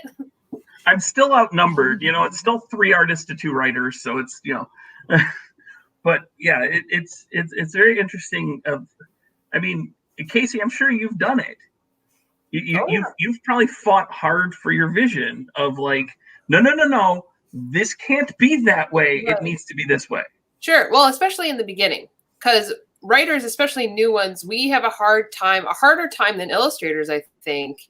That's arguable, of getting out of our own way. See, and another asshole writer thinking that they're better than illustrators. Yeah, well, because we're faster and we're more reliable. Oh, I'm just kidding. No, but really, it's you're coming from two different worlds, you know. And God bless you, Isaac, for being both. You know, because left brain, right brain. It's just we see everything as a film, and I talked about this on. Hey, David. We talked about this on Jason Clark's podcast, that we see everything cinematically. Now, if you're taking something like a film and translating it to comic, some things will not translate that well, and the same is vice versa. So I could compare that to the writer-illustrator dynamic. I get that for sure. Trying to write, and then as soon as I started doing layouts, I'm like, why did I write this? This would never work. Right. Well, sometimes I will put, and whenever I meet a new illustrator now who hasn't worked with me before, I just say, listen, I'm not married to the way these panels are laid out. If you think the perspective looks different another way, just go for it. I trust you. Because now, especially with diamond deadlines, a good page is a done page. So if you think it looks great, perfect. Love it. Yeah. Another thing you have to learn is like calling it where it is instead of spinning your wheels and trying to perfect it. And oh, absolutely. And might I say, you have a great collection of artists on your show presently. I've got a piece hanging up of Emily's in my office right now, right above my computer, and absolutely love it. I'm in the basement right now, or I'd run up there and pull it off. But yeah, I'm dying to work with Emily. I still want to do that book of dark folk tales, like put a dark twist on it and call it Get Folked. And I'm going to feature you and Corinne Roberts. I think that would be awesome. Nice. Oh my gosh. That's straight up. I Nobody shut steal up and my take idea. my money. Yeah, why'd you say that on the internet? What are you doing? Shut up and take my Come money. Come steal it. Try it. I'm not stealing it. I'm saying just take my money. I'll take your money anyway, Pat. Okay, we've got a few minutes left here. I'm gonna let these guys. Let's talk through your guys' social media presence. Where can we find you? What can we look forward to from you, and all those fun things that we get to have for the wrap up, so that we can get people to find your work and buy your work, because that's what this is all about, is selling your guys' work. Because right now we're in such a weird spot. Let's see what everybody has. Travis, since you're first on the clockwise now, where can people find you? Where can people find your work? I'm sorry, someone was yelling outside. You can find my work at sidequestcomic.com, the Facebook, SideQuest Comic. My personal Instagram is, I think it's Bramble_Travis. You can see my lovely face. You found me. I got a podcast coming out with my brother. It's called Scattercast, but I'll be promoting that through the SideQuest Comic stuff. But yeah, that's pretty much where I'm at right now. I'm holding it down. Nice. Isaac? Okay, so on Instagram and Twitter, I'm under Ikeman5000, but it's so that's IKEMANN because of my last name, 2 N's. That's the important part. And then I did just launch my website that is actually myself and a couple other writers and artists as a little group, and that is radicaldragonstudios.com. We just launched that a couple of days ago, so it's got info there for getting commissions and things like that. So yeah, but Ikeman5000 is my main social media handle for pretty much everything, even like Twitch streaming and things like that.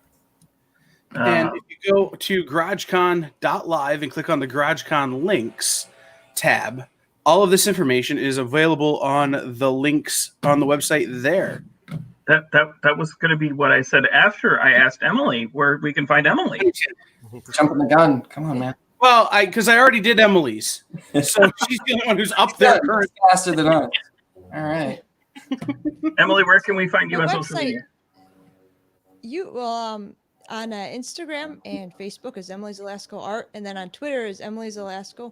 My website is usually up. It happens today that it's being switched over to a different host and it broke, but it should be up by the end of the day, hopefully. I bet you she's on the same web server as Oxeye Media. Yeah. Happy birthday, Travis, by the way. Oh, thank you. You're very welcome. I appreciate all of you. I appreciate all you guys hanging out. Guys, find their work, search their work out. It is absolutely spectacular. I love all of them.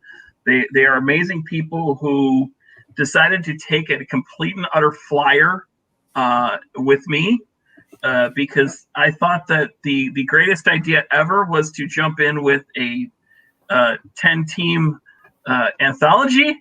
And they suffered through my ups and downs and my craziness and all the things that I didn't know. And they were all absolutely amazing about it. I'm super excited for it. It's going to be printed very soon. It's literally just waiting to be printed. It is going to be published by SourcePoint Press. So that's super awesome. I'm super excited for that. But obviously, that means a little bit of slow down from the original timeline just because COVID-19 happened. What's that? Yeah, smart Alec. You know what? Just for that, bye. I've been on vacation now. What I missed? We are in the home stretch. I've got most of the things are done. I realized the other day that I needed one more thing that I needed to do. I needed to do the Comfort and Atom prints that are going to go out to everybody who backed at the Kickstarter exclusive level or higher. But that book is literally print ready. We just need to get the printer running, and we have one little last thing to do that can't be done until the printer sees the book, because they need to tell us how big to make the spine. For anybody who's made a trade paperback, they know what that struggle is. So little things going on, and that's where that is at. We're a little bit behind because of that, but we're having we're so close to ready. We're so close to print that, and once we're ready to print that, it's going to be so awesome. I'm super happy to have worked with all three of these amazing artists.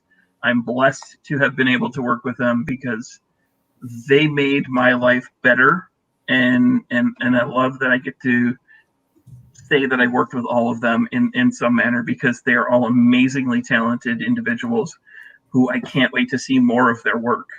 The amount of people who say they want to work with Emily is just staggering. I love it, because I want to work with Emily more too. So, and I want to work with all of them more. Yeah. So thank you all. Like Kyle said, GarageCon.live, click on the GarageCon links and find that information for all of these wonderful creators. Thank you guys, and we will talk to you all very soon. Oh, thanks for having me, and thanks for getting this all together, guys. Thank you. Mm-hmm. You guys. Thank you. And thanks for having me in the anthology. That has been fun. Oh my goodness! Thank you for joining it. Oh. Yeah. Bye. All right, let's bring in Big Trouble here, who's gonna lead the next wave of madness. We're gonna bring in everybody. I gotta kick Pat out. Hey, who's playing copyrighted music? Gonna get me taken off the internet? No, I'm not. I stopped. You don't have to worry. I don't think we did. All right, I gotta pop out now so I can get David Hayes in here. But get the hell out of here. We're gonna pop out. I will be here if you need help. John, you're all dark. Yes. All right, I'm cracking this open now. Jay cut. You guys hear me? What's up on my camera? Can you hear me? I can hear most of you. I just can't see John. Dominies? Yeah, we can't see John. No, Dom, you're breaking up. It's weird sounding. Yeah, it's crackly. Or Kyle. It sounds like that noise when you're. Wait, that was better. Hey, David. No, now I can't hear Dom at all. What's up, yo? David. Nice. Did get Mr. Hay. You guys hear me?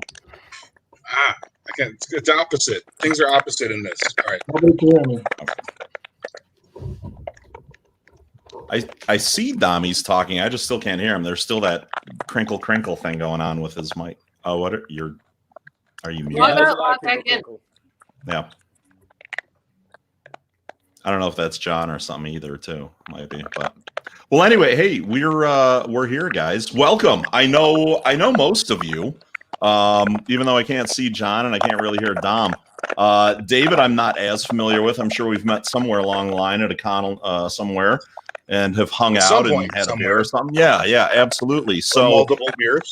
Of course, Ed. With this group, how could we not have had multiple beers?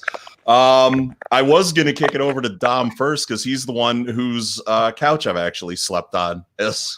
He's the one who always puts me up and tolerates my noises and smells that I emit in the evenings. But, nobody else really, I think, could handle that but him.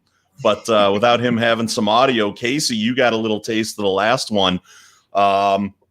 So this gang here is, what am I dealing with here? Am I with my Rocket Inc. team? I thought there might have been a Tony Maiello sighting coming in.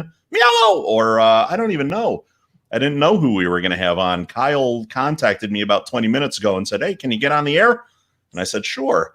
So he's like, well, we got the B team coming in, so we're going to need you to come in and do something with yeah.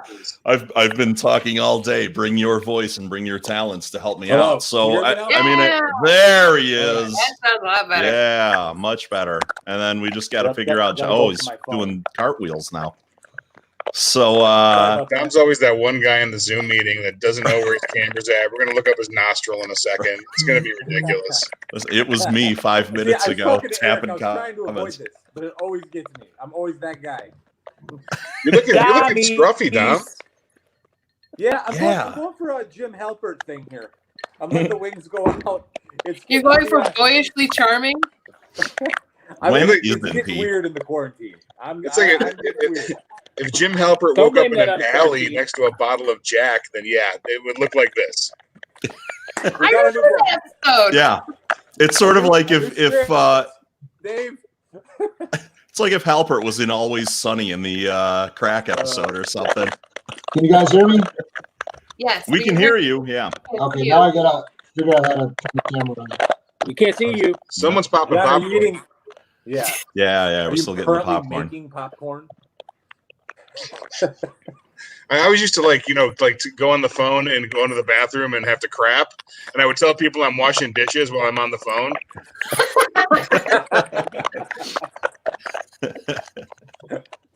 So that's probably where John's at. He's washing dishes. Hey, John, try using your phone. That's what I did. Yeah, you have to go through your phone.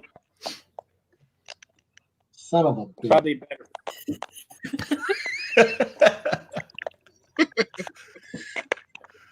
It's the next step in technology for him. We'll get him there. So let's get to talking, guys. We're at a convention, man. Let's talk about what you guys have going on, what's coming out. I've seen Eric's love letters to Governor Whitmer. I've seen Dommy's is getting ready to release some stuff. I know Casey's been busy. Dave, I'm not sure what you got going on, but we're going to hear all about it. So Casey, you're the closest to me in the pictures. Wait, you're over there. So let's kick you off. What are we talking about? Yep, there we go. Boom. Oh, man. What's going on with Casey Pierce, man? Now we can't hear Mike. Oh, shit. I went away? Uh-oh. I can hear you. I can hear Mike. Yeah. Yeah, everybody else can hear me, Dommies. Maybe you're making popcorn, Dom. Yeah, Maybe. I think that's on your end, dude. Me? I can still hear you, now Dom, I can't but hear Mike at all. You guys can hear Mike? really, that's very weird. Yeah. What the hell? Okay. It's okay. We're not talking to you yet. Should I The go boss off is my here. Wi-Fi? Oh, wait. Kyle's going to fix us. No, Right. so if you're having trouble right now, go out and come back in. Use Chrome or Firefox. Unless you have an iPhone, then only use Safari. Yeah, I'm using Safari right now. Okay. And the popcorn stops when you talk. So it may be just some weird speaker thing. Speaker audio thing he's got going on. Okay. Yeah. Sorry. We'll just fight through it. I'll log back in. The show must go on. In there. Another case of God damn it. Every time this guy shows up, there's something going on. Indeed. All right, Casey, with Dami's gone, fill us in. What's happening? What's going on? Okay, so yeah, there's a lot going on. So volume 2 of Nora, illustrated by Kelly O'Hara, which has like a manga infused feel, very surrealist, dark, takes even further down the rabbit hole. We're very excited about it. Issues 1 and 2 are available for pre-order right now at sourcepoint.press. We just finished with the letters for the third, and it's going to be 4 in the arc. And this is Kelly's first comic books. She hand painted the whole thing, and I'm so proud of her. She just knocked it out of the park, and she's been doing it her whole life. So when you're looking at this hand painted comic, there's really no rules, no boundaries in terms of paneling. You know, it's just like these dreamlike scenes that fade into each other. You can also get T-shirts right now featuring the cover art of Jason Wesley at sourcepoint.press. This is the men's small. And yeah, so that's coming out. I'm working on a novel right now with David Hayes. We're really excited about that. It's a paranormal space opera about Alzheimer's, so I'm really excited about that. Can't say too much more about it, but it's a subject matter that's really near and dear to me. Other than that, I mean, I brought some variants with me. Nice. Later. Very cool. Yeah. We should definitely be selling. Yeah. And yeah. And Red Pen Media. Red Pen Media. I just took over David Hayes' company, Red Pen Media. We do editing, copywriting services. And right now, comic scripts under 25 pages are only $75 to edit, proofreading, content editing, letters. There he is. Yeah, we got John. We lost Dami. Sorry. So Casey, that's awesome. Sorry, That's Casey, really busy. I know. I remember watching when Nora was selling out. You were getting everything online for everybody about that. That was pretty awesome. Yeah, that doesn't happen for everybody. So yeah. Series, man, you can actually, if you haven't caught up with the series, you can get the first trade on sourcepoint.press as well. I believe it's still 30% off, so Cool. it's not bad. So, Yeah, awesome. So go and do that. order everything, Nora, just click, and then you'll be all of it. And then if you have some money left, you got to check out my buddy, Eric Gutierrez. Eric, man, I missed you. See, pretty much everybody else here, and I think I even saw, David, were you at that other con in Michigan up there in the first week of February where somebody crapped in the pool? Or did you not attend that crapped one? in the pool. Someone Where crapped was in that? the pool at that convention. It was in Sterling Heights, Michigan. It was no, Astronomicon? was it? That's the one. I didn't want to say it by name because we're at someone else's convention right now. Oh, sorry. So yeah, But- I was there, but yeah. I Okay. wasn't near the pool. I was completely wasted. Though. I was Yeah, like, no. like game of mic stands wasted. Yeah, we just heard tell that that had happened, and I got to see pretty much everybody else then in the room except for Eric at that convention this year. So I missed him, man. What's been going on? Not yeah, you know, this pandemic. If anything, it's allowed. Well, me anyways, to work on stuff. So Yeah. that's what I've been doing. Yeah. So what can we expect? What have you been working on? Can you share it? Is it a big secret? What can we start looking forward to here in the back half of 2020? Well, I got half of issue 4 Max, like half the pages done. And I'm working on finishing that issue. Mm-hmm. Redoing a cover for the well, I can't really say too much, but hopefully Max will be going digital soon, so I'll be doing a new cover for the trade. Nice. Very cool. And then I'm finishing a movie script with my writing partner. So. Nice, man. That's awesome. So after Yeah. I'm done with the script and Max, yeah. So then I'll probably be working on another non-Max comic. That's what I'm gonna do. Is it Okay. crackly again? It's been crackly on my end Yes, the Dom, entire it's time. So yeah, but it wasn't just you. It's been crackling for everybody, sort of. So yeah. Can you hear all of us though, Dom? Everyone blames dummies. Why does wouldn't everyone we? blame Why does Dom look like a rock star who's just out of a bedroom with heroin and fucking, you know? What's that? What are you tripping at me, Eric? I said, why does Dom look like a rock star who just gone through like a bender of like black tar heroin for like a week? You know, it was like Everything minus the rock star part. Because he has. Nothing's anything wrong with it. That's Yeah. the look I rock. That's what I look He's got like. the I just killed 2 groupies look. That's why he's sitting up. He's trying to like cover the bodies. Yeah, Whatever- exactly. Whatever it takes. So Dommy's, We're you're busting, next in line. It was John's turn until you managed to jump back in. So there you are, superseding him. What have you got going on, man? I've seen what's happening in the pipeline for you. You've got a lot of new merch, a new book coming. Talk about it, man. I interrupted John. I don't want to do that. No. I mean, you just, when you repositioned back on the screen there you were. Wait, there you were, and John had been there previously. So you jumped him in line. But what's going on? So, what my new stuff that's out now? Well, Sure. This was Donnybrook 1. Yep. My hockey comic book that came out a year and a half ago. And this is my junior hockey stories. And it's all the greasy behind the scenes, the culture of what it's like playing in minor hockey. And this is done really well for Mess Bucket Comics. And we caught the eye of some celebrities with it, with some hockey fans like Brian O'Halloran and Darren McCarty, Brandon Inge, the Roddy Piper estate, and others. And we came out with Donnybrook 2. This is the second book in the series. This is just in time for the 2020 convention season. So we got it. I can't wait to hear what all the fans have to say at the conventions this year. What? How exciting. I can't wait. All the great feedback from the great cover art from Mr. John Marquin. I don't know if anyone's ever going to see this, but we have it. Story of my life. But yeah, so this is the first. This book actually has stories from adapted stories from Darren McCarty. Mm-hmm. If you run into him, you can ask him. I can't tell you which greasy story it was. It's a very, very greasy story that's in this book. So that's kind of what we're doing as the series moves forward. We're gonna make it authentic and take actual stories from hockey players and other athletes and have them reenacted in the book.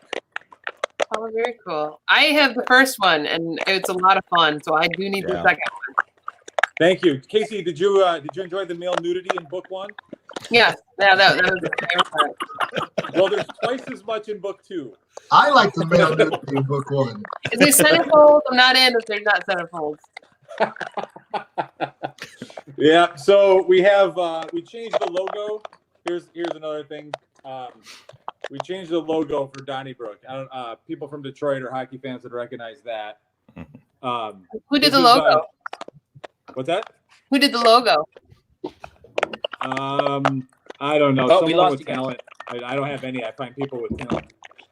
But so this You is don't know who did the logo. This is the famous Darren McCarty Claude Lemieux fight we did in silhouette form for our book. So I like the font. Sharp. Thank you. We have T-shirts and all kinds of cool stuff going on, and of course, Mr. Mike Travis has the jersey on there, the Ohio Thrill. That's his team. Sole proprietor, player, team Oh, we know owner, that's head a lie. coach, There is no Thrill in assistant Ohio. coach, Hey, captain, Mike. assistant captain. Yeah, And Jim. I got a And the question. entire fan base. The Cedar, was it last year when Cedar Point got shut down on that day? The first time in Did it? history when it got shut down, like it was too packed. Oh, really? I hadn't I heard was about there. it. I was in line trying Were to you get really? in. It was the Wow. first time in history Cedar Point they oversold and everybody we couldn't get in the fucking park. It was backed up all insane. fucking Sandusky. Wow. Ridiculous. I didn't have any idea Only that in even Ohio, happened, but Yeah, check it out. It was crazy. well, considering we have like that as our amusement park, unless you want to go all the way down to Kings Island, I mean, Nah, but Cedar, who'd do Cedar that? Point's the best one, Oh yeah, it absolutely hands was. down. You guys Yeah. got to put Yeah, in Bay though. Blake That's was- like middle-aged spring break. Oh, absolutely. Yeah, if Put-in Bay is an insane mess. It's just a completely different world up there, Dave. I love it there. I think I'm going to retire there. Attaboy. All right, so we're on to John. John, what's going on, man? We got audio, we got video, we can hear you, we can see you. What's going on with you? Casey's pointing to you below her there. You're looking out. Don't look at her that way. We have a comic that's going to be available soon online, right? What's that? We have a trade that's going to be available soon online, right? Yeah. Actually, this was the C2E2 exclusive. There still are a few available, but the new one, the new trade is going to have a different cover and a couple little surprises in there. So if you were lucky enough to get the C2E2 one, those will never be made again. But yeah, it should be digital in a couple weeks, and me and Casey will be at all the cons this year with. Yep. This is our first one. Woohoo! Cool, man. And then we're on to Dave. Dave, talk to me, man. What's going on? How are you? How are things? Besides retiring to Put-in-Bay, what else have you got going on? Well, I'm practicing drinking so I can fit into Put-in-Bay when I get there. So my quarantine booze intake has been wonderful, and I'm almost Eric level. I'm catching up. So I'm getting close. As far as the comics and stuff are coming out, all kinds of cool things. Diamond's back in the swing, so I've got an 80-page supernatural Western graphic novel called The Final Bloody War of Colton Myers coming out next month. All these are available at sourcepoint.press. After that, there's a 60-page Sasquatch graphic novel with Kurt Belcher of Rotten Tail Frame called Tranquility. And then we have later this summer, the Dial P for Peanuts is going to be out, which is an Agatha Christie meets the grown-up Peanuts gang, and they kind of get bumped off one by one at this mysterious house in their adult lives. So that's all kind of rolling in. Kurt Belcher's working on Son of Rotten Tail, so that'll be out pretty soon, and all kinds of weird stuff. I got my con setup behind me. I don't know which way to go. Books. All kinds of cool things. But yeah, everything's available. I got some exclusives to show in a little bit. But yeah, so much stuff is happening, and just it's good to see everybody too. That's a nice thing. You know, I suffer from Zoom fatigue in the daily life, but this is good. I like this. Yeah, it's been nice getting together with a handful of the guys on Friday nights, Pat and Kyle and everybody who's been on today earlier, and you know, Seth has jumped in, Dirk's been on, Dan's been on. I've gotten to see all those guys through little Friday night drinking Zoom sessions that Pat was organizing for us. So it's good to see all of you guys, because I mean, this is the time of year we'd all be together doing things, running around conventions, having some pops and everything. So and fancy free, young, non-COVID germs. Right. Young. Only mildly creepy hugs. Every time I look at Dom, I expect somebody to pop in there and ask for a ransom. I keep expecting to see some houseboy in like purple jockeys walk by in the background. Dom telling him, get off the screen. Whoa. Yeah. He's still trying to hide those groupies. Like, He's like sitting on their corpses right now. When they're dead, they're just whores, Casey. No, that's David in his creepy basement. I'm sure he's sitting on a pile of corpses right now. Yeah, like I'm going to show you though. Yeah. That was like, get up. I know you're not dead. Get up. Get up. I'm the only one who can tolerate the smell. They're on to me. Yeah. So you guys have some weird connections. I kind of noticed when David was talking about Rotten Tail and everything, man. That starts drawing you guys together. John and Casey doing a book together. You know, I didn't know a whole lot about that going on. It kind of blows my mind. When you start doing projects, who do you pick? What's the process that goes into that for you guys? Is that everybody in general you're asking? I mean, yeah, someone can start and then everybody else can fill in. But you know, how do you know which artist you want? How do you know what project is right? You know, do you just start writing and then pick, or do you have someone in mind when you do something? John, I know you do a lot of art. Do kind of pick and choose who you work with, work for? I'm just kind of curious what the process is for a lot of you guys, because so many people worry about like, oh, I want to be a comic writer. What do I need to do? But once you've done it, once you're at that level that you guys are, how do you choose who you want to work with, and what's the process behind that? That's a good question, Michael Travis. It's one I haven't asked before. As far as like Mashika, I knew Casey beforehand, and she was writing the Nora on. You were doing, what would you call them? Like, I don't know. What do you when you were writing them online? The blog post. Oh, I was blogging a chapter at once. Yeah, that's what was called the prophecy effect. That's old school. Yeah. Yeah, and I was reading those, and I was like, "Oh, this is cool." So I ended up asking Casey if she was interested in writing Mashika for me, and that was probably the first comic you wrote, right? Yeah. Well, I was writing Nora at the time, and then so that took quite a bit of research because I remember when you would come to me with the brainchild of the character Mashika, I asked if you wanted like an origin story, so that required a lot of research on my part. Yeah. Because my idea at first was to start in the middle, and Casey was like, well, "Let's just do an origin story," and I was like, "All right." So I mean, yeah, I remember we were in Wyandotte, we were in Gizmos, and we were getting pretty close, and all of a sudden I said, "Oh, it's a Mexican Conan." Yeah, yeah, let's do it. Okay, let's do it. We both love Conan the Barbarian, so I think it was a divine moment. Once she said that, I was in, because Arnold. I love Arnold. I watch everything Arnold does. So John, the initial idea was sort of yours, and then you took it to Casey to do the writing and you did the artwork. Yeah, the character I created when I was probably about 19, so that was a long time ago. Yeah. But he's actually a superhero, and in my I actually made a Mashika #1. It's out there. Well, it's probably everybody burned their copies, but I have one still. And it actually it takes place in this timeline with a little boy, and Mashika's a superhero who he sees in his mind, and that's how he's cast in the real world, exactly how the boy sees him.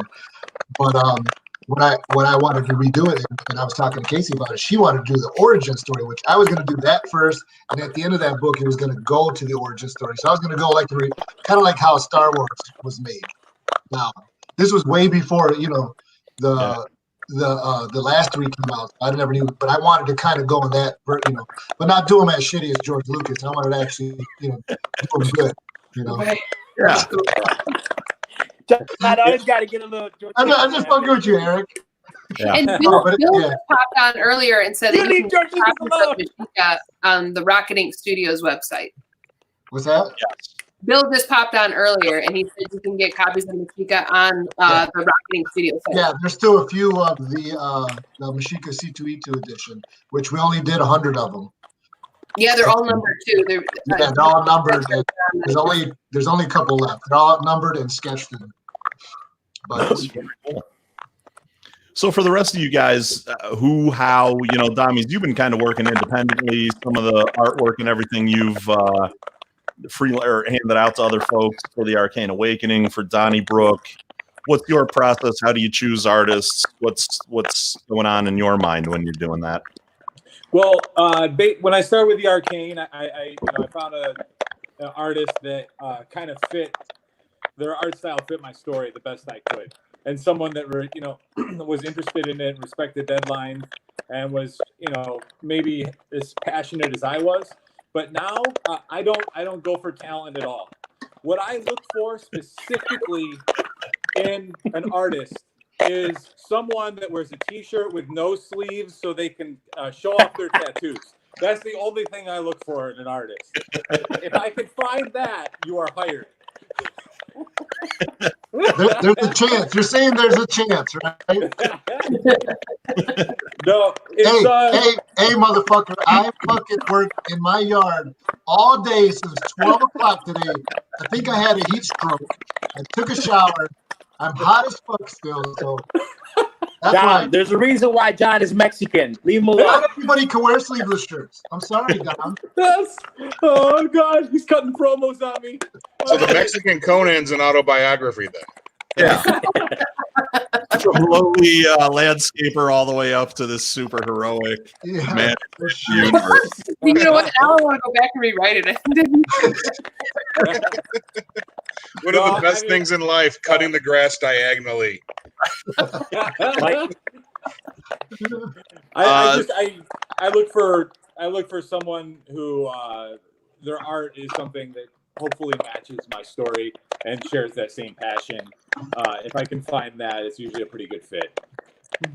Yeah, and Dave, I see you nodding about that. Sorry. Yeah. So I mean, it's all about who fits what.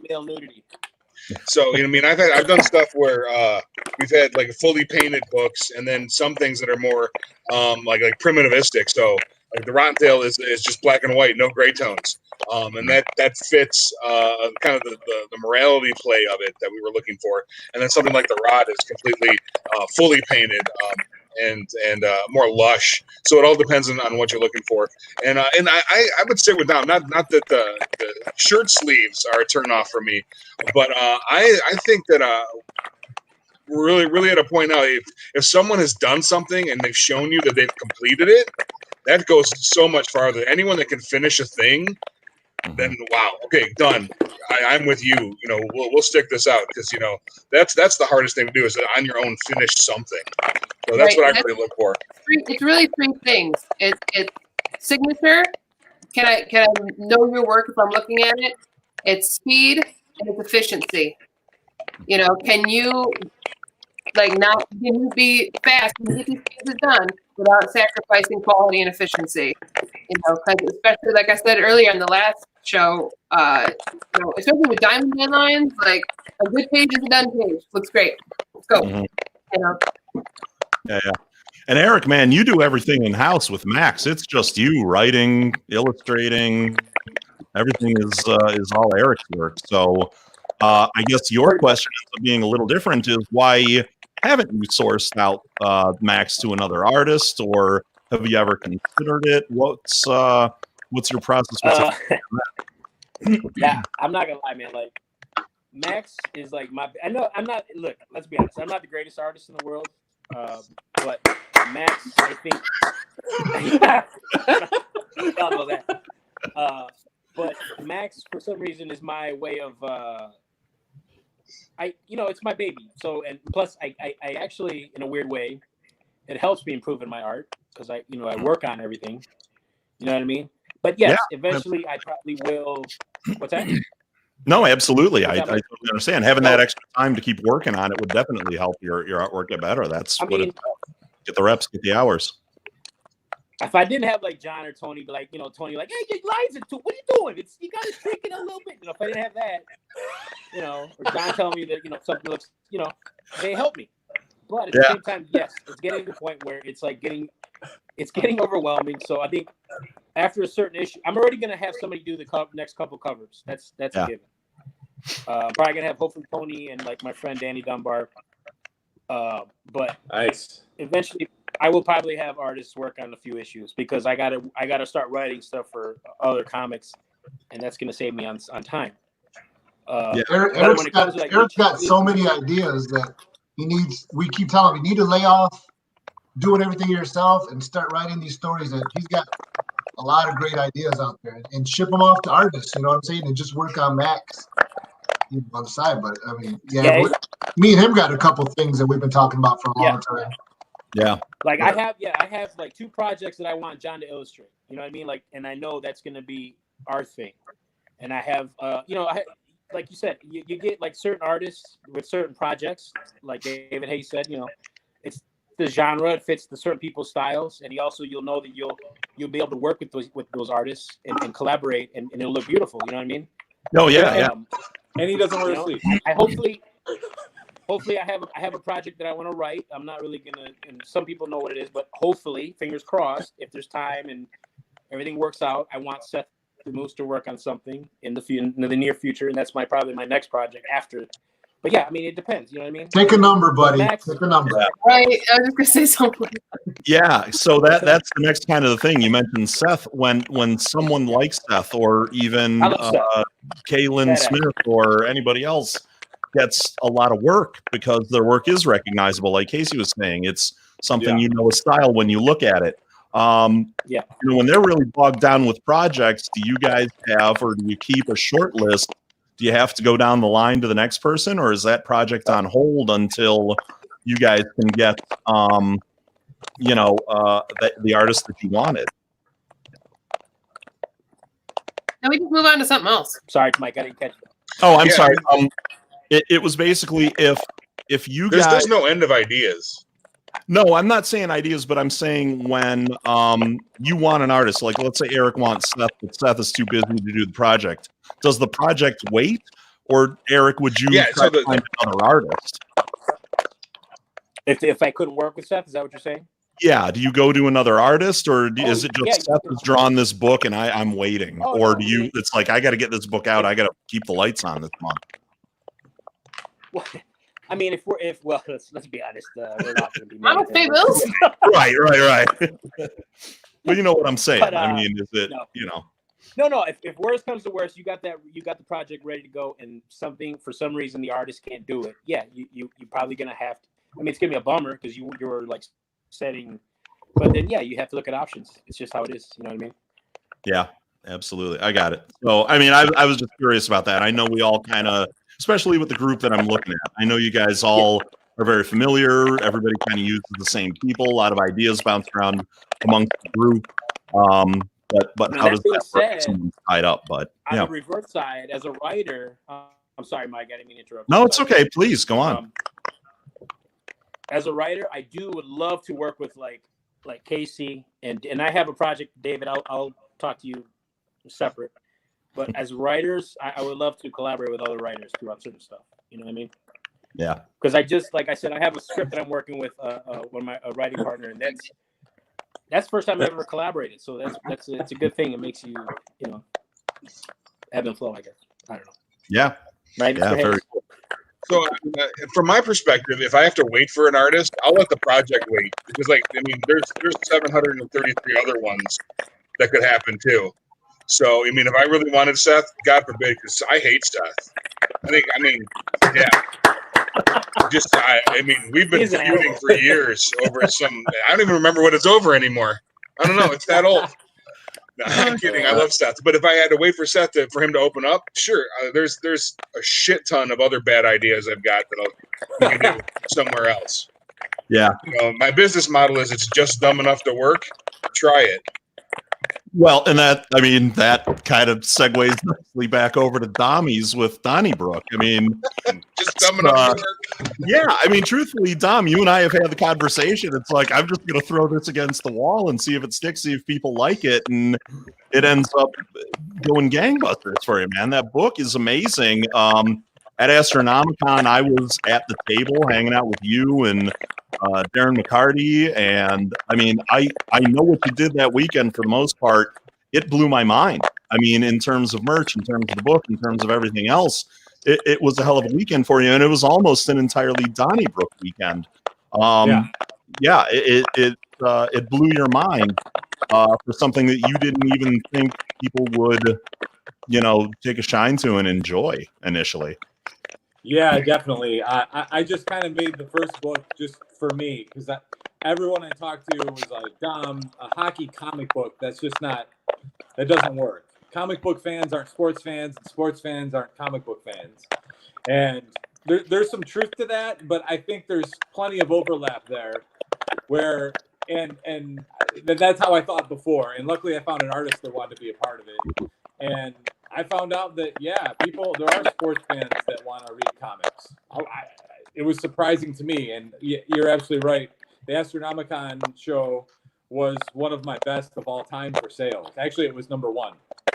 And it came down, I didn't even have my Arcane Awakening on the table. It was all, people were buying hockey jerseys, and they're just for teams that they have never heard of before in a black and white comic book. I'm like, I mean, John's really good at finding his audience. He's one of those human tuning forks at a con, you know, he kind of gravitates to them and he sells really well. Thank you. Yeah. I'm sorry, Dom. I was going to say it's one of the tricks that I've noticed from you is just your pitch, your salesmanship, your personality, your everything works so well at a table a lot of times for a crowd. You know that I you know, what do you think the percentage is? Is it 90% the book selling and 10% you? Is it 50-50? Is it, you know, what's going on when you guys approach your tables? How much work do you think you need to do, and how much work do you let the book do on its own, the merch do on its own? Well, for those besides of the you fact that Dom wears super tight pants to show off his bum, that's what he does. That's don't let him fool you, Mike. Let's be honest. Be honest, Dom. And that's what appeals to hockey fans. So yeah, Let's be honest, man. Visuals. I'll be dead honest. At all times. It's got to be 90% salesmanship. I don't think anybody when they're listing the greatest comic book writers are listing my name in that list. You know, I think I have some good ideas. And the truth. I think I have some good ideas and good execution, and I work really hard. If you saw The Last Dance, I think I'm Dennis Rodman. I'm basically all just salesmanship. Like he was all defense, 3 points a game, 48 rebounds. So it's just it's something I really love doing, and I'm getting better as a writer. But I think it's definitely 90-10 to answer your question. Yeah. So, but I think people buy it just because they see the passion that I have for it. I think that's the biggest selling point, and that's not really anything you can teach or tell someone, hey, be passionate about this. It's either it's there or it's not. That's my own opinion. I agree. It's a thing I see when I read posts from Casey, and that I notice when I see John drawn at the table or something. You know, like you can tell how into their projects they are when they get into something. And you know, Eric, most of the time I see you selling when I walk by your table, you're pushing Max on folks coming by the table. And well, if you see Eric, it's about 3 hours after the show opens. He sounds cool at his table too. 2 hours, David. Jesus. Setting up his banner. Depends if it's on a Sunday, Saturdays, it's 4 hours after it yeah, opens. exactly. I was going to say Saturdays might be too. Sunday. It's touch and go. Who knows if he's going to Max is the code word for drugs at Comic-Con. Anybody want to know I could get Max? Oh man. Right. That's Hey, I got a bunch of Max right here. I think I got that, man. I totally agree with Dom. Is that it is 90% that, because you have to imagine the average Comic-Con patron comes in, you know, they're there because they want to know what's cool. You know, geekdom suddenly exploded now it becomes mainstream thing. So if you're coming in and you want to know what's cool, if you're on a sales floor, I feel like it's kind of your job to tell what's cool. So you have a comic, great. Who gives a shit? Somebody else has a comic too. Where you put the comic in your hand and you say, "Listen, this is why. I think this is cool, and I'm going to tell you why." And I agree with this. So, like that. And then you just add that little touch, like, "Hey, I'll even sign it for you," and you make them a part of the experience. Because I think that's the main difference between indie comics and mainstream. Is that indie comics, especially the readers, they feel like they are a part of the journey because they are. Without them, there's no us, and we have to remember that. So long as we remember that in our sale, genuinely engaged, and that's it. That's all you gotta do. I mean, that works out. That's a thing. Because if someone walks into a con, they got $100 with them, and they got $100 for Batman and Wolverine money, and it's our job to part them from their Batman and Wolverine money, and give them something comparable. And if the quality is comparable, then they're going to be more apt to try something different. If it looks like a Marvel and DC product, I mean that level, not necessarily that kind of banal storytelling, but at that level, then yeah, they're gonna be a part of it, and they react to the passion. I mean, Casey and I sit next to each other weekends on end and just play with these poor people's emotions, really, and pit them against one another and us. Yeah, it's so sad. It's kind of pathetic and mean, but Whatevs. Well, we took a break. It's coming. We might come back. Yeah, I mean, it's interesting as as a con goer, I'm not on the other side of the table like you guys a lot unless I'm helping one you out or something. But as somebody who attends cons, it's hard when I'm walking around and I see an artist or writer who's kind of introverted, sitting back at their table, not engaging the crowd, and then complaining that the con was garbage because they didn't make any sales. I've always had issues with that. I've seen plenty of it. And I don't know if any of you are this way. I know certainly Dominic isn't. I know from everything I've heard so far, Dave isn't. I know John can be. I know Eric can be. Casey, I see you do both. How hard is it if you have that bit of introversion to get out there in front of the crowd? So much of writing sometimes is sort of an introvert's game where you get inside your head. You have the time to explore what's there. To then get that out to somebody else. How do you do that if you have that bit of introversion? If you remain in the moment and present every moment, then there's no time to clutter your mind with anxiety about what somebody else is going to think. And for me, it's about doing an 8-hour stand-up routine. I'm playing a character the entire time. Yeah, and it's absolutely not me. It's I'm going to meet the guy that did the killer bunny thing, and then I'm the guy that did the killer bunny thing. Just a completely different character. So actually, I'm a miserable asshole. Ask any of these guys. I am. I'm a freaking curmudgeon, and I'm pissed at everything. Get off my lawn. After John cuts it, get off my lawn. I mean, just come on.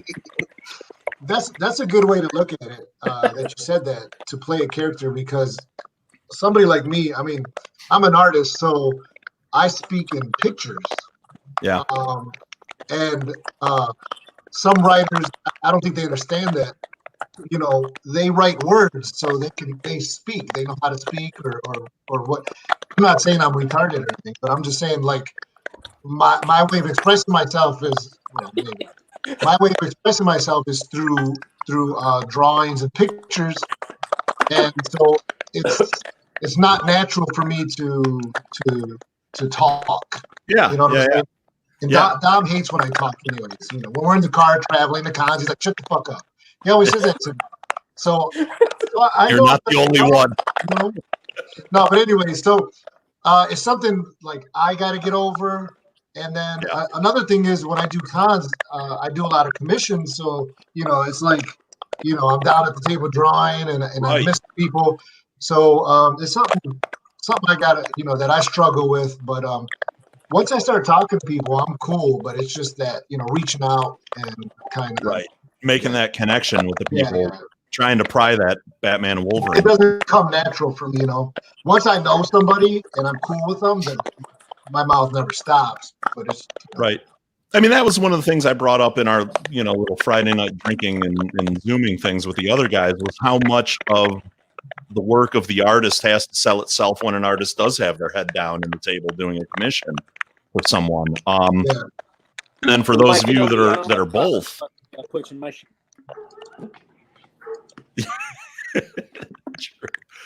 But I mean, how hard? I guess you've already kind of addressed it, John. But it's a difficult thing where you have. I guess it's different than where you guys are saying it's 90% the pitch. For someone like John, is 90% the artwork hanging on the wall behind him that he has to use to draw someone in, versus the pitch while his head is down and he's working on a commission for someone. Yeah, and now it's harder because when I first started drawing. Go ahead. I'm sorry, Eric. No, I was gonna say your stuff is like, that's the thing. Your stuff it draws people, so that's right. You got it right absolutely. There. Yeah, but when I first started doing cons years ago, I was doing a lot of fan art. So I would put the fan art behind me, and people would stop it, and I would make a ton of money. But now I stopped it. Now I got a banner, and I don't do fan art. I got a book with prints, a few of them if people want them. But I don't advertise fan art or anything like that. So the last few years, which I knew was going to happen, sales dropped because I'm not, the pinup guy anymore. So it's kind of it's a weird thing, but it's something I got to get over. Yeah, Mike, I'm shocked that these four people here are Yes. probably four of the loudest people that I know. And I'm shocked that you even had a chance to talk. And it's hilarious that they're trying to say that there's any kind of introvertedness going on. Oh, no, not at all. I mean, you know, I'm not introverted at all. but the funny thing is, Eric, is I've seen you get quiet at times without being drunk. Yeah, I mean, you know, What where was that? What the hell was that? In my defense, I didn't say introvert. I said I was a miserable bastard. Right, Which is completely accurate. Yeah, I'm not an introvert. I just don't like people. Yeah, right. Yeah, no, that's another thing. God, how do you get over that? But Someone's been hanging out with Tony Aiello. He's my fucking neighbor. He lives 2 houses down from me. Everybody. I know. Tony is John's really easy patron. to get over there to cut his lawn. I actually, the people who cut my lawn are white, and I'm very proud of that. And I've taken many pictures of it, and I sent it to my friends. And Way I to tell turn them, the tables on him, John. my lawn guys are white. That'll show us. Yeah. I don't want to make them cut my lawn. Hey, listen, people out there in internet land, if there's one thing I want you to take from this meeting, is that the people that cut John's lawn are white. Yes. Okay? Take that, write that down and Right. remember it. If That's I'm representative someone's of new I take comic. pictures of it, and I send it to everybody. As Show representative of Caucasians everywhere, John, I just want to thank you for more money because like we needed it. But you know, great. Yeah, I'm not cutting your lawn if I can't get $15 an hour, John. Oh, I gotta get another beer. I'll be right back. By the way, John, Yeah, put well, this in so the here's the promo. thing: is how long are we supposed to go? Or is this panel till 8? Are we till 9? All night long. Is it 9? Wow. It's 8. I thought I'm it out was at 8. Yeah, I thought we were only till 8. We're Yeah, getting we're up only till to it. We got about 10 minutes left. There's 5 of you, so it gives you about yeah. Well, it's 2 John, minutes. I'll pop in and answer the question. It's 2 minutes to do your pitch. But here's Kyle. We Hi, add Kyle. we add Tony and Bill at 8. So We add everybody's them. welcome to stay, but well, we can only go with 6 at a time. So Right. Okay. as many of you as willing to sit, or as many of you as want to stay can stay, but those guys come on at 8.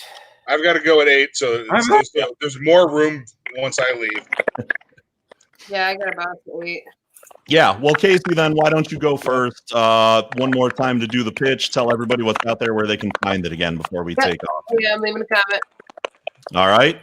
All right. There we go. Bingo. Okay, gotcha. All right, so you can find Nora. I'll go ahead and do a brief pitch. Nora is a sci-fi horror thriller. It's like X-Files meets Starship Troopers. It's about a woman who can go into your coma and it would get you out of and help you pass the work. She obtains the ability while working for the CIA. So if you like a dark, slow sci-fi, like a cigar and bourbon sci-fi, you'll love it. It's all hand painted. So you can get the first volume trade at SourcePoint.press. You can also pre-order the first 2 issues of Volume 2, illustrated by Kelly O'Hara. You can get these shirts as well. This is a men's small, featuring the cover art of Jason Westlake. And you can get Mashika, mine and John's book, at RockingStudios.com. There it is. John's holding it up. Awesome. Yeah, so now I'm going across that way back next to Casey. Now is Dave. You moved up.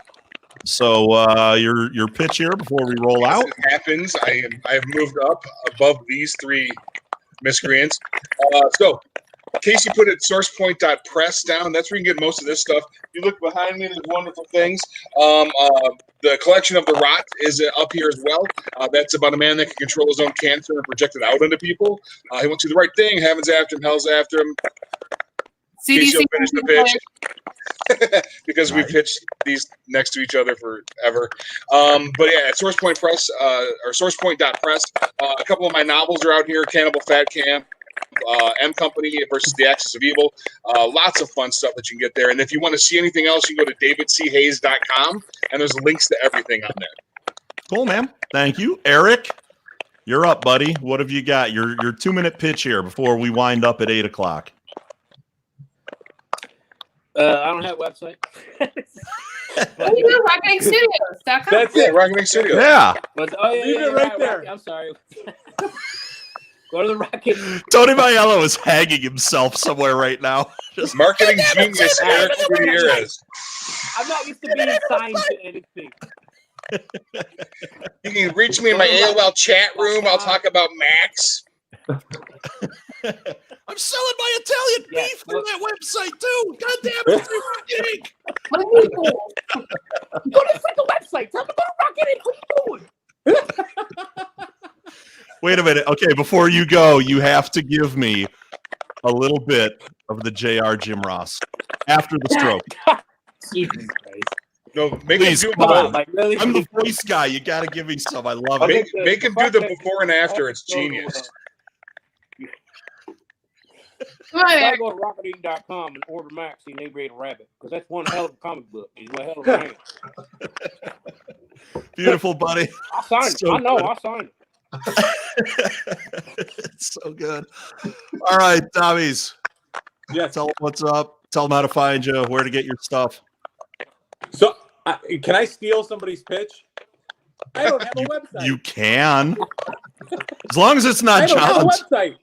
Is Donnybrook not on Rocket Studios? No. I was stealing Eric's pitch. I don't have a website. All right. So I currently have 5 books available. The Arcane Awakening trilogy, available at messbucketcomics.com, as well as the Donnybrook series, Donnybrook 1 and 2, available at messbucketcomics.com. We have hockey jerseys that Mr. Mike Travis is wearing. Mike, if you wouldn't mind, take a look at that, the Ohio Thrill. We have the Burnaby Blazers, Darren McCarty's team. We have the Lynchburg Moonshiners from Brandon Inge, the Michigan Massacre, that's Dommy's team. And we have Roddy Piper, the Kilted Avengers, and Brian O'Halloran owns the Hell's Kitchen Heathens. We also have drink coasters, Mess Bucket Comics, drink coasters, all kinds of useless crap at messbucketcomics.com. Please check it out. Thank you so much for having me. I appreciate it, Mr. Michael. Dommies has 20,000 viewers. Yeah. All right, bringing it home, the landscaper, John Marroquin. What have you got for us, buddy? How do I follow that fucking infomercial? Rev up the mower.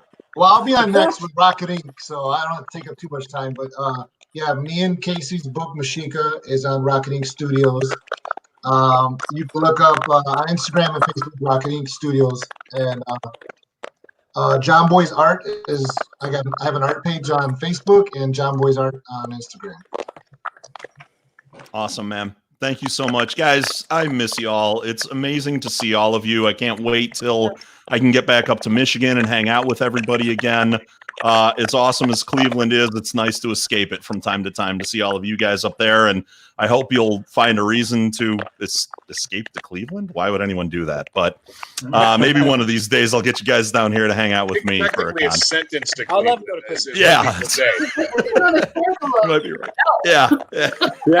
It's still 30 degrees here. We don't know what we're doing. The 7th circle. Yeah. Come on down. Dante's Cleveland. Detroit Great. is so much better. I gotta say this. I always give jerk shit about this. You know, nobody ever lives in Ohio. They just live there. Hey, the next time we claimed it from Ohio. the next time we talk, can somebody please provide all the crinkling noises as well, Yeah. even if it's in real life? I want to know who that is. We'll find out. Yeah, it's You can order the Yeah, crinkling yeah. noises at GarageCon.com. The crinkling Right. noises come in sizes of And then Galaxy Amethyst Cosplay in the comments, she wants to know, does anyone come south of Cleveland? No, because that's not even Ohio anymore. That's just rural wasteland that even Cleveland doesn't recognize as part of our state. So, yeah, once you get south of Cleveland, it's Buckeye country, and it's horrible there. So no one goes down there. I do occasionally because I know a handful of people that way, Galaxy. But anyway, guys, we've got a little bit of time. So get your drinks up if you have them. Your cheers, your toasts. It's been a wonderful time seeing. And shut up, Uncle Mike. Okay, I will. Guys, it's been a blast. Let's do it in real life soon. Cheers to everybody. Cheers. Next time, nobody has sleeves. Yes, sleeveless panel the next time, wherever we're at. Done I don't wear deal. sleeves. Dom just drools. I can't get the long sleeves up that far. No sleeves. These jerseys are a little start getting too much fabric in there. Real American. Yeah, It was Well really, done.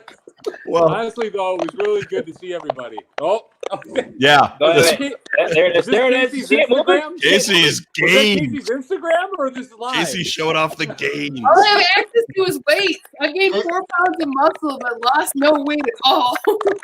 Casey was working her All part shoulder. of the trade-off. Yeah. Casey makes her back twerk. I look like Dr. Katz. I'm just always having. Work.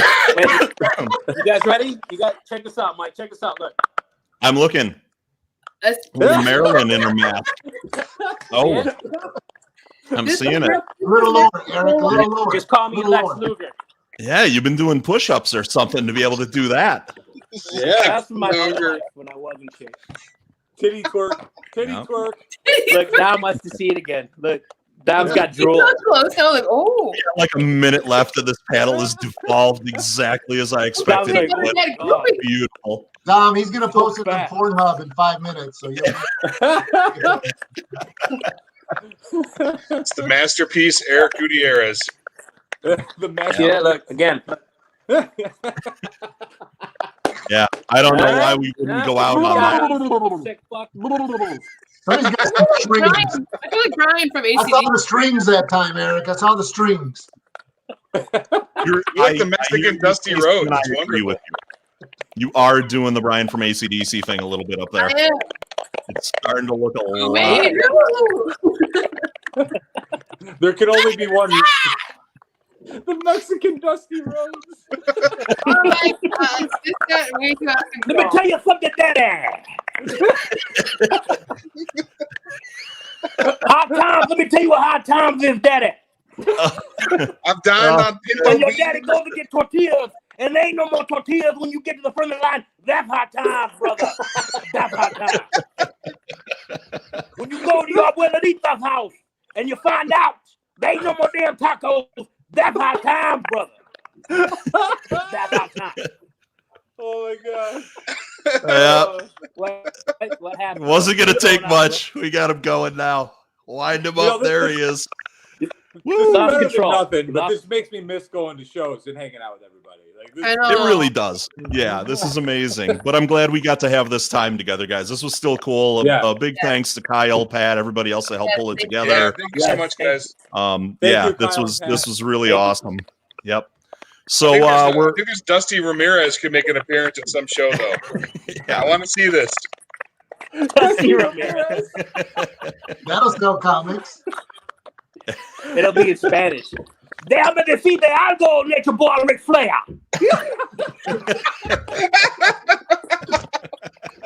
Thank you. God bless.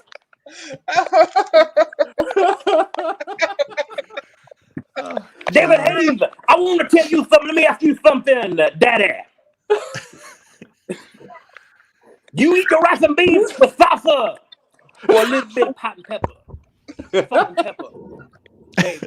Let me ask you something, Daddy. All right, that's it. We're at 8 o'clock and Kyle hasn't jumped in to steal this from. So I'm just assuming we're just going to keep going now. Our next guests aren't ready. What's going on? Yeah, I mean, why would I jump in the middle of this? This is brilliant. Dusty Ramirez is making an Dusty appearance. Ramirez. I love it. And Yeah. Yep. you should, instead of doing commissions, you should charge for Dusty Ramirez, like Photo See, op. this is like cameo. this is what people don't realize. Like, this is the kind of shit that happens after the cons. Casey, Right. Right. Like, but this is Yep. a little Yes. snippet of what Yep. all the bullshit Yep. we do. And this Dinner's is hanging out, whatever it is. You go as Yeah. Dusty Ramirez, I'll roll in as Double Dulo the Butcher, and we'll just have this awful 5-minute All you Broadway. gotta have is that crazy look in your eye, like 5-minute Broadway. I'm taking him. 5-minute Broadway. I'm doing the butcher. Let me tell you something, Daddy. You're so fat. that we- Bring it home, Eric. You got the last one. It's time. We're getting out of here. I'm So done. You're done? All right. No plungers, just rakes at the next convention. And a polka dot leotard for you. The rest of us will be sleeveless. Guys, I love you all very much. It's so wonderful to see all of you. Can't wait to do it in real life again soon. Talk books, talk life, talk fun. Let's do it again soon. To everybody who was watching, thanks for tuning in. Mike Travis, yeah. I don't know if I'm sitting around for another one, if Kyle's taking over again, but this was a blast, guys. Thank you all so much. Thank you. We might be. Yeah. Stay safe, people, and just leave those sleeves at home. Wear your masks. Turn your sleeves into masks. Masks on, sleeves off. All right, guys. I'll be Bye, back. guys. I gotta go make pee-pee. Hey, there's Bill. There's Tony. My God. Howdy, folks. John's going to stick around. I almost just died a minute ago. Oh, God, With Tony. Dusty Rodriguez. What a show to follow. Oh my How do you turn the camera off of Eric when he's in that mode?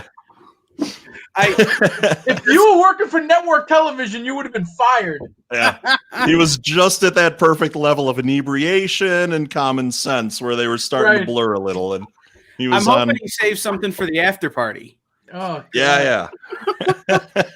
You know, I don't think we're going to get, Leah drawing his beard on her face again. So we need something. That was a different show. That was a different show. Once in a lifetime thing. Right. Once in a lifetime opportunity.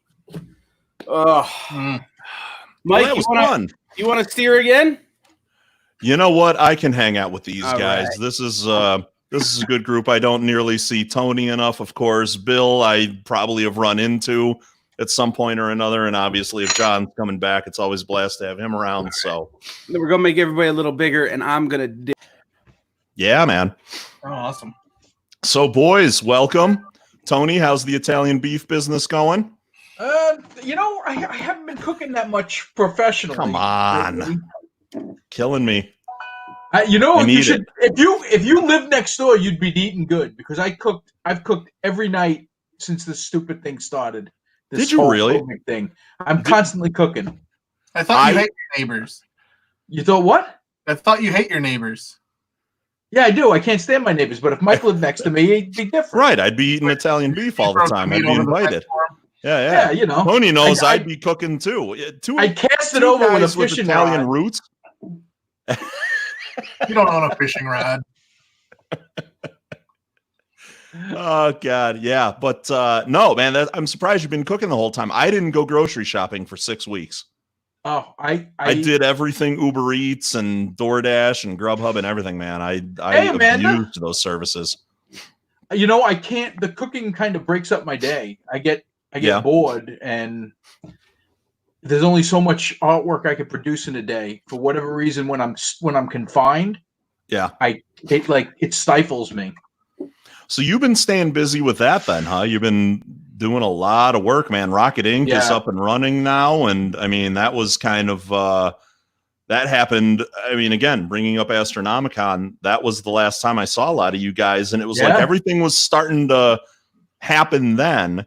Everything was being announced. We kind of knew who all the players were, where everyone had ended up and landed for 2020. And then it was, all right, let's see what's going to happen here with everybody in these new houses, kind of. A few people moved to Source Point. You guys got Rocket Inc. going. A couple people were still out there doing their own thing independently.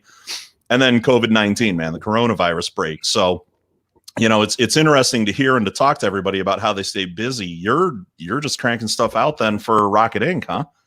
A lot of artwork, a lot of writing. What's going on? Yeah.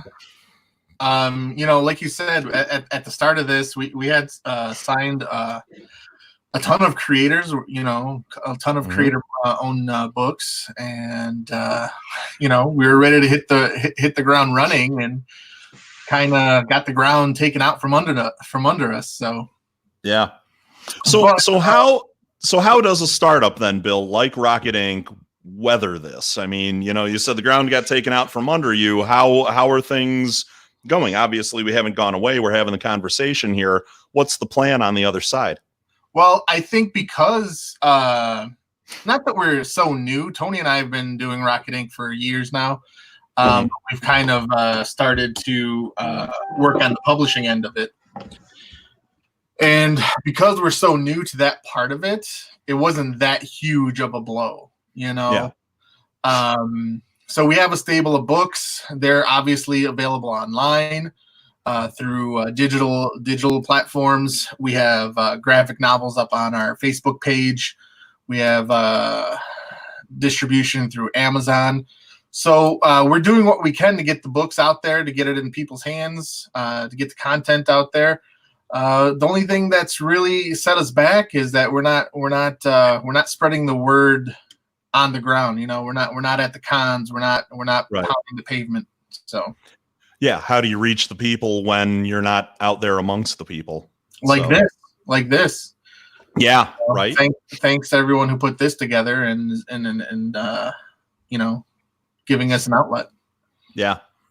So what are some of the big projects that people can look at from Rocket Ink right now? What's out there for them to explore? We've got some Tony reaching for cool things. books.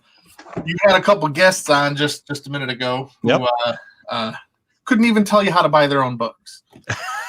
Stupid Eric.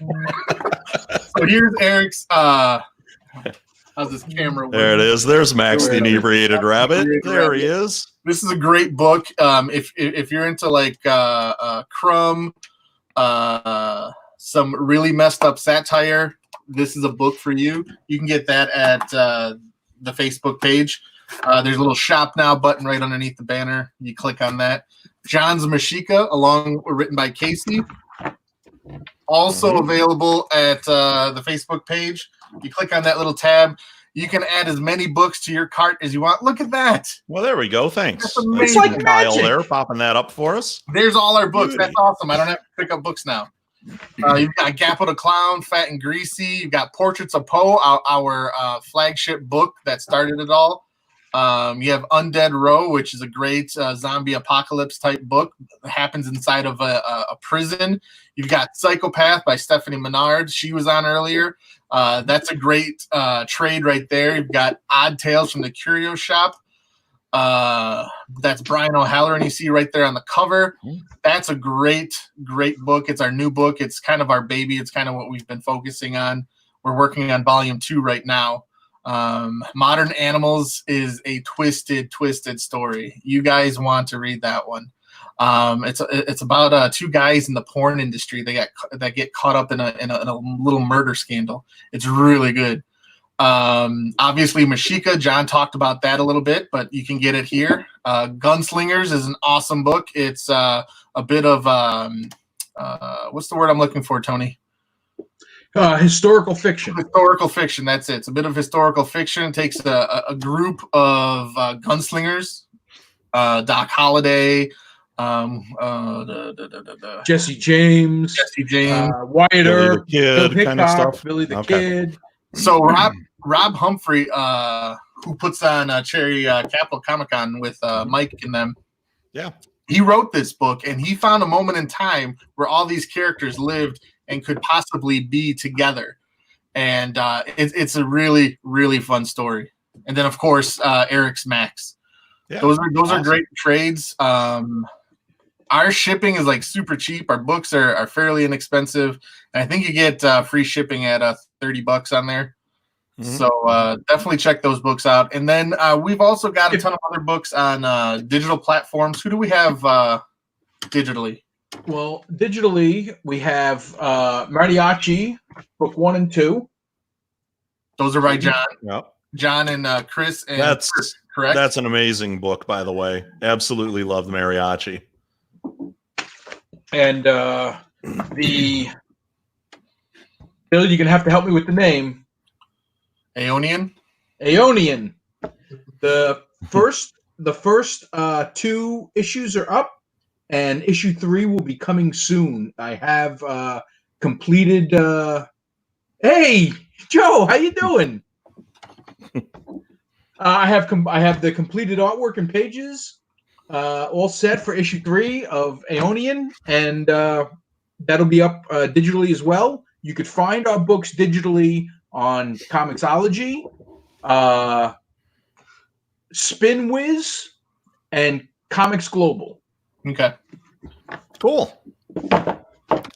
So as I'm thinking about it, Tony and John, not give you equal time here for a little bit while I'm talking with these guys, but you know, one of the things that I didn't explore with Dom only because it was sort of his thing, and now you're here, but it's a little bit more of the Rocket Inc. side of things. The partnership with celebrities, whether it's athletes, actors, things like that.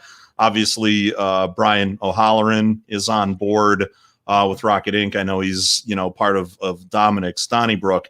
How do you guys pitch to a Brian O'Halloran, man? How do you get his gravitas, his pull to come in with you? I know a little bit about the, you know, the history with Brian and everything. I've been there for some of it, but you know, how Brian, why Brian?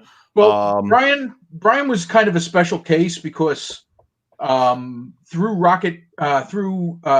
Detroit Fanfare Comic Con, I had built a friendship with Brian. He was our first guest in 2010, and I was his handler, I guess, for lack of a better term.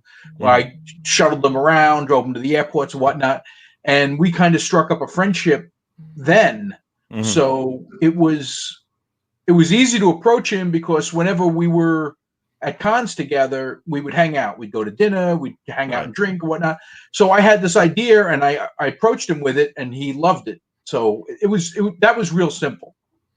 Yeah, I mean, if someone else, let's say outside though, wanted to get a Brian O'Halloran, it's probably having to go. I mean, you're able to contact Brian directly. You've got to go through his agency. Yeah, you'd have to go through agencies, and it's. I think if I didn't know him personally, this would never have happened. Yeah. And that's kind of cool. And the cons, I mean, you know, those are a great opportunity to make those connections for absolutely. A lot of you guys when you're able to step away from the Table Talk project with somebody.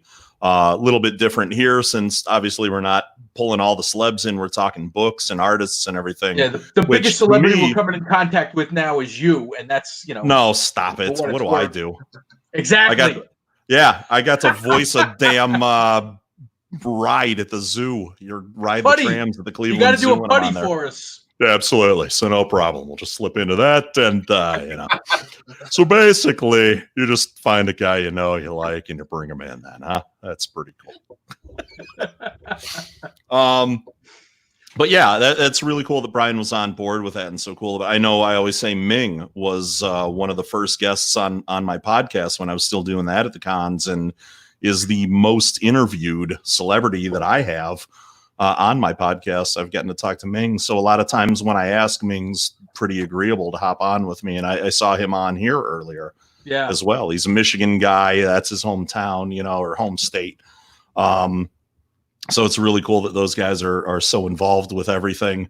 And obviously Bill's a fan of all things related to Kevin Smith and Brian Ming. Anything the man does looks like it's hanging on your wall back there, buddy. Which is cool, man. It's good he's staying busy too, because it's giving those guys a little more run and keeping the stuff that you guys are working on relevant. That's awesome. You know, what's funny is I don't think Brian knows how much of a fan I am of the Kevin Smith world. Yeah. But yeah, celebrities. Brian's a pal, you know. Totally developed that relationship, and you know, he's just a good friend of the studio now. Yeah. And then once you start working with celebrities, you kind of get sought out. We're working with Tony. You want to mention our zombie celebrity? Sure. We're going to be working with John Russo, the first zombie from Dawn of the Dead, on a coffee table book project. It's going to be behind the scenes on the Dawn of the Dead remake from the 90s. Night of the Living Dead. Yep. Night of the Living Dead. I'm sorry, Night of the Living Dead. So yeah, we're going to be doing a coffee table book with a lot of behind the scenes photos that have never been seen. They were all personally taken by John Russo, and there'll be an accompanying trading card set with them also. So are the trading cards going to be, realistic photo stills, stuff from the sets, or it's Yes, all realistic? It's all going to be behind the scenes photos. Okay. That have never been seen before, and the trading card set will probably have sketch cards in it. So that's a little bit of a departure from a lot of what most cons are. I mean, you're going into the horror aspect of it, but a lot of what I think of when I'm thinking of a con is the comics, the artists, the writers, the celebs that have been a part of that. Other cons have brought in wrestlers, voice actors, things of that nature for a lot of the animation tied to comics and beyond it, pop culture stuff. You guys are going to fill that horror pop culture niche. From what I know of you guys, and Bill, again, I don't know you as well as I know Tony and John, why something that's so real, let's say, and outside the realm of comics and more in this vein of, realism behind the scenes, stuff like that? What made you guys think to go in that direction with Rocket Inc., along with everything else that's already in the stable? Well, first, you kind of spelled it out in your description of Comic-Cons these days. They're not Comic-Cons, they're pop culture cons. They encompass so much more than comic books nowadays. And we just like working on stuff that we like. I mean, we like horror movies, we like comic books, we like Kevin Smith movies, we like trading cards, we like wrestling, we like all these different things, and we'll work on what's fun and what makes it fun. As far as the fact that we're doing a real trading card set or coffee table book for Night of the Living Dead, it's not so much that we came up with that idea. Like I said, the fact that we've worked with celebrities start to seek us out. This was all John Russo's idea. He came to us with it and asked us if we could put it out. And we said, absolutely. We could have a lot of fun with it. And I believe there's also a comic tie-in. Am I wrong? It's not so much a tie-in to the book. That's going to be a separate project. Okay. So we weren't supposed to mention yet. So that never happened. Comic table books. We are sticking to the comics. We've got all kinds of projects going on. We're more an entertainment company, collectibles company, I guess. We don't stick to just the comics. Got it. Okay. So then, John, I guess now it's your turn. How do you, as an artist, are you sort of the in-house artist then for Rocket Inc., or what's the thinking? With your position within there, you have the book, Mashika there with Casey and everything. And I guess Bill and Tony, this goes for you guys too. Is John, to fill that role, John, is that what you expect your role to be, or is this giving you an opportunity, John, to branch out into some more creativity? You talked about Mashika sort of being your idea and Casey writing it. Is this an opportunity for you to branch out a little more? Yeah, I mean, we've been buddies for a long time, so I mean, when we sit around and talk, I mean, we all come up with ideas, and being with Bill and Tony, it just expands, what I can do or what I want to do. Yeah, I'm just an artist. I'll do whatever these guys, for the company, whatever is needed of me, but as far as what I bring, I probably just, bring ideas, and I don't know. What do you guys think? Well, we can. I think John undervalues himself. We're all artists. We're all artists. All three of us are artists. So there's no in-house artist, but okay. I don't know. I think just things that I'm working on. Like I said, we've all been buddies, and they've had Rocket Inc. for a while now, and they've been asking me, but I kind of had my own thing for a little bit. And I mean, it's just a great opportunity to work with, two guys who are interested in the same stuff as me, and, collaborate on everything. And if I can help out with art or, anything, whatever, it's just like a big pot that we put all our ideas and whatever needs to be done into. Yeah. Cool. So with all of you guys being artists, I know the Odd Tales was kind of an anthology thing. How are you guys reaching out to writers then?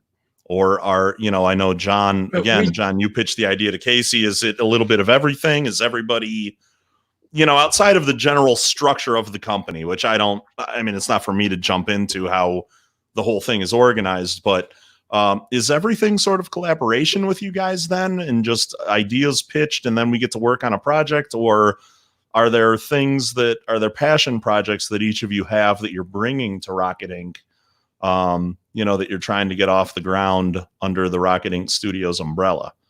Yes. I think it's a little it's of all of everything. If we have a passion project, it's going to get done.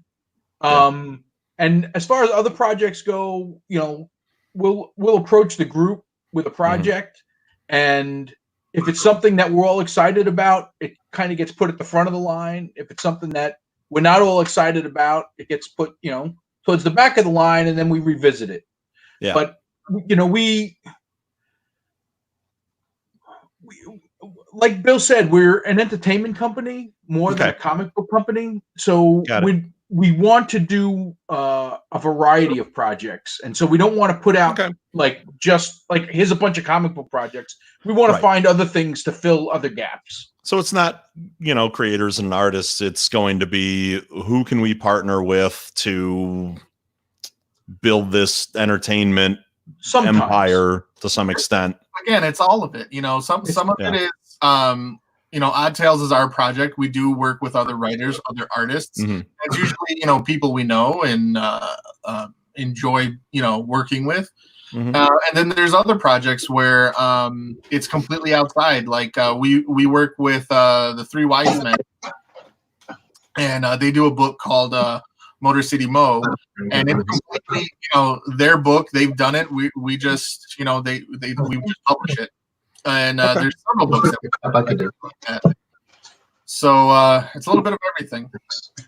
Cool. Yeah, I mean, you know, when I remember talking with John and Tony at Astronomicon about Rocket Inc., what it was, where it was going, things like that. So, you know, for me, I'm still learning. I'm not sure I got all of it then. I think Odd Tales was so new then. That was what the real pitch was at the time. And that's kind of what I knew you guys were working on then. But now with the new, you know, book with Russo and everything, it's interesting for me to see how you guys are growing and then to try to understand it as well, you know, as you guys are talking about it. So I think it certainly helps. I think it's an interesting place to position yourselves as well within, you know, the conventions. Right. To give you another example, we've partnered up with the Masked Republic, which is a luchador entertainment company.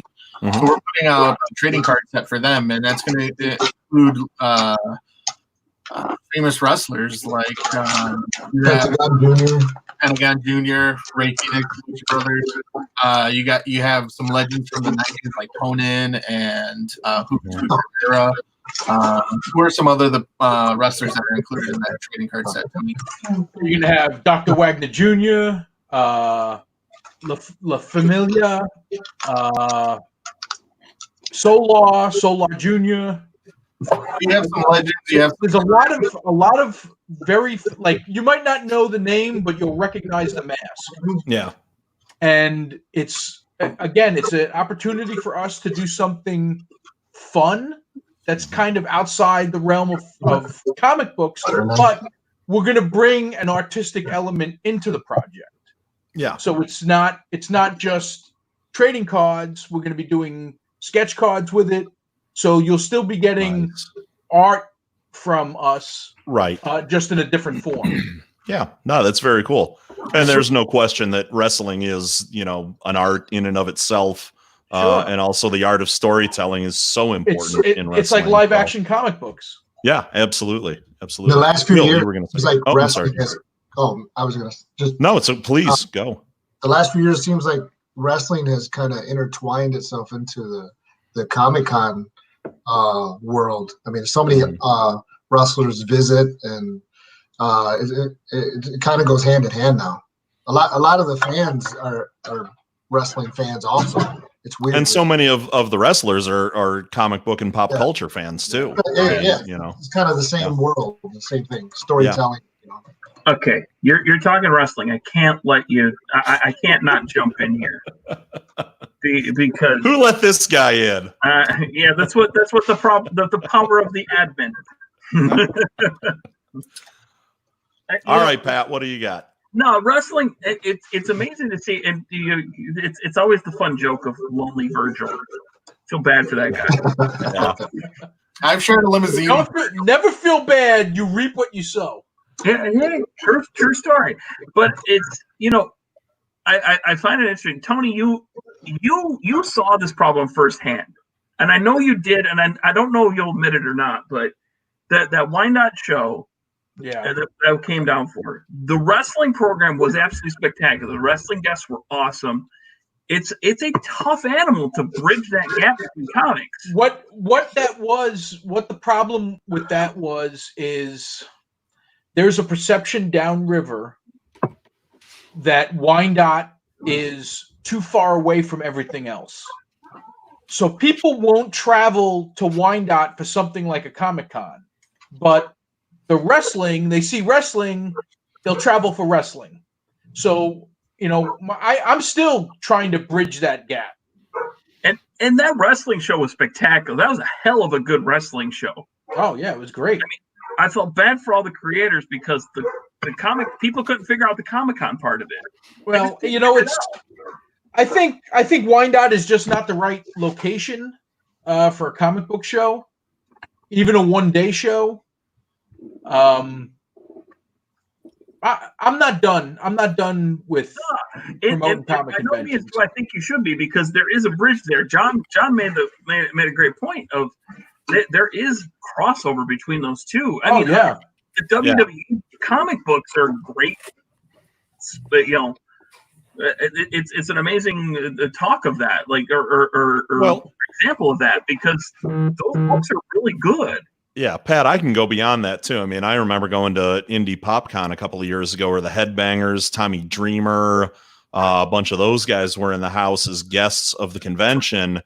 They had a wrestling show that was going on that was one of the best I've seen live in a long time.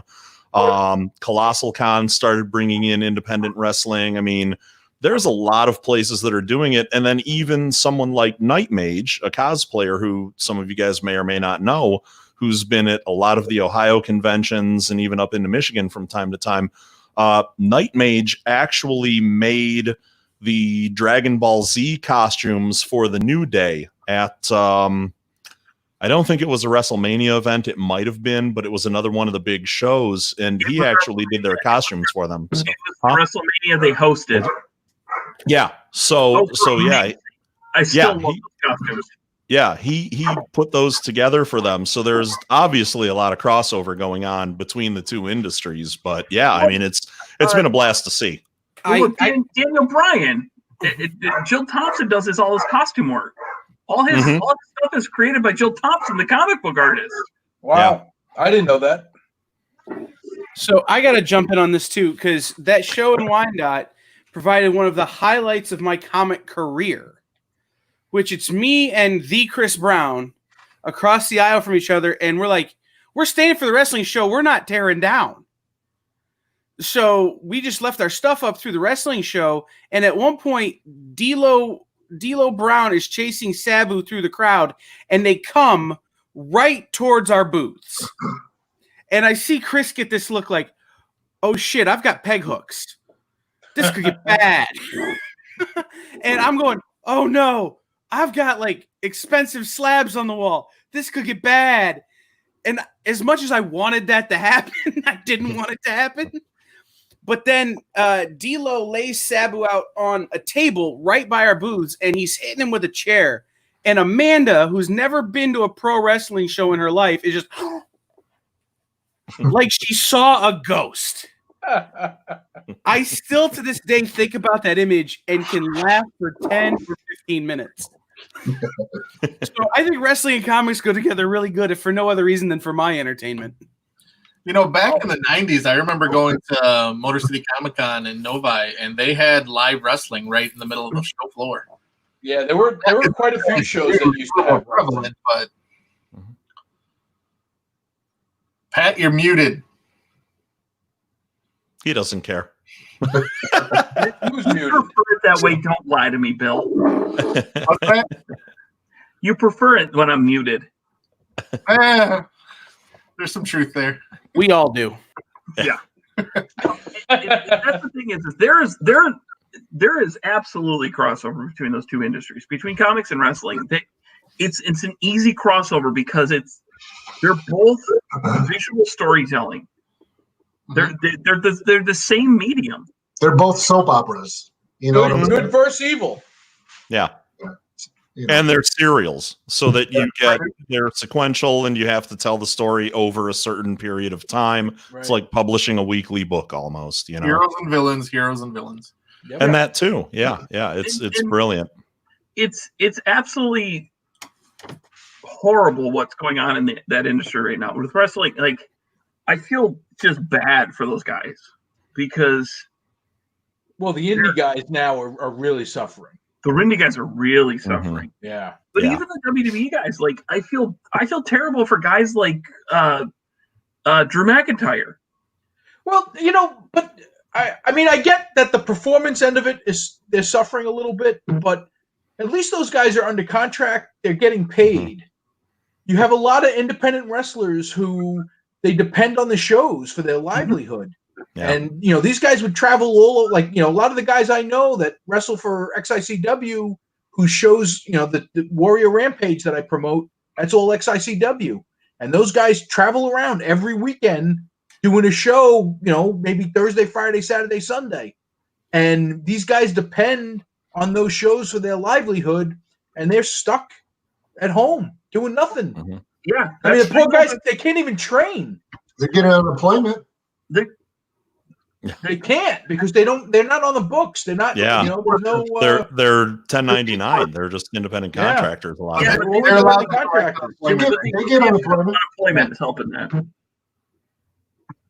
Like, all those independent contractors can still qualify for unemployment now because of the expansion of Well, unemployment. yeah, they changed the rules. Yeah. Right. But yeah. But Tony, I know the promoter for MCPW, Mr. Yeah. Chainsaw. He's a friend of mine. I know him. I talk to him every couple of weeks, and he's like trying to figure out how to make that happen. You know, what it looks like going forward. You know, he's got guys. I mean, he had Tyler Black in there. I bet you nobody knows who Tyler Black is except for Tony. I want to touch on Jason's comment there real quick. It's painful to watch people come out and still make an entrance as if there's 15,000 people there. It's just an empty arena. Some people have been great, but I mean, I remember trying to watch, WrestleMania this year with no crowd. I got through the first match and I was like, this is just, it's too hard to watch. I can't. It's weird. I gave up. Yeah. I also, once WWE dumped all that talent though, I dumped them.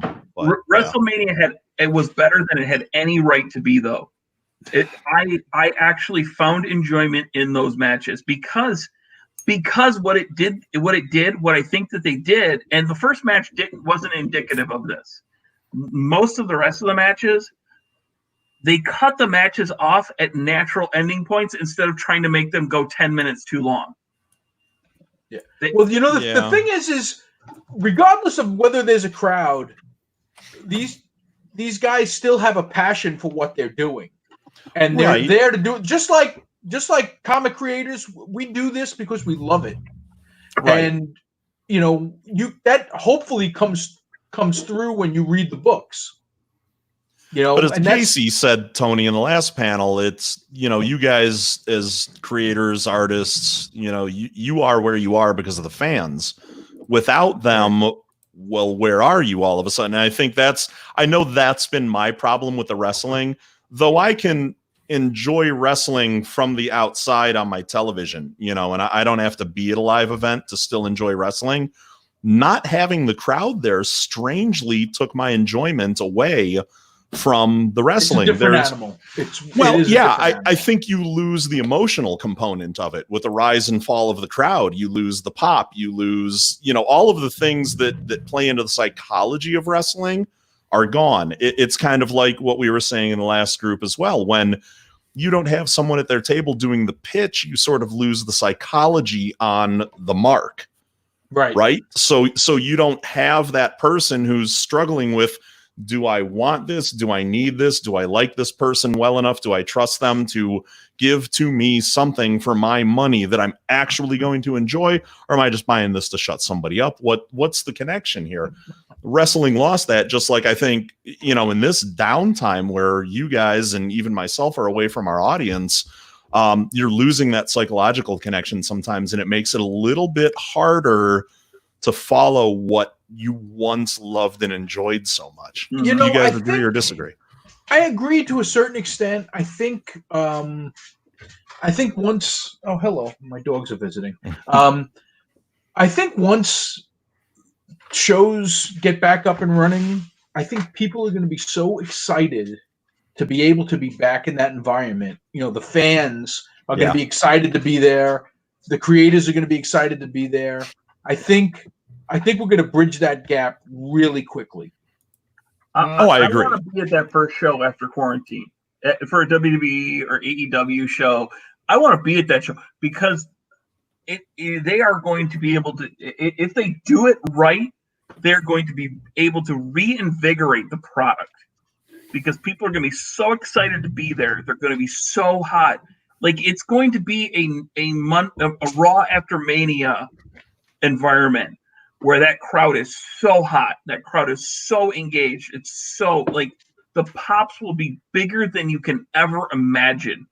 And if you put something special in there, you put a special return, you put a longtime favorite going over to get a championship that hasn't had it either in a long time or it never got it, but should have. The fans have always been behind them, but like management never saw it. Like a la Christian. Christian's a great example of that. The guy could never carry the company, and it's a damn shame because I loved him. But when you put Christian over for a short time after Edge retired, the pop was insane. It was a lollipop for the fans. You put it through, you make it a short-term thing, you make it a bridge to the next storyline. Like the ability to do that and what you're going to be able to do with that first show, if you don't program that first show the right way, you completely miss every opportunity you have because programming that show is the most important thing you can do in the industry right now. As far as comic conventions go, maybe this is what helps us as creators out because maybe people don't take it for granted anymore. Because I mean, come on, there was 5 comic conventions every weekend. It seems like so now. Maybe people are like, hey, these guys, they're doing something, and we need. They might want to get out there because they don't know when or if it'll be taken away from them again. Yeah, and then they miss it. Yeah. People realize they missed it. We've been waiting for the bubble to burst in the Comic-Con industry. Anybody who's been paying attention has been waiting for the bubble to burst because there's been 5, 6, 7. Might be good downtime. This might have been good for the industry. We'll find out when it comes back. Might have been good for a lot of things. What you're going to see is you're going to see the cream rise to the top. You're going to see the shows that have cultivated their audience, that have done the work, that have done the things that are needed to be done in order to make that Comic-Con successful when it's not there for a while. I honestly think we've seen some other people just take wild stabs. I saw a certain company offering a web thing a little like this, not the same, but it was like a meet and greet with Wade Boggs. All right. And it's like Wade Boggs, who's, and not to say something against Dom with the sports thing, like who's into comics, that's also into sports, but at the same time, it's Wade Boggs. Wade Boggs is a world-class womanizer. He's a world-class con artist, and he could teach us all a lot about drinking. Okay. Yeah. Right. I'm just saying.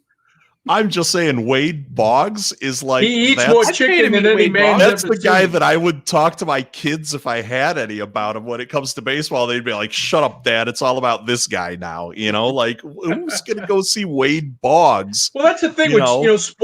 Sporting conventions they have all these Hall of Fame players come out the same way comic book conventions have voice actors and character actors come out. So it's I get the appeal for that audience, but I don't get a meet and greet over this medium with someone. Usually when you go to meet a celebrity at a convention, you want to get a photo, you want to get an autograph. You can't get either of those over the computer. But here's the thing.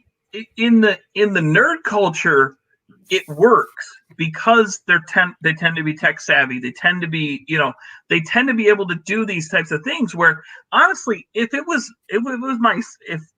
just pretend I'm the celebrity and it's 5 other people on StreamYard, like this is an intimate setting where I get to interact with a celebrity that I wouldn't necessarily get to have even at a meet and greet at a con. That's true. You get a different experience. There's an experience here to be had. I fully sign off on those like meet and greets of like that. I get. My thing is that it was I'm not paying for it though. Boggs.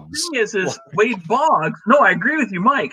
In sports world, it doesn't make sense. Yeah, Wade is so niche for a lot of people too. You know, it's there. Wade is going to have his fans that were Yankee fans when they won the series, or fans when he went down to Florida and everything. I mean, that's. Much as I love Ming. Ming's a great dude. I talk to that guy all the time. I love him dearly. Ming still has a watch party going. He's had a watch party going for 4.5 hours streaming our con on his own page. I'm still going to make the That's same a comment. stand-up dude. I love that dude. He's a stand-up dude. I love him. I love him dearly. But he's the Wade Boggs of Comic Cons. No, not even. Stop it. You mean he played all 9 positions in one game? Come on. Wade Boggs played all 9 positions in one game. Third base, Bugs Bunny. Fourth I base, know Wade he's probably Boggs. watching at some point. So but seriously, I'm using Ming as just as a scapegoat of like Ming's. Dennis Rodman at Motor City was the Wade Boggs of what this company was trying to do. That's a perfect example. It was a weird guy to bring in to Motor City Comic Con, but there were plenty of people that wanted to go see the Worm. Man, the Worm is a different kind of draw though, and he was staying relevant. Where's Wade Boggs been for the past 20 years? Well, that's the weird thing about Wade. Somewhere Boggs. in Kansas City. Can we get a book at Rocket Ink about Wade Boggs? Yeah, I mean, we got one about right now. If somebody wants to pay Wade. us to do a Wade Boggs book, we'll do it. Wade Boggs traveling through time, righting the great wrongs in sports. Correct me if I'm wrong. Isn't Wade Boggs the Pine Tar guy? Wasn't that Wade Boggs? There were a lot of Pine Tar guys. The too much Pine Tar. The Pine Tar guy was Didn't it happen to Gibby once? And Brett played for Kansas City Royals. Oh yeah, Brett. Shit, yeah. George Brett. That's it. Listen, we're all the Wade Boggs of the comic book industry here. You're not talking to Jim Lee, you're not talking to Alex Ross, and you're not talking to Todd McFarlane. Hey, So- I am totally Jim Lee. Don't lie to me. But Bill, at the same time, a lot of times those guys price themselves out of your average con goer's experience, where you guys are able to fill that spot. I mean, we're sort of picking on Wade Boggs, but it was just that he was a weird thing for a struggling convention company to say, we're going to do this experience for fans. And it's like, well, why? Why him? Because there probably was an audience for it.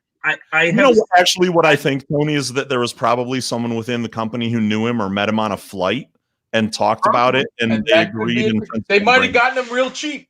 Bill makes an exceptionally good point. I have seen Jim Lee's contract. The beer guy. It is not a pretty number for most shows. For him, you mean his guest?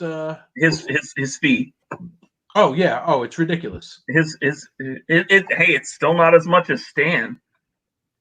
So to bring it all back around, and this is part of what I was going with, and maybe it's why Wade Boggs was at this random show, and maybe it's why I want to write a book where Wade Boggs and Doc Gooden travel through time and solve the greatest mysteries in sports. On Dwight coke. Gooden, not Doc Gooden, Dwight Gooden. Yeah, same guy. Doc, his nickname was Dr. K. Doc. They called him Doc. I never Doc heard Dwight Gooden called Doc.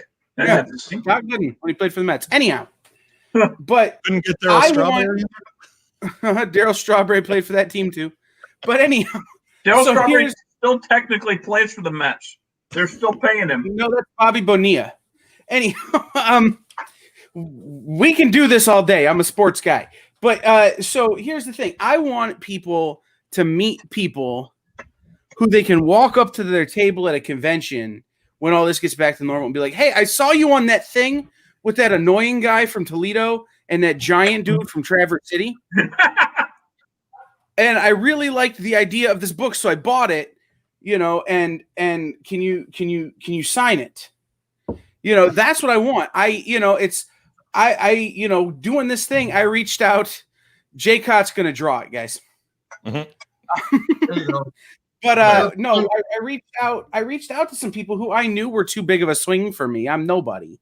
But I reached out to some people, and some of them were interested. But at the end of the day, I want Rocketing Studios to succeed because you're the guys who helped my store succeed when I was struggling or when I was starting.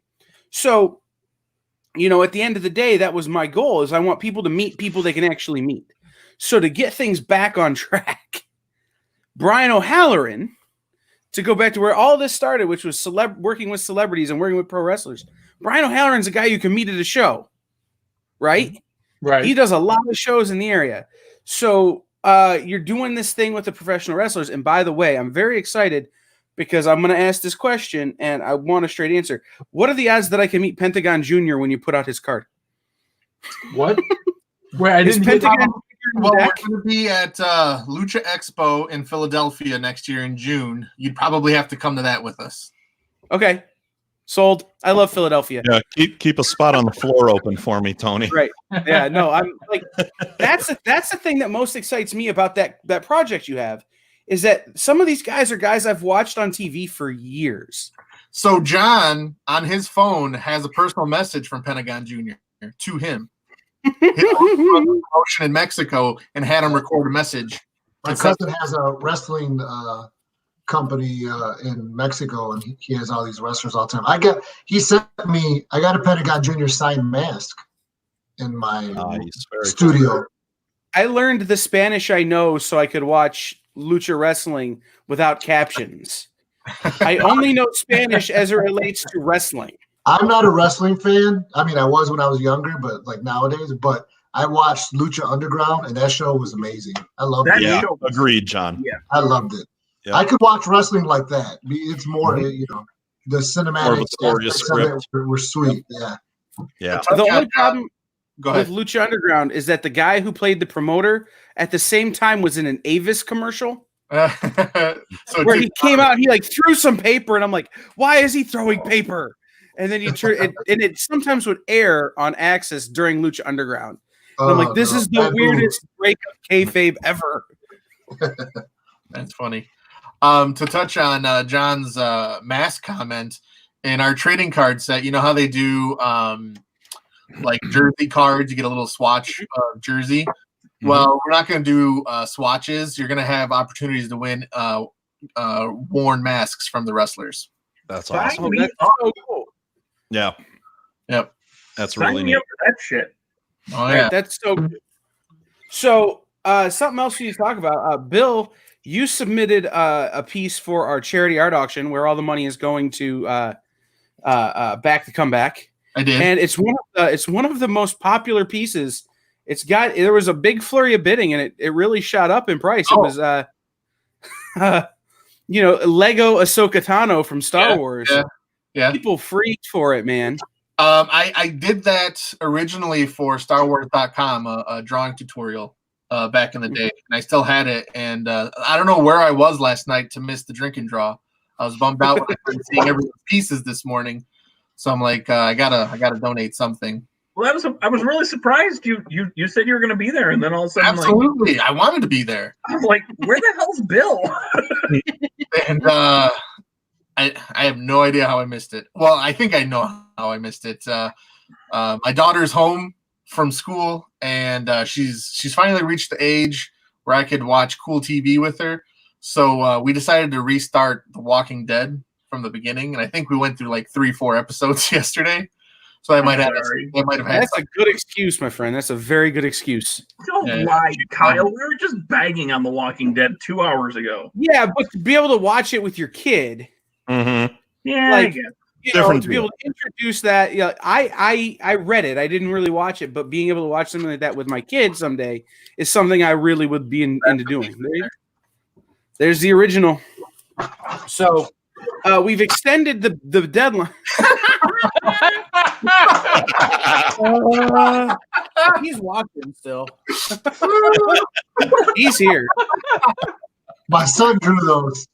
I got to show them to Eric because he wanted to buy them, and I found them. Yeah. Didn't you post those online at one point, John? Yeah. I swear I saw. Oh God, I cracked He up. did them That at was good. Monroe Comic Con a few years ago. And Eric, Yeah, I've got one of that John's kid did of Tony with a meatball hanging out of his mouth. Yep.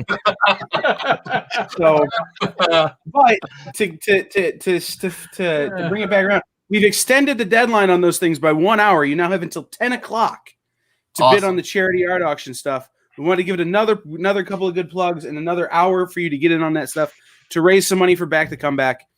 Following this panel here at 9 o'clock, I know I'm taking away, so we'll go long. But we're going to air our interview with Ashton Greenwood from Back to Comeback to talk about that again. So I have a question for Bill.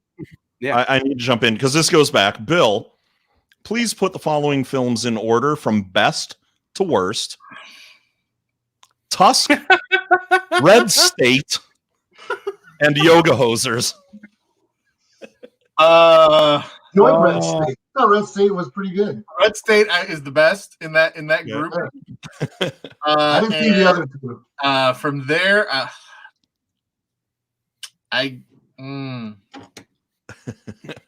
Pick them. They're tied. One each, whatever you. I mean, I'm not a fan of those movies. I am not. I admit that I am not a fan of those movies. They were hard to watch, man. Red State was a good film. Red State was good. I enjoyed Red State wasn't that bad. Yeah, I enjoyed Red State. Tusk was hard to watch because I kept expecting it to go Citizen Kane somewhere, those other two, and it didn't. It just kept getting worse. It was like, oh, things are going to turn around. It's got to be okay at some point. It's Kevin Smith flick, and then it's like, nope, shit just got worse, and it just keeps getting worse progressively until the very end, where it's the worst thing you can imagine. That damn movie happened like this. It was a joke on his friggin' podcast, and that's what happens when you're joking around and you have a little bit of power to actually put it through, and then that's what we get. Yeah. Ugh. It was bizarre. Yeah. And then Yoga Hosers was like a fever dream launch for Harley. Yeah. I mean, listen, I've got kids. I can't fault the guy. Truthfully, though, how good was she in Jay and Silent Bob reboot? Oh, she was good. She was probably one of the bigger highlights in that movie. Reboot was amazing. Yeah, That I movie agree. was better than I thought it was going to be. Yep.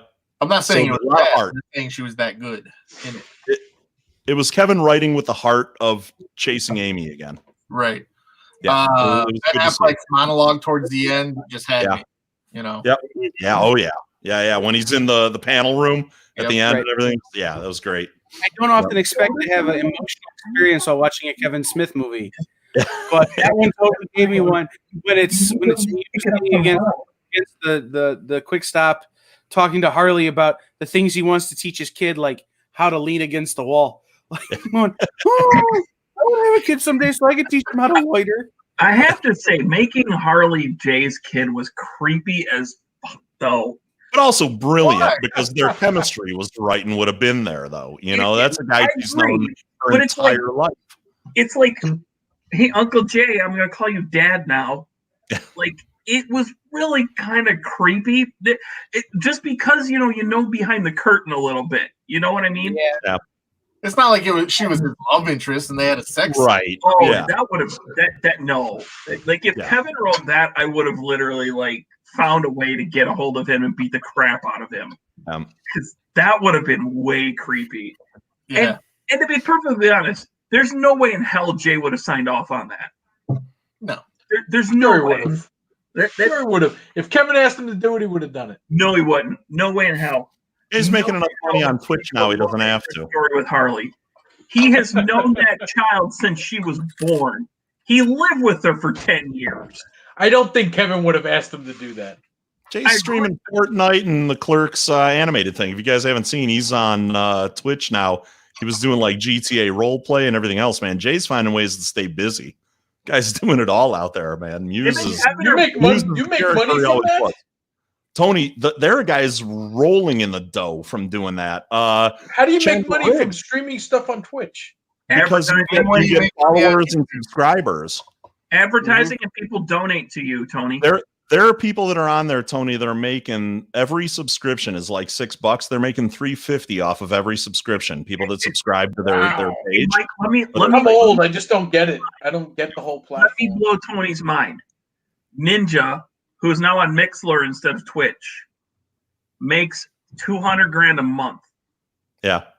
There are low level guys who are making $1 million a year, and you never heard of them before. You wouldn't know them if you were looking at them. But these are young millionaires, man, in their mid-20s that are streaming on the service, playing video games, doing role play, or just doing like live streaming like this. They'll go into their living right, kitchen and man. cook, and you I got ain't people living right. watching. Andy Milonakis. You guys remember who Andy Milonakis was? Yeah. Andy Milonakis is a Twitch streamer making millions doing it. From The Walking Dead, Chandler Riggs is doing Grand Theft Auto roleplay. Chandler Riggs is making money doing that stuff. Paige from the WWE just started playing Animal Crossing on Twitch and has over 7,000 subscribers already. So I think Animal Crossing. Paige is playing Animal Crossing on Twitch. Official Paige WWE on I Twitch. gotta go follow her now. I'm a follower, not a subscriber, but it's a blast to watch her play on there. Rousey was playing Pokemon there for a while. Yeah, she's on Facebook though, because Facebook tried to book a bunch of people early on, and a few people went Facebook. Everybody else stayed Twitch, and then just recently, Twitch cut a bunch of deals with a lot of their people and gave them like guaranteed contracts. But I like Muse, Chandler Riggs, some of these actors and stuff that are down while production is shut down right now. They all jumped onto the Twitch platform and started finding ways to make money. But Twitch lost. So hold on. Wait. So people watch somebody else play a video game. So now, something like what Muse and Riggs were doing, okay? So what they do is they play a character in a video game, and then they're role-playing, like acting with these other people in this game, right? Something like what Paige is doing, though, where she's just playing Animal Crossing, or she's watching wrestling videos and stuff, or watching reviews of Fighting With My Family and commenting on them.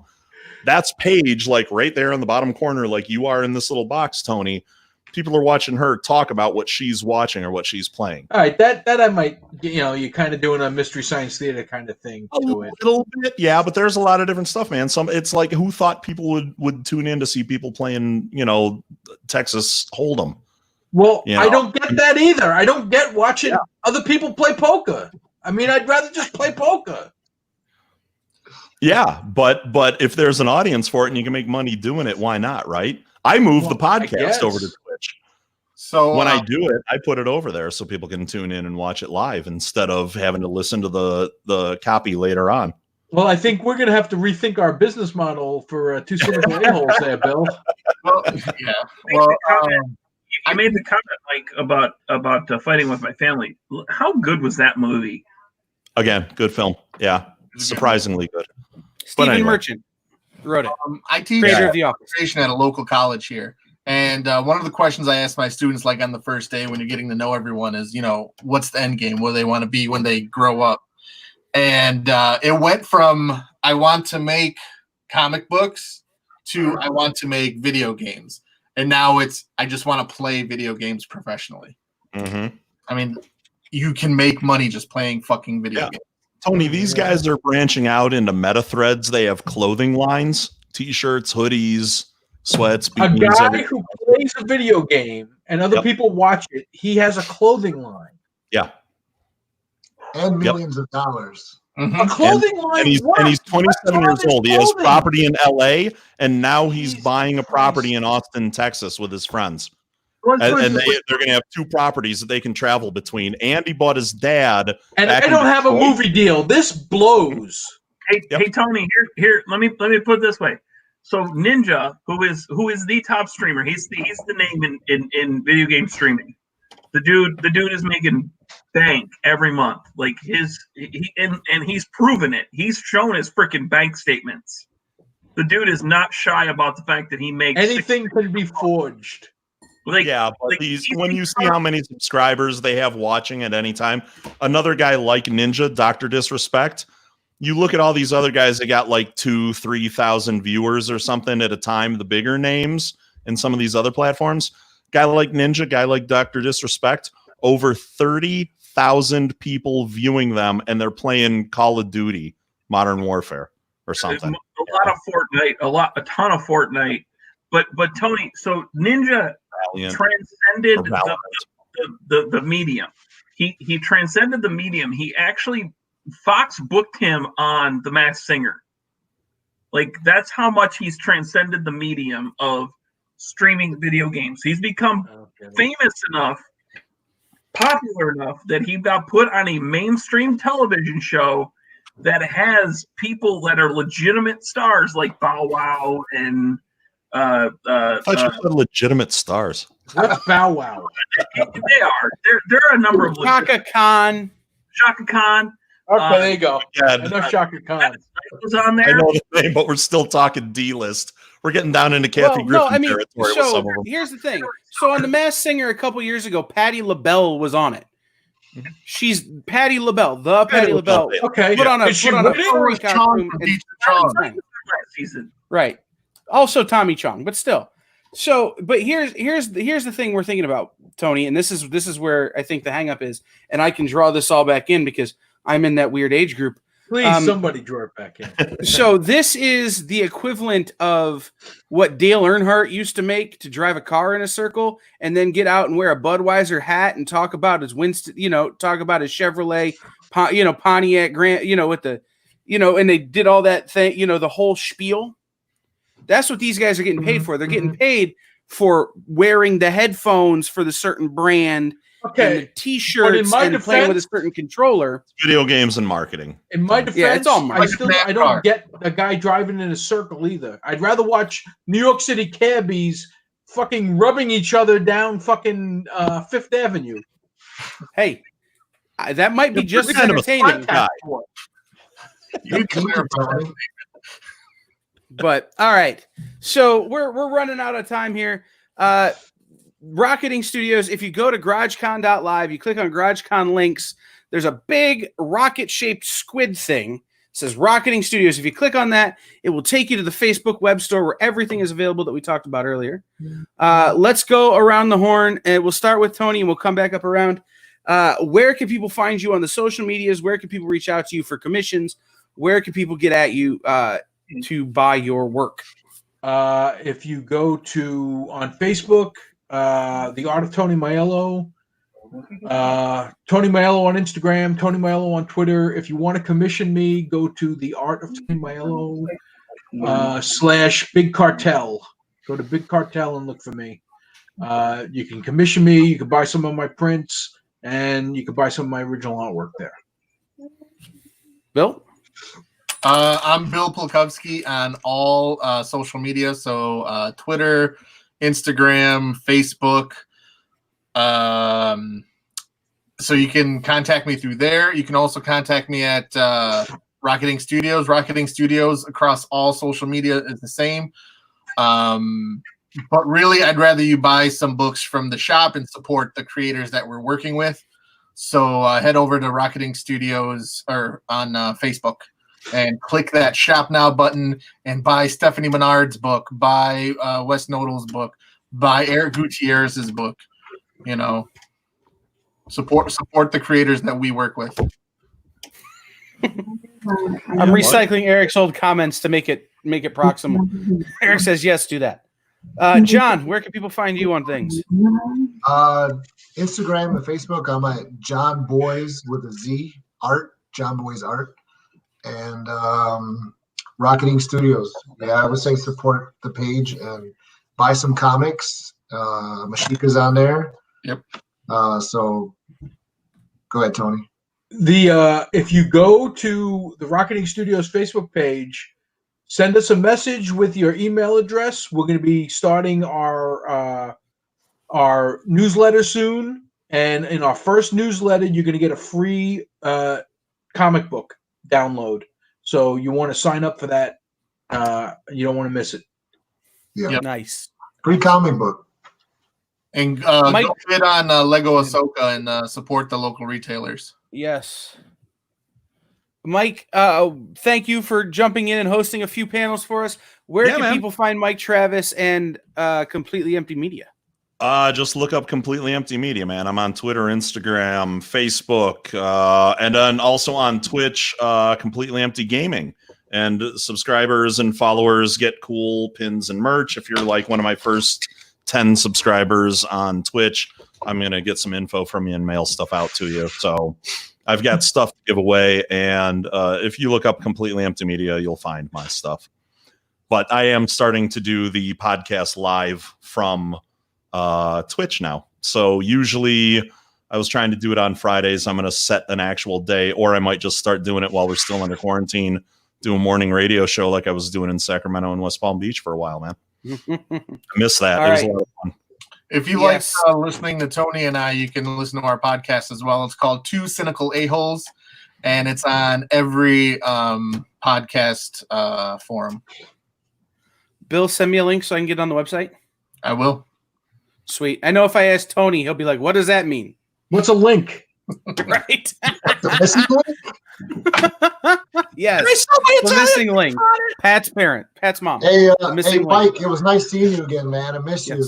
You And too, Kyle. John. Man, it's been too long. It just for all of you guys, Tony, Bill. I know we I don't haven't know seen you each other since all that well, February. but- Yeah, I know, but it feels like forever. You know, I mean, I it know. was good to be around you guys, and I miss my Michigan friends, man. I don't get up there enough as it is, except for cons, and I do. I miss you guys. This was a lot of fun to be a part of this, and I sincerely, as much as I love you guys, I really thank Kyle for bringing me in on this, for giving me the opportunity to speak with friends, to ask you guys the questions, to have a little bit of fun, man. It was a blast, and I hope we never have to do it again. But if we ever do, I hope I get to hang out with you guys like this again sometime.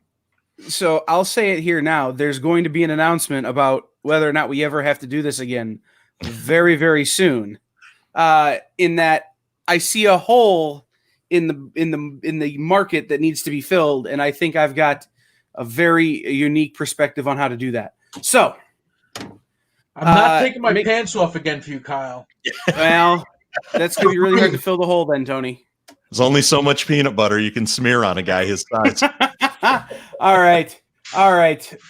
So stay tuned. We're gonna wrap up here. We're gonna show the interview with Ashton Greenwood from Back to Comeback, which is our charity partner for GarageCon 2020. That is the comic industry response to coming back from the COVID-19. And then switch over in just a few short minutes to the Nexus 419 on YouTube or GarageCon.live for the after party, which we don't dare put on Facebook because Facebook has censors.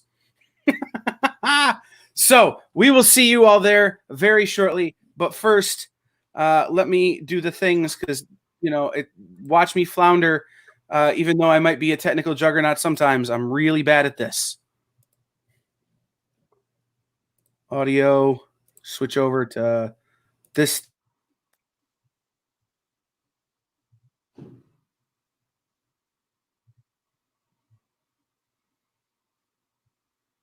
Joining me right now is Ashton Greenwood, one of the hosts of Previews World Weekly, which you can find on the Previews World website. That's right? Yes, correct. I'm always happy she is here to talk to us about the comic industry's response to coming back from the COVID-19 pandemic, Back the Comeback. So, Ashton, tell us a little bit about Back the Comeback.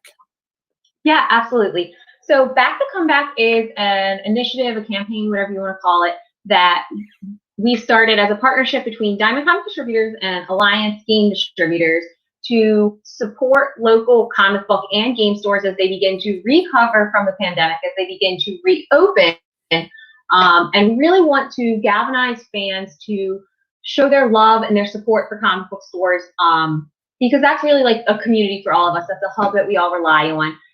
And so we kicked it off with a social media challenge. Steve Jeffy, CEO of Jeffy Family Enterprises and founder, kicked it off with a social media message challenging 5 people in the comic industry to shout out their local comic shop and then tag 5 friends to do the same. And we really wanted to build this into like a social media wide challenge, asking everybody to support their comic shops and to support them in whatever that means for their particular state. So if you can go in at limited capacity to do that, to exercise social distancing and do it safely, or to utilize your curbside delivery or mail order options if maybe you can't go into stores yet in your particular state.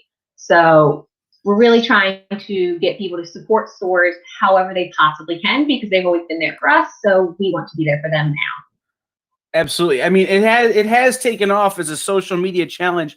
I've been tagged alone like 5 or 6 times. You know, it's no way. Yeah, it's well, you know, it's one of those things is that this comic book store friend tags me, and then this customer of mine tags me, and then you know, this artist friend of mine tags me. It's like, okay, I'm gonna do. It's snowball. I gotta do 5 different ones now. You're challenging my creativity, but I'm gonna do it. Right. You know, I'm very excited. So, Back to Comeback is directly helping LCSs and LGSs, local comic and local game stores, with their response. How can people? This is a super important thing. How can people, if they want to help? Sure. So there's a ton of different ways you can get involved. The most basic boots on the ground way is just go to your local comic shop and buy something. Buy a comic, buy a game, buy a set of dice, buy a trade paperback, anything. The other way is we have these fancy t-shirts. Can't see it because my hair's in the way. But we have these fancy t-shirts that say our comeback will be bigger than our setback, and you can find those at backtocomeback.com. And when you purchase one, the proceeds go directly to one of 3 different charities, the Jack Vassil Memorial Fund, CBLDF, or the Book Industry Charitable Fund. And all of those charities will be funneling that money to struggling game shops and comic shops to help them kind of rebuild and get some relief following that. And then finally, later this summer in July, we'll be kicking off a charity auction through Diamond International Galleries, and all of the money raised through that charity auction will also be going towards comic shops and game stores. Interesting. I know several of my friends have benefited from the Bink Book Industry Charitable Foundation support already. And the Comic Book Legal Defense Fund is something we've long supported in my store, because, you know, I think that's important. Who came up with the logo for Back to Comeback? I know the answer, but I want to shout this person out. Oh, okay. So, well, Josh Jeffy partnered with some former Marvel friends to come up with it. And do you want to give them their shout out? Well, I wanted to shout out Josh because he's the one who introduced us and put us together. And, you know, it's probably good that he sent you, because if he showed up, we'd have just done nothing but talk about baseball. And we would have never gotten around to it. We would have just talked about who's going to be at the bottom of the American League, his Orioles or my Tigers. So, the Orioles. I don't know. The Tigers are pretty bad this year.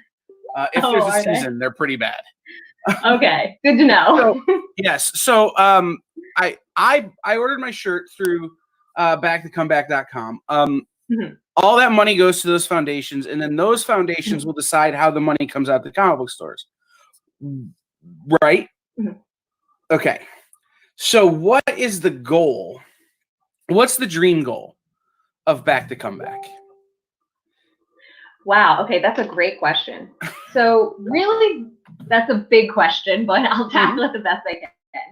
So the dream goal of Back to Comeback is really that these local comic book stores and these local game stores that are a hub of our community would come out of this pandemic where nearly all of the shops were shut down. at some point, I'm assuming, amid different stay-at-home orders and all of that. So the dream goal is that coming out of those stay-at-home orders, as restrictions begin to ease, that these stores would not only recover to maybe where they were before, but to be stronger than that, to have more customers, to have more product, to build their communities bigger, to come back, and to not only come back, but to flourish beyond that. Awesome. So let's take a break from the business at hand for a minute, and let's talk. Okay. Let's talk a little. How did you come to be in the comics world? Ooh, okay. So, to just be like a fan, or to be working at Diamond, or all of the above? Okay. So, my family treats Star Wars like it's a religion, like truly, honestly. So from the time of like infancy, I was like, there we go. I was destined to be a Star Wars nerd. So that was kind of like my first thing. And it's like, I don't have a memory of not knowing anything about Star Wars. Like, it was always a thing. So that was kind of like, that was like my main introduction into nerd culture, if you will. And then my introduction into comic book culture came when The Walking Dead came out on AMC, the TV series. And then I realized several episodes in that it was based off of a comic. And so then I searched it out initially as digital comics, and then later on as trades, because it was pretty far in by that time. So yeah, I had gotten several trades. And then like coming to work at Diamond, it's a Baltimore-based company, so I kind of like luckily stumbled into it. It's like somewhat of a dream job to be able to just like talk about this stuff all day long and to like talk to people that are also super interested. I run the Free Comic Book Day social media account, so that is like one of my favorite parts of the job, is just sit on those accounts and like nerd out with everybody. It's funny because like when we first started our Instagram, all I was redoing was resharing the Free Comic Book Day Instagram posts because I didn't know how to use Instagram yet. And I'm like, right. At least there's somebody who knows what they're doing. I'm just going to share this over and over and over again. That's a compliment. Yeah. Well, it's also a testament to how inept I am at modern social media. So I'm like, can we promote the store on LinkedIn? Is that a thing we can do? So you could do that. You could. You could. I just downloaded TikTok. I have no idea what it is. So. Oh my God. No. So a week from now, you will not be able to get off of that app. I imagine that to be true. There's talking dogs, so I'm in. So, what has been the highlight of your time working at Diamond, working with previews? Do you have one moment that's like, oh my gosh, I can't believe this happened? Do you know what? It has to be going to San Diego Comic-Con, because that was such a bucket list item. And when my boss asked me, he was like, do you want to go? I was like, I had to literally constrain myself from being like, yes! So like breaking out in a dance, and getting to go there was insane. It's absolutely larger than life in all of the ways you could imagine. Yeah, San Diego is absolutely nuts. Sad that San Diego had to cancel this year, but like everything else, it will come back. That's part of why we're doing what we're doing this weekend with GarageCon, which is replacing. Not replacing, is stepping up into the void left by a couple of local comic book conventions that are normally back to back. Okay. That were canceled. One of the facilities is currently being used as a hospital. So it's like, it's one of those things is that we look at our creator friends and they're like, oh, we wish we had conventions. We wish we had conventions. And then you look at what they're doing in that convention center going, that's more important. So let's do what we can do in our way. So we're doing GarageCon. And one of the things that we're doing at GarageCon is, so last night was our drink and draw, as this airs Saturday morning, and throughout the show or throughout GarageCon, it would have been Friday night was our drink and draw. And everyone, I shouldn't say everyone, many of the people who participated in the drink and draw are donating the art to a charity art auction, and all of the money is going to Back the Comeback. So we're going to take all the money we raise from that and just throw it at Back the Comeback to support comic book stores who need it. Luckily, the 2 stores that are bringing you GarageCon, Top Comics in Traverse City and the Nexus 419 in Toledo, have been very blessed to come out of this less scathed than many of our friends in the industry. So we're going to pass the blessing on and donate the charity auction funds directly to Back the Comeback so they can go to stores that desperately need it. So what am I missing about Back the Comeback? What one thing do you want people to know about that I've completely blanked on? Ooh. I don't know that you really blanked on anything. I mean, if anything, I just really want to hammer home the point of like support your comic shop. Like there are a lot of comic shops out there. We do a show on Previous World called Comic Talk. We had on Steve Anderson from Third Eye Comics today, and he was talking about a lot of the creative solutions that they've had to come up with to keep getting comics out. And so your shops are really out there like doing everything they can to make sure you get the stuff that you love. So it's just a great opportunity to return the favor, really. Yeah. I'm really excited. One of the things that I was super excited for when I first read about was that this was coming from Jeppy Family Enterprises and Diamond and Alliance and all of these things, which, you know, so much of our industry is tied to the success of those businesses that it's great that we can all go to one place and push forward from one place, you know, with the help of literally the entire industry. Right. And that's the thing. Like, this is an industry-wide thing. We're all doing it together. Like, it's not just Diamond Alliance and Jeppy Family Enterprises. It goes all the way down to the fans, like comic book readers. It hits retailers. Then you have like creators themselves and publishers. Like, everybody is out there pushing as hard as they can for this because we all want shops to survive. Yeah, absolutely. So, Ashton, where can people find you on the socials? Where can they find Back the Comeback on the socials? Where do they need to go when they leave from this place to make sure they're up to date on everything? Yeah, so you can find me on Free Comic Book Day on Facebook, Twitter, and Instagram. I'm on there participating in some silliness since Free Comic Book Day is on hold. And then Back to Comeback also on Facebook, Twitter, and Instagram. Shout out your shop, tag Back to Comeback, use hashtag Back to Comeback, and I will find you. I will share your posts. And I think you can head to backtocomeback.com to get your shirt and find all of the other ways that you can support the cause. Cool. Head to backtocomeback.com and check out everything there. Buy your shirts. They're really cool. Like I said, I ordered mine. It should be here soon, I hope. And we will continue to Back to Comeback, and we will continue with all the hope that we have for the future of comic book stores. Comic shops aren't going anywhere. And if you Back to Comeback, you can make sure that you're a part of making sure that never happens. So thank you, Ashton, for being here. Thank you for being a part of GarageCon. Thank you for this information. We're gonna push this real hard all weekend and make sure that we've got this on lock. One more time, hashtag Jimmy Fallon style, hashtag Back to Comeback. And thank you so much. Thank you for having me.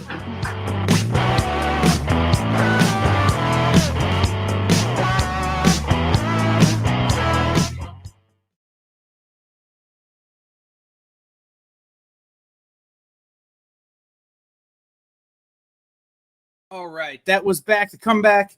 Hang out over on YouTube, the Nexus 419 on YouTube.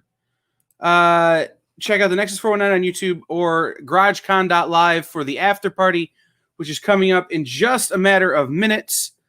Make sure you go to GarageCon.live. Check out all the links we have there, including links. If you go to the GarageCon links tab, that will take you to everywhere you can get everything our guests today have made. And there's also a link there for Back to Comeback. And make sure you go over to the Cherry Capital Comic Con Facebook page and bid on the art in the charity art auction.